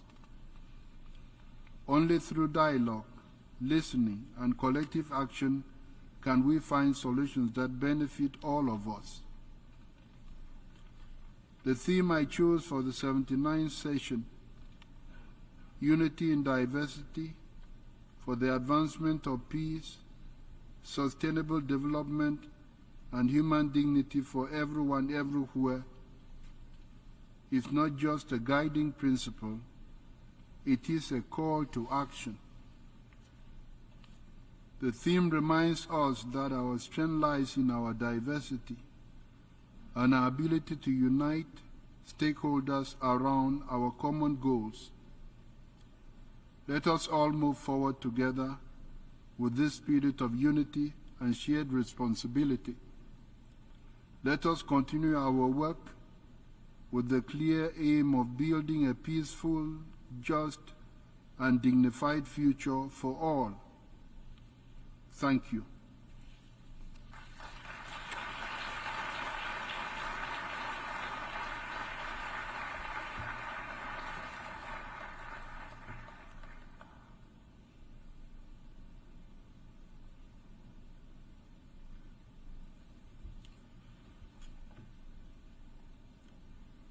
The exercise of the right of reply has been requested.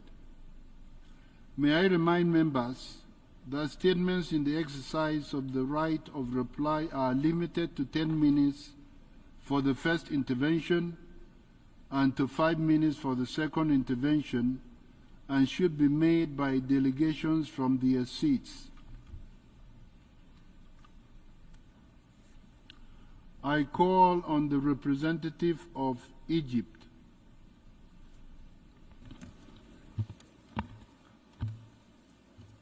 Mr. President, Egypt categorically rejects the reply delivered by Ethiopia representative to Egypt's statement during the general debate. If Ethiopia were to reflect on its own conduct and behavior in the region, Ethiopia would recognize that it's the party that is the principal source of threats to peace, security, and stability in the region. It was Ethiopia that concluded a memorandum of understanding that infringed on the sovereignty and territorial integrity of a sisterly neighboring African state, Somalia. It's Ethiopia that has repeatedly violated cardinal rules of international law and undermines the principle of sanctity of international borders, which is established in African laws and practice.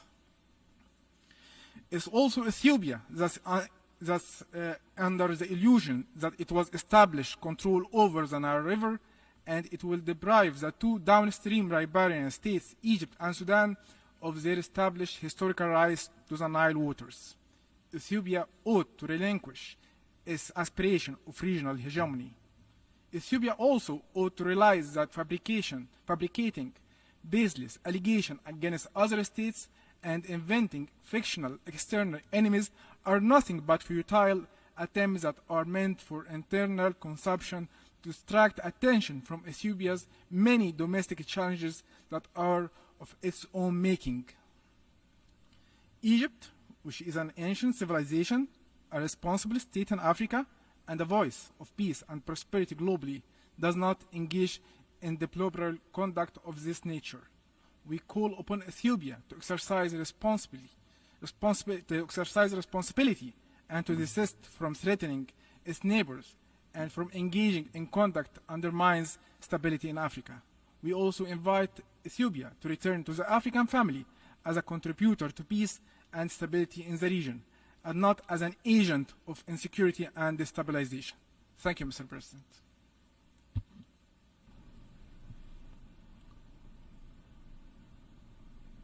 I call on the representative of the Islamic Republic of Iran.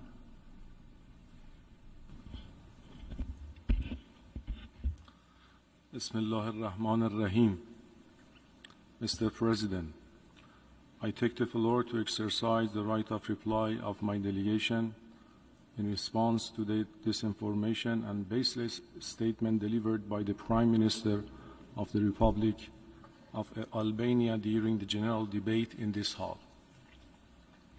The alleged refugees who have been sheltered by the Republic of Albania belong to the terrorist People's Mujahideen organization, also known as MKO, of which violence and terror form an integral element of their eclectic ideology.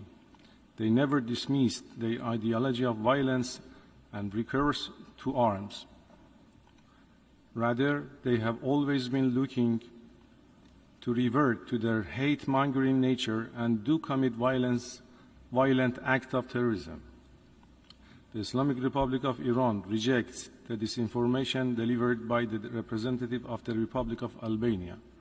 In the meanwhile, it is the obligation of Albania to bring to justice or extradite members of this cult for their role in organizing, supporting, and perpetrating terrorist attacks in Iran. The Islamic Republic of Iran believes that the failure of the government of Albania to take appropriate and necessary measures against this terrorist cult constitutes a grave threat to international peace and security. Moreover, the Islamic Republic of Iran categorically rejects and denounces any kind of unwarranted attribution for the alleged cyber attack on Albania's infrastructure.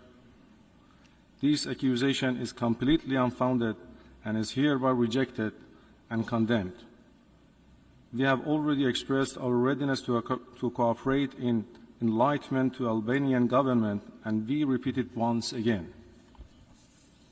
Mr. President, exercising our right of reply in response to the unfounded allegations and irrelevant reference to my country by the representative of the United Arab Emirates, while my delegation strongly rejects those baseless allegations, would like to reiterate its sovereignty over the Iranian islands of Abu Musa, the Greater Tom, and the Lesser Tom in the Persian Gulf. We consider the statement by the delegate of the United Arab Emirates as a flagrant violation of the principles of sovereignty and territorial integrity, as well as an interference in Iran's domestic affairs, in violation of the principle of non-interference in the internal affairs of the state as enshrined in the Charter of the United Nations, and is categorically rejected. The Islamic Republic of Iran has always pursued a policy of friendship and good neighborliness towards all its neighboring countries. It is obvious that the territorial integrity as well as the sovereignty of the Islamic Republic of Iran over the said islands are not negotiable. We invite the delegation of the United Arab Emirates to stick to the principle of good neighborliness and refrain from raising issues that are based on unsubstantiated accusations. I thank you.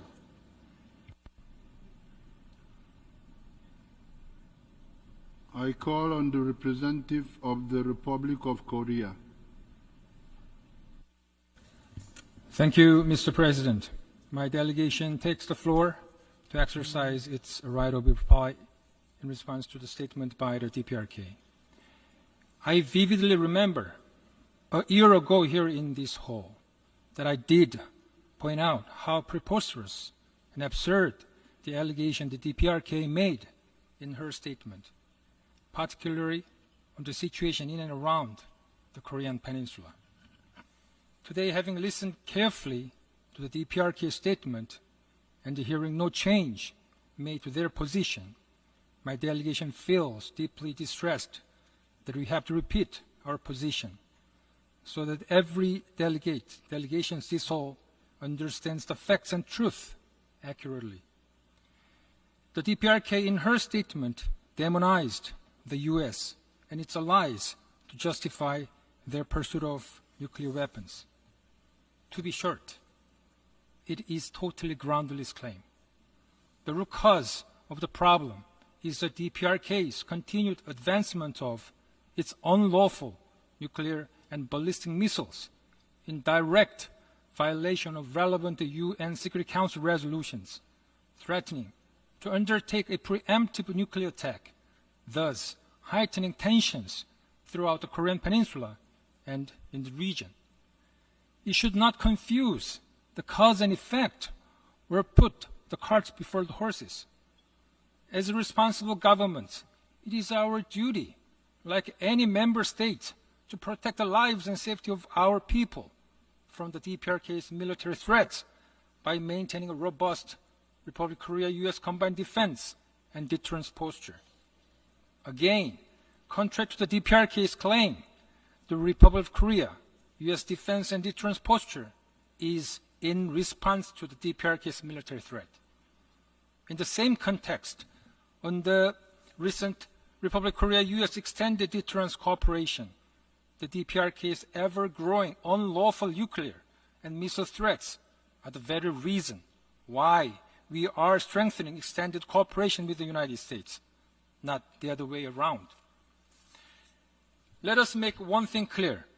The DPRK's illegal nuclear weapons program is by no means maintaining the regional balance of power as they claim today.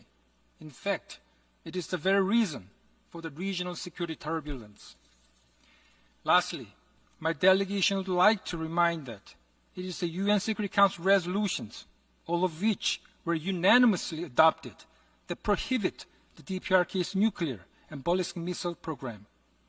The DPRK should respect and abide by the Security Council resolution as stated in the Charter if it genuinely wishes to be a responsible member of the United Nations. I thank you, Mr. President.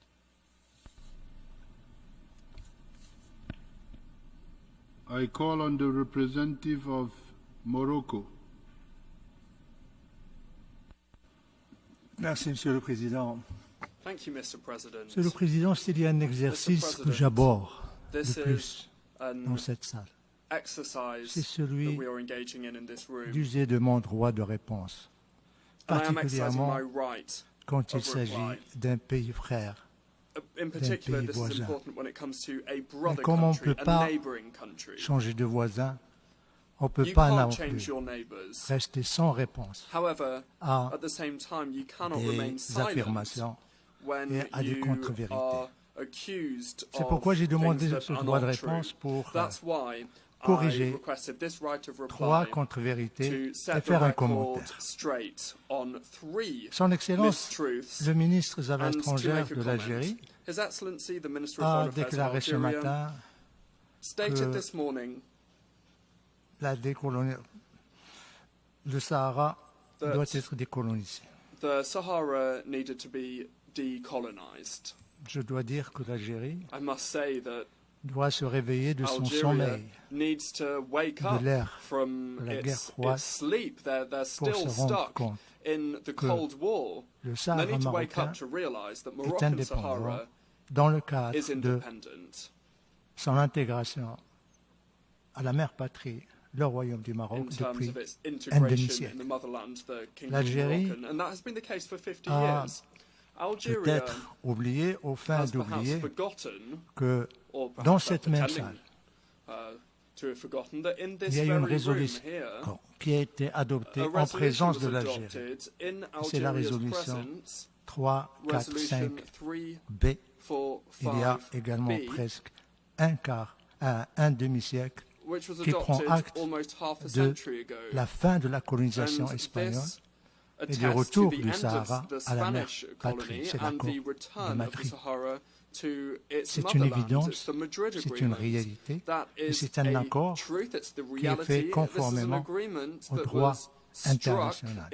C'est un accord, et je voudrais là rappeler un fait historique, qui s'est fait, qui en quelque sorte était conforme au discours de feu le président Boumedienne lors du sommet de la Ligue arabe, à Rabat, lorsqu'il a déclaré devant ses pairs, rois, princes et chefs d'État, qu'il cautionnerait, qu'il soutiendrait n'importe quelle formule qui permettrait la décolonisation du Sahara marocain. Eh bien, un an après, le Sahara marocain a été décolonisé. C'est la première contre-vérité. La deuxième contre-vérité, Monsieur le Président, le ministre algérien a déclaré que son pays soutient l'envoyé personnel, soutient les efforts du secrétaire général. Je voudrais lui dire à cet égard que c'est de la poudre aux yeux. Ce n'est pas vrai, Monsieur le ministre. Tout simplement parce que, et là le monde doit le savoir, l'envoyé personnel a été nommé il y a 3 ans.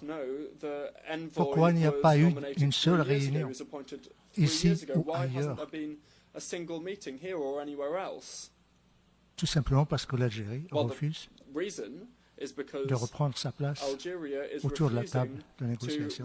L'Algérie s'oppose à la relance du processus politique. Et en plus, l'Algérie rejette les résolutions qui parlent du processus politique. Et Monsieur le ministre vient ici ce matin nous dire qu'il soutient le processus politique. C'est une grande bizarrerie que l'Algérie dit vouloir soutenir les efforts de l'envoyé personnel et ceux du secrétaire général, mais en même temps, il pose les conditions. Moi, je ne viens pas, voilà qui va venir, qui doit participer, qui ne doit pas participer. Et c'est bizarre que l'Algérie, qui prétend soutenir le processus politique, s'oppose à ce que son nom soit cité rejette les résolutions pour la simple raison que son nom est cité dans toutes les résolutions de Conseil de sécurité en tant que partie prenante principale dans ce différend régional qui doit reprendre sa place autour de la table des tables rondes. Nous espérons que lorsque M. le ministre des Affaires étrangères de l'Algérie rencontrera l'envoyé personnel cet après-midi, qu'il puisse lui dire enfin, ou bien lui annoncer une bonne nouvelle, que l'Algérie reprend sa place autour de la table, conformément aux résolutions du Conseil de sécurité et conformément à la déclaration faite par ce même ministre ce matin du haut de cette tribune. Troisième contre-vérité, Monsieur le Président, Monsieur le ministre accuse le Maroc de falsifier des réalités immuables. Il y a un adage qui dit « Il n'y a pas pire qu'un aveugle qui ne veut pas voir ». Quelle réalité le Maroc change ou falsifie? Nous ne falsifions rien, nous faisons tout en plein jour. Et nous le faisons avec la communauté internationale. Nous le faisons ici, dans cette salle. Nous le faisons avec les pays amis. Et je voudrais dire à la délégation algérienne et à son Excellence le ministre des Affaires étrangères qu'il y a d'autres vérités que l'Algérie refuse de reconnaître, refuse de voir. C'est que 109 pays de la communauté internationale qui l'interpellent soutiennent l'initiative d'autonomie marocaine, dont 19 sont membres de l'Union européenne, et non des moindres. La France, l'Espagne, l'Allemagne, Danemark, Slovénie, Finlande, rien que ces derniers mois, bien plus. Cette salle a résonné des voix des chefs d'État et de gouvernement qui ont exprimé leur soutien non seulement à l'initiative d'autonomie marocaine, mais à la souveraineté du Maroc sur son Sahara immuable. Troisième vérité que la délégation algérienne feint d'ignorer, c'est qu'il y a 29 consulats qui ont été ouverts au Sahara marocain. Le 30e est en cours, sera bientôt ouvert. Et on aura d'autres. J'espère que la délégation algérienne changera de lunettes pour pouvoir voir enfin la réalité, tout ce qui se passe au Sahara marocain. Autre réalité, le développement économique que l'Algérie ne veut pas voir au Sahara marocain. Les autoroutes, le pont le plus long en Afrique, le port le plus en eau profonde, le plus grand en Afrique. 4000 tracts traversent le Sahara chaque jour, et particulièrement au passage de Guelguerat. Les universités, les hôpitaux universitaires, les écoles d'excellence, les investissements étrangers, le solaire. Voilà les réalités que l'Algérie ne veut pas voir et nous espérons qu'il finira par se rendre à l'évidence qu'on ne peut pas cacher le soleil, particulièrement celui du Sahara. La dernière chose que je voudrais dire, Monsieur le Président, c'est une observation, une remarque. Monsieur le ministre des Affaires étrangères a parlé de menaces qui pèsent sur la région sahélo-saharienne. Menaces terroristes, menaces séparatistes, sous-développement. Je suis pour une fois d'accord avec lui. Je suis d'accord avec ce diagnostic. Mais Monsieur le ministre a oublié de nous dire le remède, plutôt de nous dire pourquoi, les causes. Les causes, c'est l'Algérie. C'est la mère de tous les problèmes du Sahel et du Sahara. Parce que tout simplement, quand on se pose la question, où vont se réfugier les terroristes? Où vont se réfugier les extrémistes? Où vont se réfugier les séparatistes? Eh bien, sur le territoire algérien. C'est vrai, Monsieur le ministre. Il y a une menace terroriste dans la région sahélo-saharienne. Il y a une menace séparatiste. Il y a une menace extrémiste. Mais c'est à cause de votre pays. Les frontières de l'Algérie sont polluées de terroristes, séparatistes et d'extrémistes. Autre chose, Monsieur le ministre ne nous a pas parlé de remède.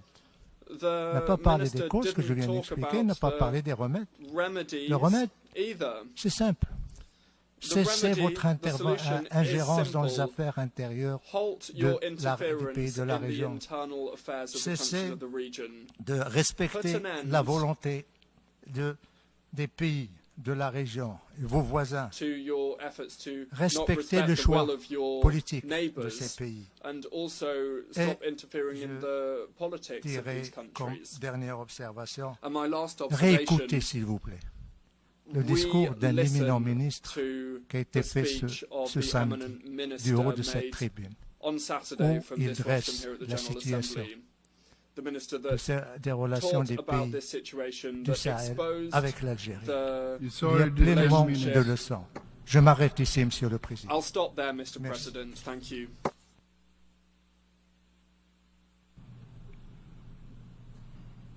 I call on the representative of the United Arab Emirates.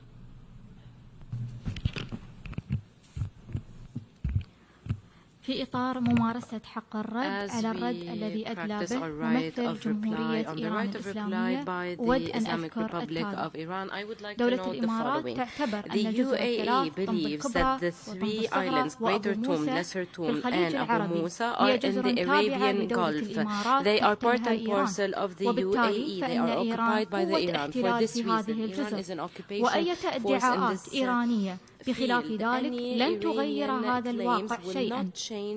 غير مقبول وغير مقبول وغير مقبول أن تدعي إيران أن موضوع الجزر مسألة داخلية إيرانية، وتؤكد دولة الإمارات وبشكل قاطع على أن جزرها الثلاث هي جزء لا يتجزأ من أراضي دولة الإمارات العربية المتحدة، وترفض بشدة استمرار الاحتلال الإيراني لهذه الجزر الإماراتية الثلاث. ونحن على الدوام دعونا إيران إلى الاحتكام إلى القانون الدولي وميثاق الأمم المتحدة لحل هذه القضية من خلال المفاوضات الثنائية أو اللجوء إلى محكمة العدل الدولية. وأريد أن أؤكد على أن دولة الإمارات تتمتع بعلاقات طيبة وتعاون وثيق مع إيران، ونطمح إلى زيادة تعاوننا وتعميق علاقاتنا الثنائية، إلا أن هذه القضية قضية الجزر الإماراتية الثلاث ستبقى محل خلاف إلى أن نجد لها حلا سلميا مرضيا مع إيران في إطار القانون الدولي ومبادئ حسن الجوار.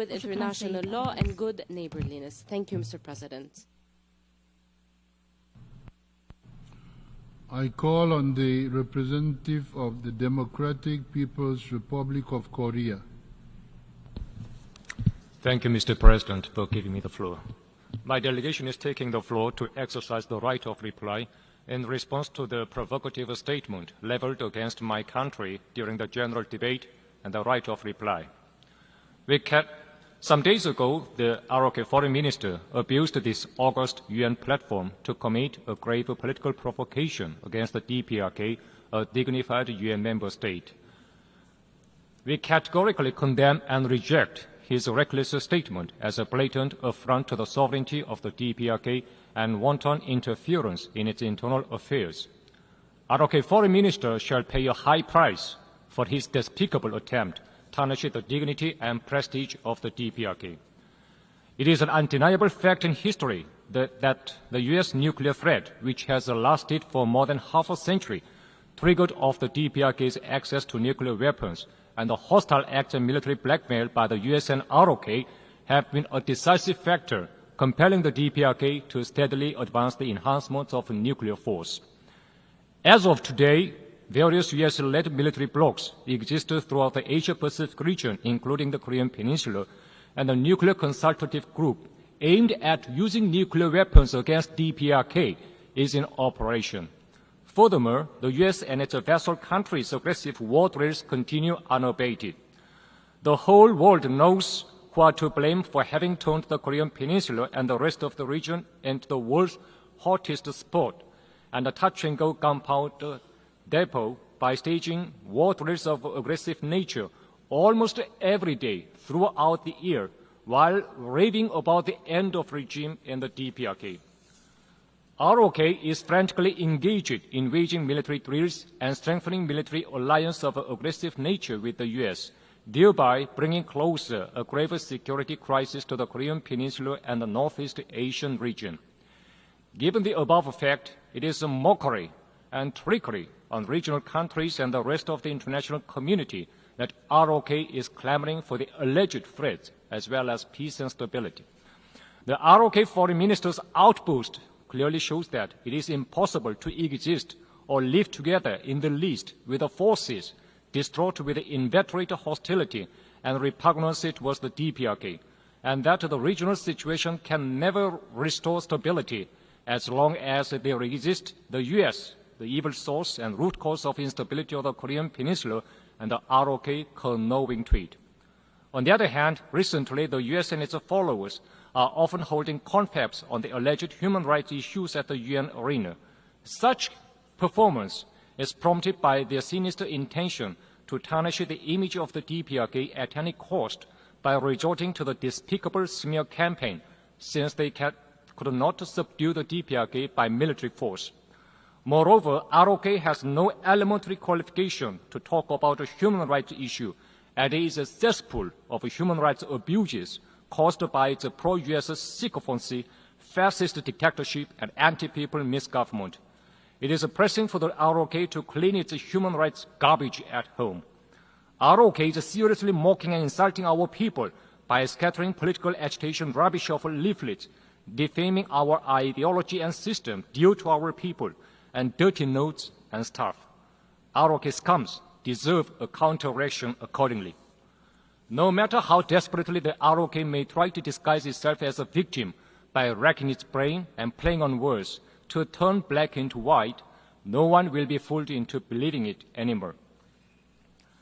ROK, obsessed with the inveterate hostility towards the DPRK, is strongly urged to read carefully the UN Charter.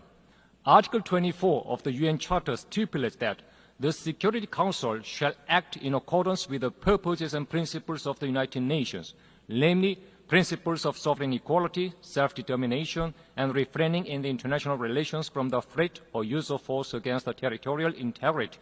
Accordingly, we have never acknowledged and will never do so the alleged Security Council resolutions which deny our rights, existence, and development and flagrant contravention of the UN Charter itself.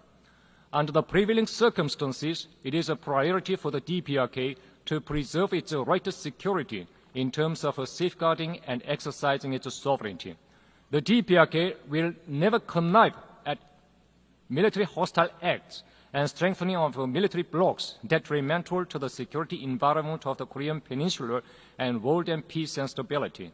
We remain firmly committed to fully safeguarding the sovereignty and security interests of the state and the regional peace through offensive and overwhelming counteractions. I thank you, Mr. President. I call on the representative of Algeria to take. Merci, Monsieur le Président. Thank you, Mr. President. Merci de me donner la possibilité d'exercer mon droit de réponse après les allégations faites par mon collègue marocain à la suite du discours de mon ministre ce matin devant vous. Et je voudrais rappeler que depuis l'indépendance de mon pays, l'Algérie, en 1962, c'est-à-dire il y a 62 ans, il ne s'est pas passé une seule Assemblée générale des Nations Unies sans que mon pays ne revendique le droit inaliénable à l'autodétermination des peuples encore sous domination coloniale.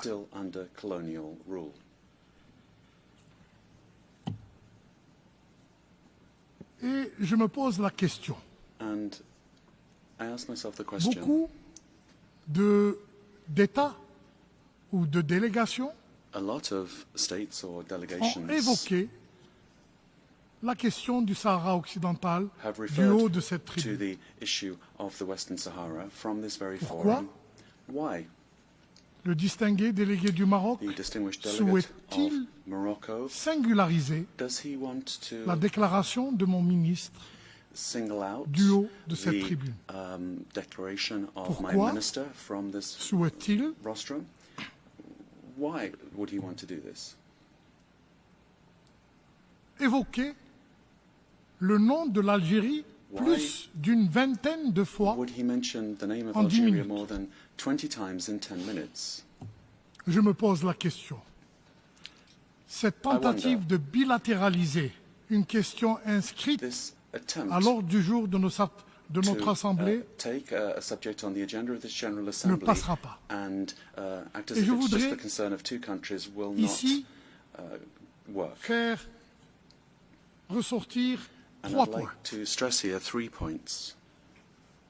D'abord, relire Firstly, la déclaration de mon ministre we should reread my Sur minister's statement la question du Sahara occidental on the issue of the Western pour Sahara. l'édification de We l'Assemblée might- générale The General Assembly might et learn something. l'édification particulière And I think de mon collègue marocain. my Moroccan colleague might learn something in so doing. Je cite, And mon I pays quote, aspire my country à mettre fin à la aspires to put an colonisation end to de manière the définitive, colonization once and en for all tournant la dernière page by de turning ce chapitre, the final page tel of qu'illustré this malheureusement chapter, au Sahara occidental. as we unfortunately see in the Western Sahara. Le secrétaire général des Nations Unies The Secretary et son General envoyé spécial of the United Nations and his special envoy peuvent compter sur notre plein soutien may à leurs count efforts on our full support pour permettre in their aux efforts deux parties to enable au conflit,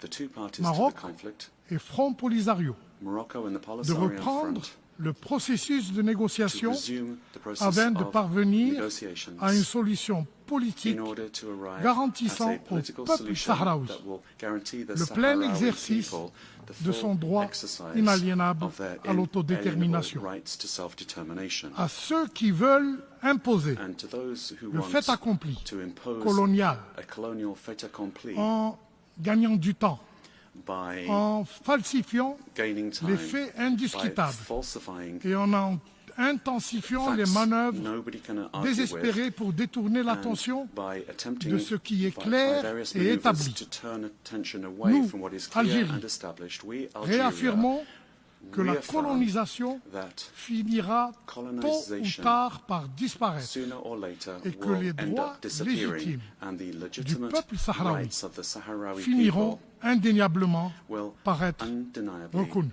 be recognized. Ceci est le premier point. That's the first point.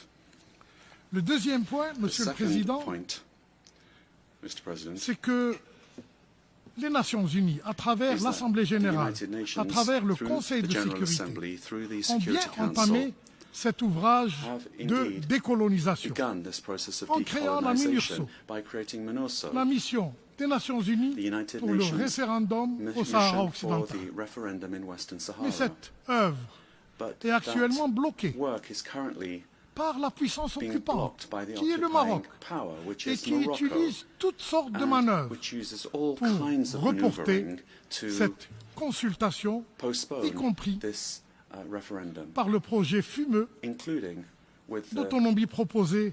rather Et shady ce project projet, of supposed s'il autonomy. était si intéressant, And if that project was really such a hot deal, pourquoi ne le propose-t-on pas à la why consultation not des Sahraouis? put that forward for a referendum with the Avez-vous Sahrawis? peur Are you afraid de l'effet de l'appel de la liberté of the call pour for le peuple freedom sahraoui? of the Sahrawi L'Algérie, people? pour sa part, Algeria, et tous ceux for qui its part, soutiennent le droit and à all those that l'autodétermination support the right du to peuple du Sahara self-determination occidental of the people of appellent Western à la Sahara, consultation du peuple call sahraoui. for a consultation, a referendum of the Sahrawi people. Thirdly, Le processus politique. the Oui, political au processus politique. process. Dans le cadre d'une Yes. négociation, A political process is entre part of negotiations les représentants légitimes du between peuple sahraoui the legitimate representatives la of the puissance Sahrawi occupante, people and le the Maroc. occupying power, Morocco. et s'ils arrivent à un accord politique And if they reach a dans le political cadre du droit agreement inaliénable à l'autodétermination, under l'Algérie the ne pourra inalienable que s'en right of féliciter. self-determination, Algeria would be very happy about that. Monsieur le Président, Mr. President, je ne voudrais pas prolonger cette session. I don't want to prolong Mais this je voudrais session, rappeler but I would like to recall que le droit du peuple du Sahara occidental à l'autodétermination est solidement ancré dans le droit international et dans les résolutions des Nations Unies et du Conseil de sécurité. Et mon pays, l'Algérie, forte de son héritage historique et de ses valeurs et principes fondamentaux, se tiendra inébranlablement aux côtés des peuples opprimés, des peuples sous occupation coloniale, à l'instar du peuple du Sahara occidental. Et c'est avec cette détermination inaltérable et cette conviction profonde que nous poursuivrons pour notre part notre soutien indéfectible au peuple du Sahara occidental pour qu'il accède pleinement à son droit inaliénable à l'autodétermination. Je vous remercie. I now call on the representative of Morocco for a second intervention.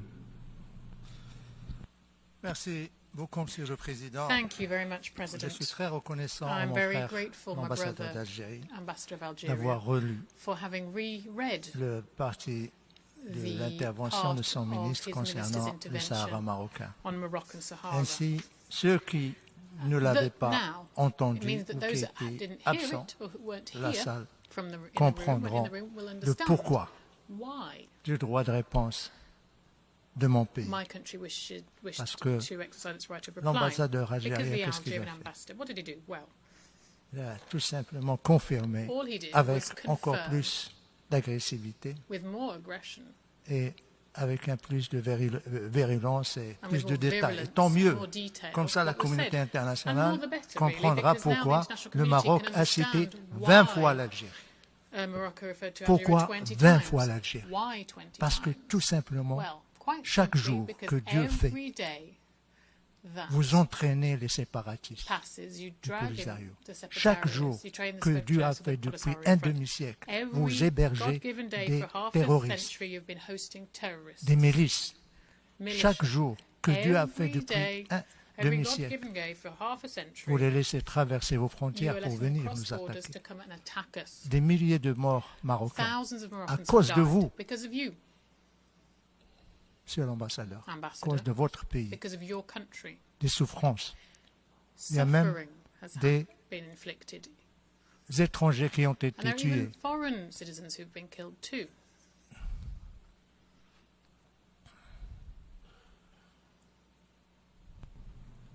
Je crois que moi je le laisse, I think je respecte I respect la liberté the d'expression. freedom of expression, of course. Et si vous voulez bien me laisser And if you terminer, je let me terminerai. conclude, I will conclude. Maintenant, vous comprenez pourquoi Now you understand il y a why le Maroc cite 20 fois Morocco l'Algérie. mentioned Algeria. À l'autre question, vous avez posé une question, Monsieur And you asked a l'ambassadeur. question, Ambassador, Pourquoi also. Why on vous cite, vous, l'Algérie, et non pas les are autres we pays? mentioning the name Algeria Ben, and les not autres other pays, countries? parce Well, que the nous other sommes dans countries, une no other countries, enceinte because we're in a de building droit. here where Une there is enceinte où chaque pays law est libre de in dire place, ce where qu'il each veut, country is de free to s'exprimer express themselves, comme il to veut, say what they tout want en to say. respectant All, l'autre. of Les course, réalités que respecting j'ai the citées others. The realities that ne I doivent referred to normalement pas vous blesser parce que should be I no give injury the floor to to you. Algeria. Point of order.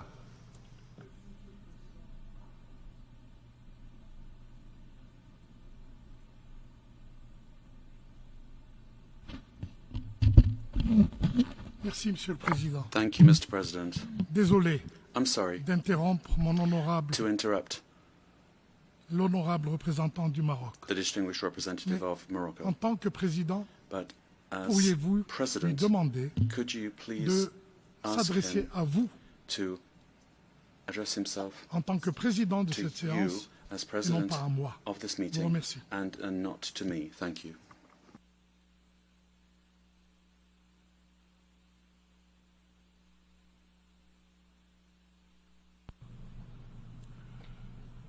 Morocco, the representative of Morocco, continue your second intervention and I may ask that you address yourself to the President, who I am. Thank you. Merci, Monsieur le Président. Je le ferai avec grand plaisir. Je n'ai fait que répondre à des injonctions qui ont été faites à l'égard de mon pays par mon frère algérien, mais du moment que ce ne veut pas qu'on s'adresse à lui, je m'adresse à l'Algérie. L'Algérie, pourquoi le Maroc s'adresse à l'Algérie et non pas aux autres délégations qui interviennent ici, qui abordent la question de l'autodétermination? Tout simplement, Monsieur le Président, parce que nous croyons au principe de la liberté d'expression. Nous sommes ici dans une enceinte de droit international. Chacun est libre de dire ce qu'il veut. Voilà. Mais pourquoi nous adressons à l'Algérie? Parce que c'est l'Algérie la mère de tous nos problèmes. Parce que c'est l'Algérie qui a créé le Polisario. Parce que c'est l'Algérie qui finance le Polisario. Parce que c'est l'Algérie qui paye le Polisario. Parce que c'est avec des passeports algériens que les séparatistes du Polisario voyagent à travers le monde. C'est pratiquement, c'est en Algérie qu'il y a les camps. C'est les Algériens avec le Polisario qui détournent l'assistance humanitaire. C'est pour ça qu'on s'adresse à l'Algérie. Les autres pays ne financent pas. Les autres pays ne donnent pas de passeport. Les autres pays, nous respectons, nous ne sommes pas d'accord avec eux, mais nous respectons leur position. Nous essayons de dialoguer avec eux. Et d'ailleurs, des dizaines et des dizaines de pays ont retiré leur reconnaissance, ont retiré leur soutien au Polisario, ont fermé leurs ambassades que l'Algérie paye allègrement.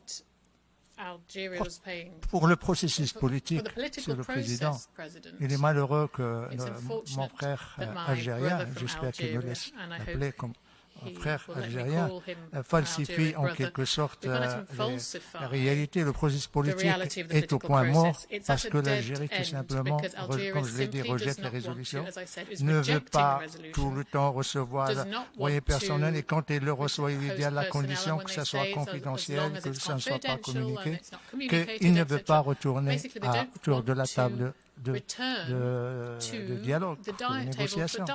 En ce qui concerne... I request that the representative of Morocco wraps up. He's read the 5 minutes. Let him conclude. OK. Je m'arrête là, Monsieur le Président. There, President.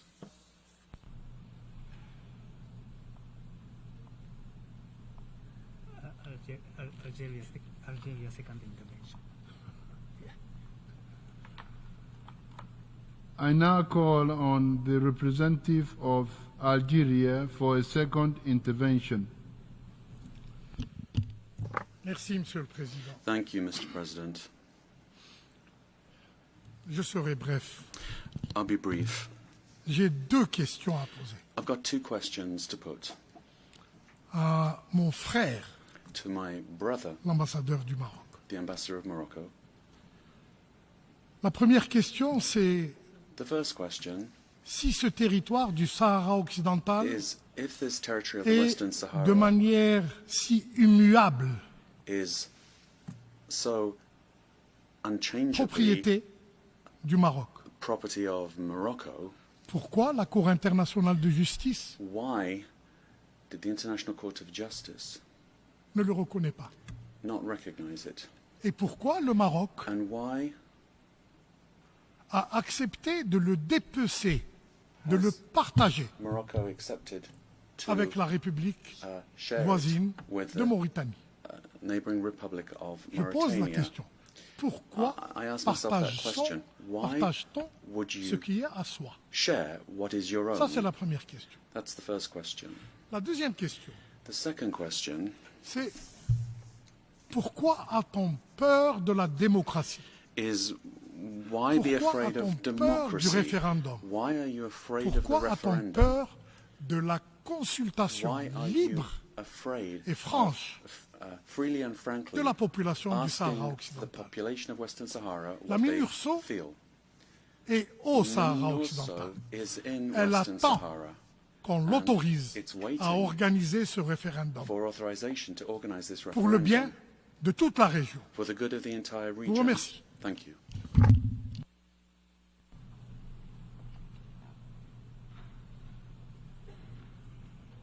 May I take it that it is the wish of the Assembly to conclude its consideration of Ethiopia, second intervention. Ethiopia, second. I now call on the representative of Ethiopia for a second intervention.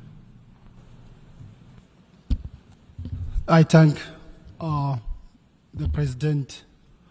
Mr. President, I am exercising the right of reply on what the representative of Egypt has said just before. Egypt is dumping arms in the region, in the Horn of Africa, that could potentially fall in the hands of the terrorist groups, Al-Shabaab. Still, Egypt is trying to stick to colonial policy of monopolizing the waters of the Nile River. Ethiopia is known for respecting international principles, particularly equitable and reasonable use of its own natural resource. I thank you, Mr. President.